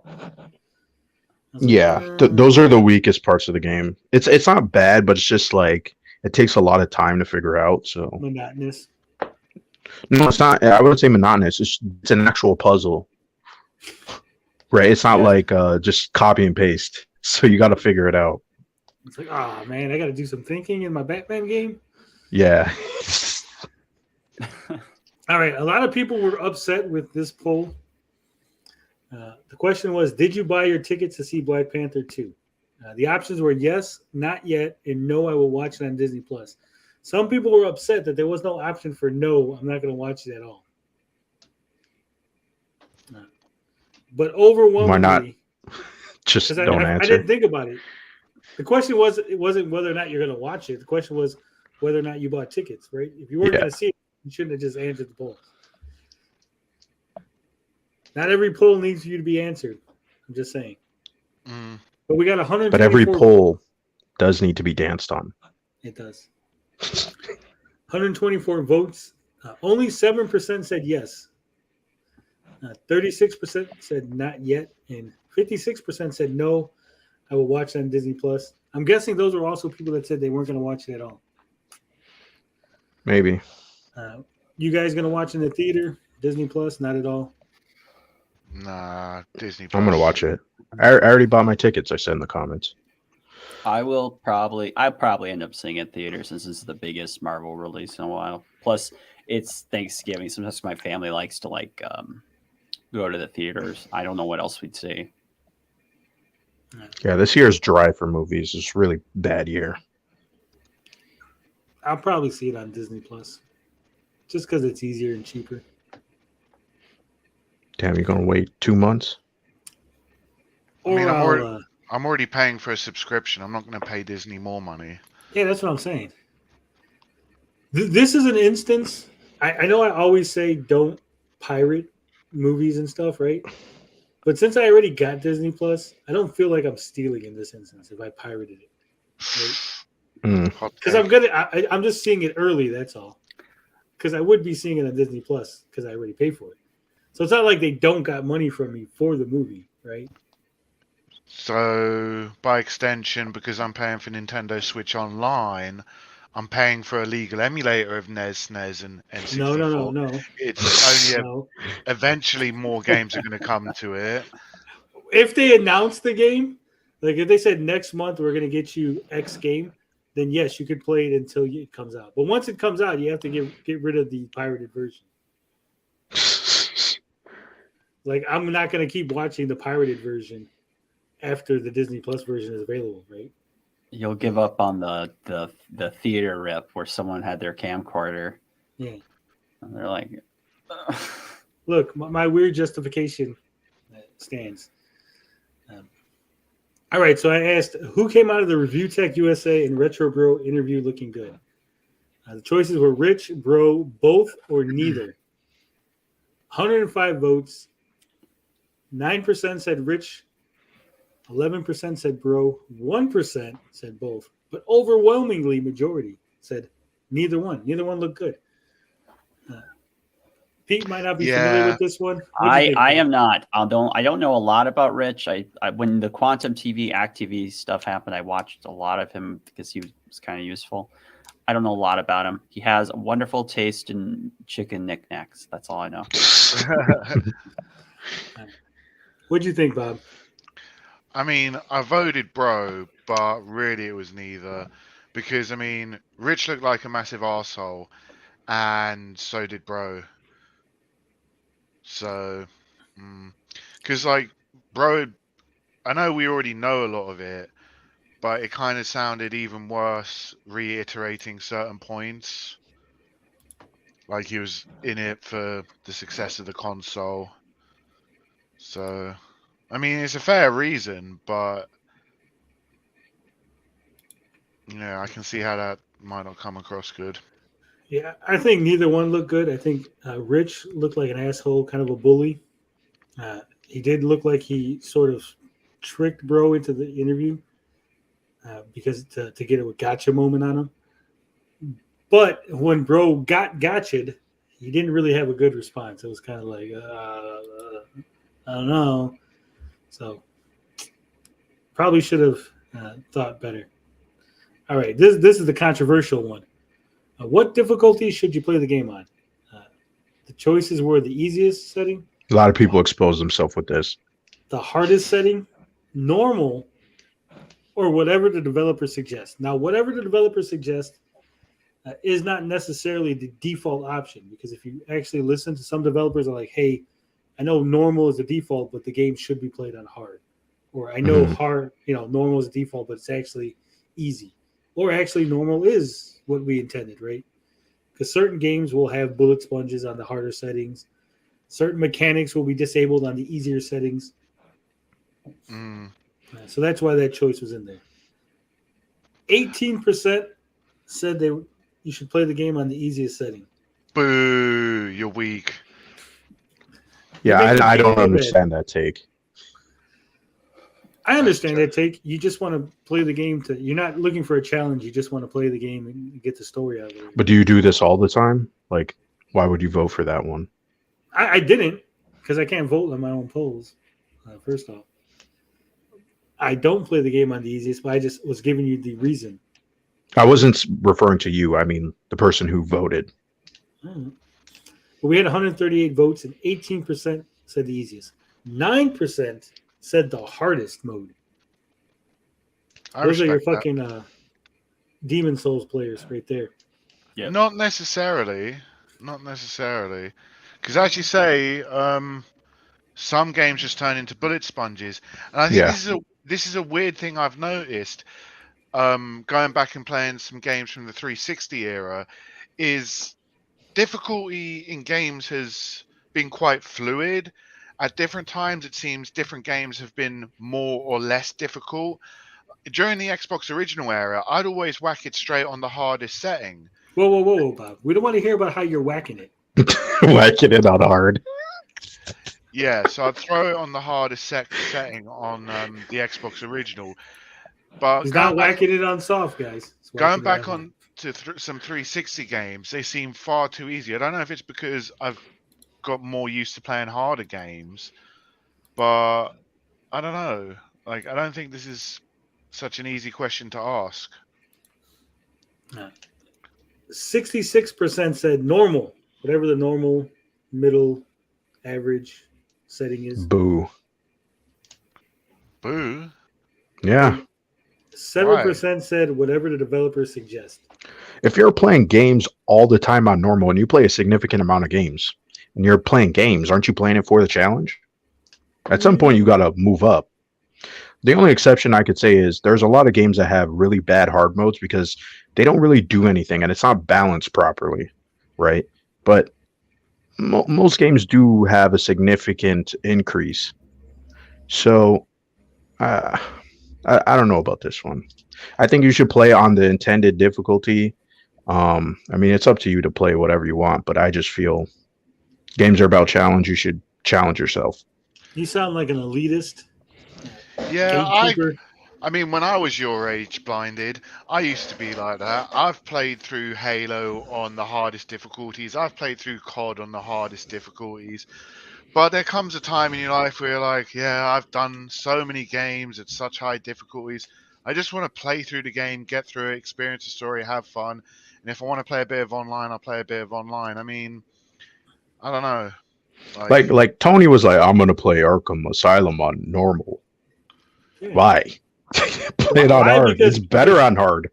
Because I was streaming it, so I got to pay attention to the chat. B, if I play it on hard and you guys see how bad I am, it's going to look embarrassing. But is there any? Well, that's the fun of games. What mechanics are introduced to Arkham City or Arkham Asylum on hard mode? Which, apart from, It's just the combat. It's just I guess, but the combat is.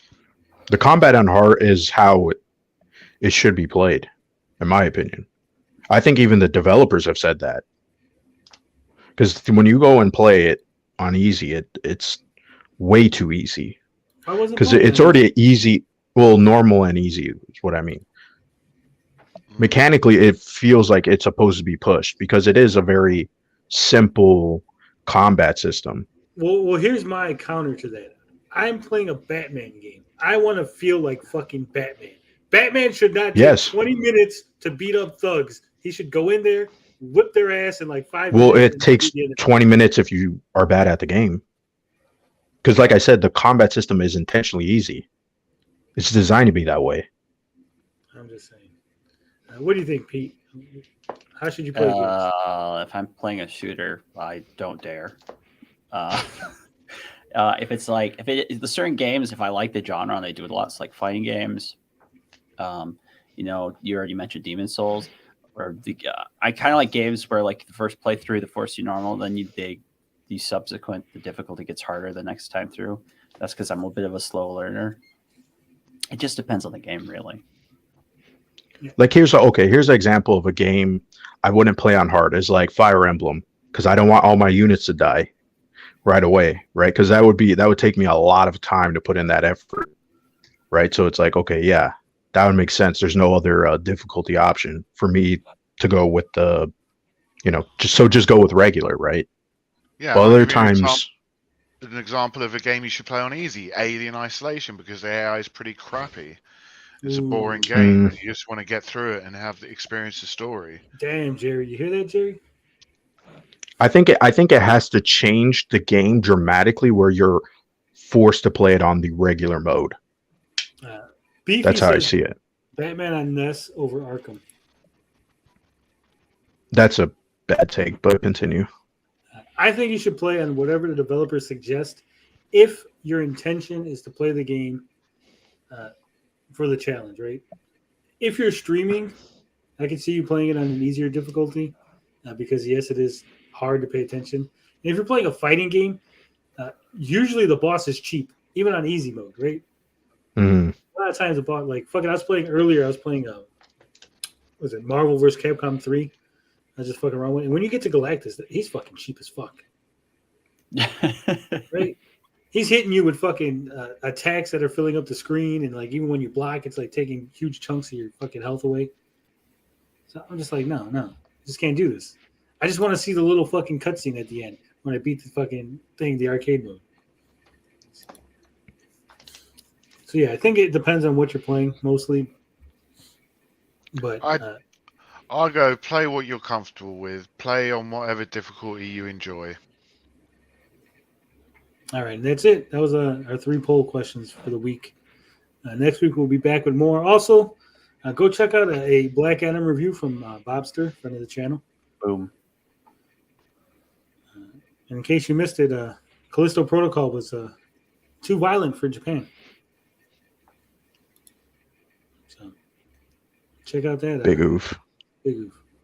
You were looking forward to that. Are you looking forward to it more, Blinded, now that it's deemed too gory, too graphic? Japanese? Yeah, I'm looking forward to seeing how gory it is. I don't think it's going to be that gory, to be honest. It's not going to be like really crazy levels of gore. Well, Ciro basically said we're not going to give you a rating. The game is so terrible. It is so offensive to our sensibilities that we're not going to fucking rate it. Well, the reason was because there's dismemberment, which is weird. Well, no, there's a lot of places in the world where dismemberment is a big issue in video games, Well, like yeah, they were Australia. okay. No, I know that, but I'm saying it's weird because there's other games that have been rated in Japan with Dismemberment? like really bad dismemberment. So I just think it's okay when weird. they do it. Yeah. Yeah, it didn't look that gory. It looked more psychological in the gameplay footage, but I don't know. I would say the first a game with like really realistic gore is probably The Last of Us 2. That one had like kind of shocking levels of gore. I'm like, wow. Rating boards are really weird because it's made up of normal people who Yep. don't know what the fuck they're talking about. Yeah, and every country has their different process for doing it. Mhm. It's like the MPAA, same thing. They're like a bunch of people they're supposed to be normal people, but really it's like a smaller group of people that are really interested in doing that. So you kind of get a busybody effect. Yeah. Mhm. And sometimes you'll get weird ratings where you're like, wait a minute, this movie shows a dick and it's fucking R-rated, and this movie shows a dick and it's PG-13. You're like, what the fuck? Mhm. I don't think there's any PG-13 dick movies. Sorry if I got someone excited out there. The Golden Child, Eddie Murphy. Sorry.